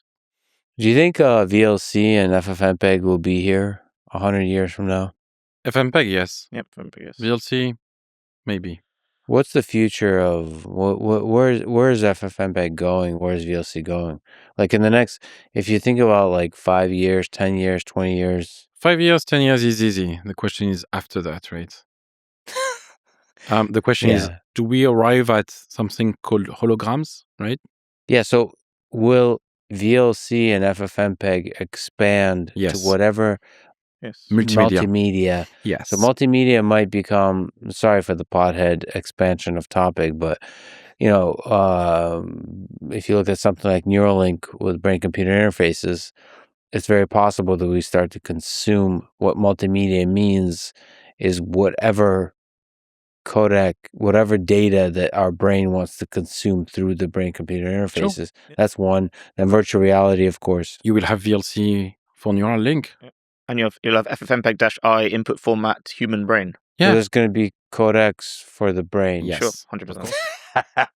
Of course. Yeah, I mean, to compress neural today, information. Today there are new codecs for example, what we call point cloud, right? Or volumetric videos, right? Yeah. There is a ton of research on what we call RGBD, right? So codecs for depths that is useful for robotics and for 3D things. Nice. There is a ton of codecs for compression of 3D elements. Compression for astronomy. For example, on VLC, we also have already a VR and XR version of VLC. And also on Kyber, right? We talk about Kyber. On Kyber, we also do streaming of XR content on for the glasses who cannot have enough power or inside the Apple Vision or the Quest. So we already work on streaming 3D, XR, interactive, low latency. There is something called volumetric video, point cloud videos. So it's not stopping. And yes, at some point, they will manage 3D data inside VLC and FFmpeg, right? It's obvious. So that's where it is moving, like the community is open. Not everyone in the community sees that, but as Kieran and I, we are entrepreneurs, we know where it's going. We see that, right? So I suppose that there is a tension probably inside FFmpeg. It's like, hey, listen, folks, we're really good at doing video and audio. So why expand? Let's do the thing we're really good at doing. In order to answer that question, we need to answer the definition of what is multimedia. Yeah. And multimedia is a digital representation of several streams for the human senses. And we will do that, right? So imagine there is now a way to not have a mic, but have a odor sensor and a diffuser of odors. Mm-hmm.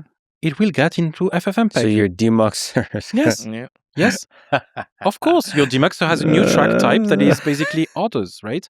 And you already Smell, touch. It's like audio. You'll have a left and right nose track. You have a left and right audio pair. It's easy.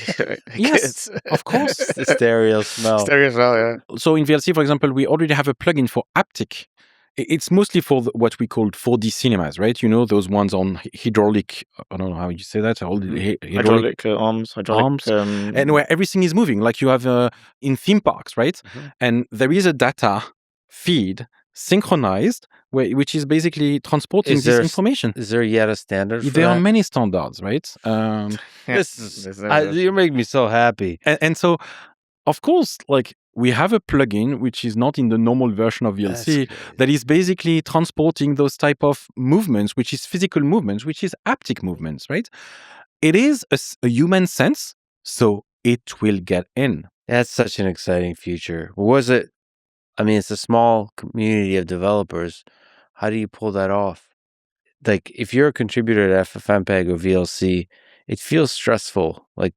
Just looking on Twitter, it's it's a huge amount of work to make it work on all these different operating systems. An incredible effort. No, see it in the other direction.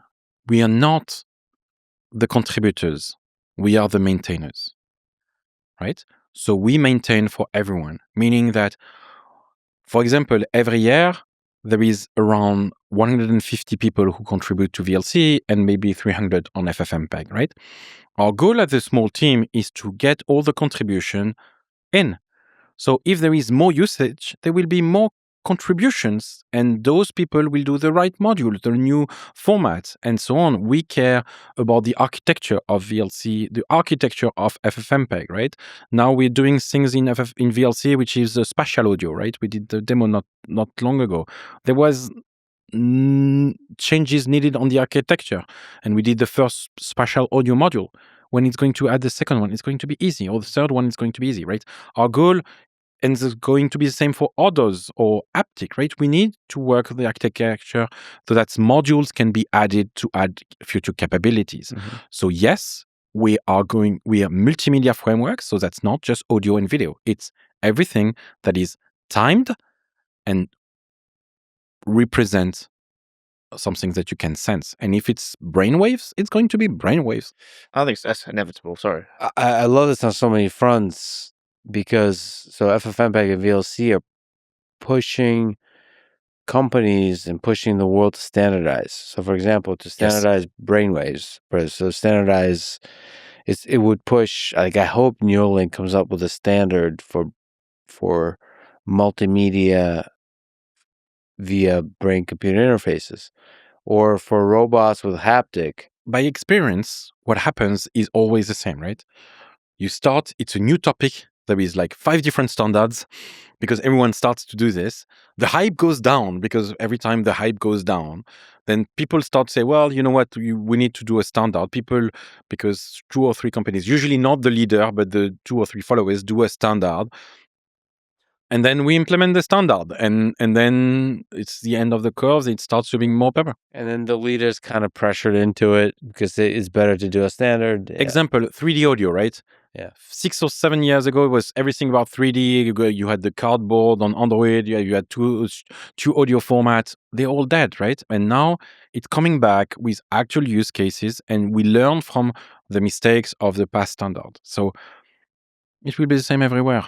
And not try to avoid closed. I saw somewhere you didn't have too many nice things to say about Dolby. No, I don't. Can you educate me on where they went? What they do bad that made you mad?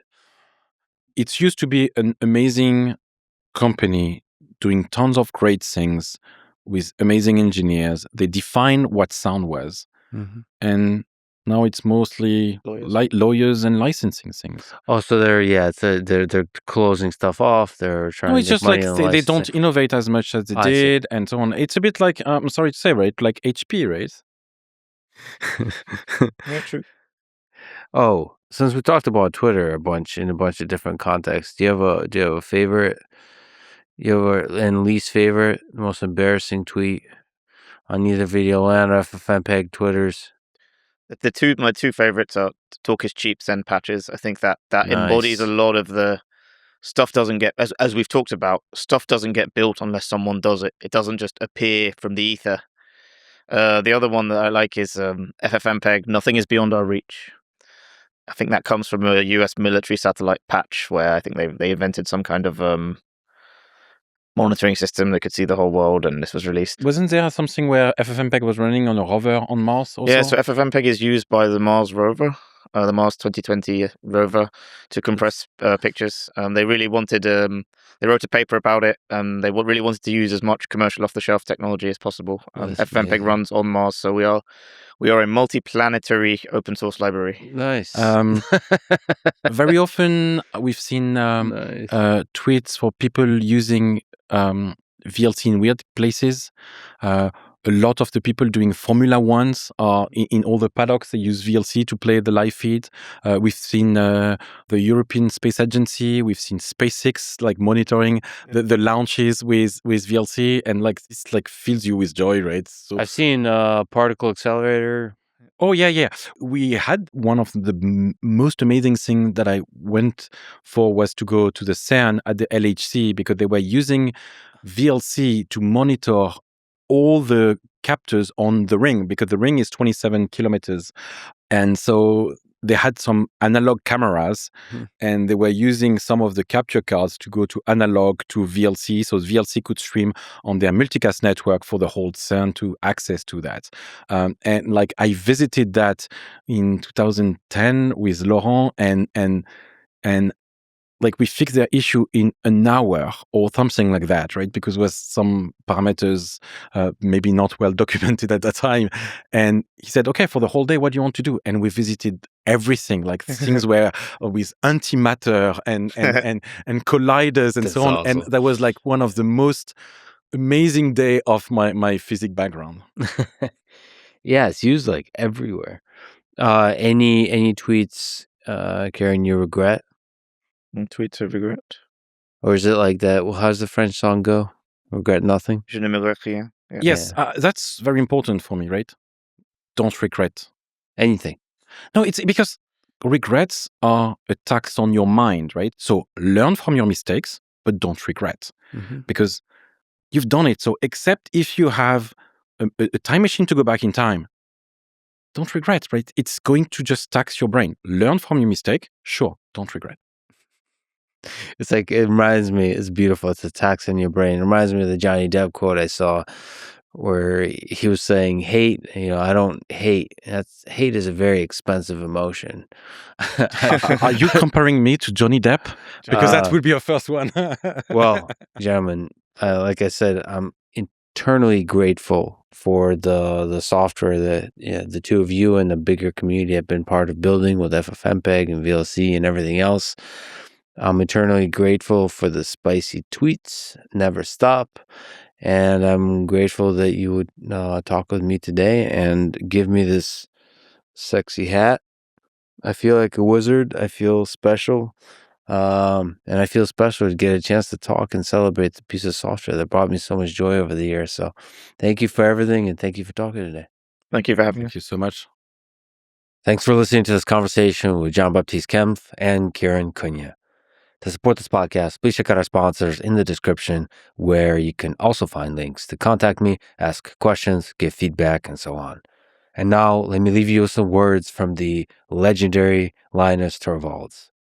Most good programmers do programming, not because they expect to get paid or get adulation by the public, but because it is fun to program. Thank you for listening, and hope to see you next time.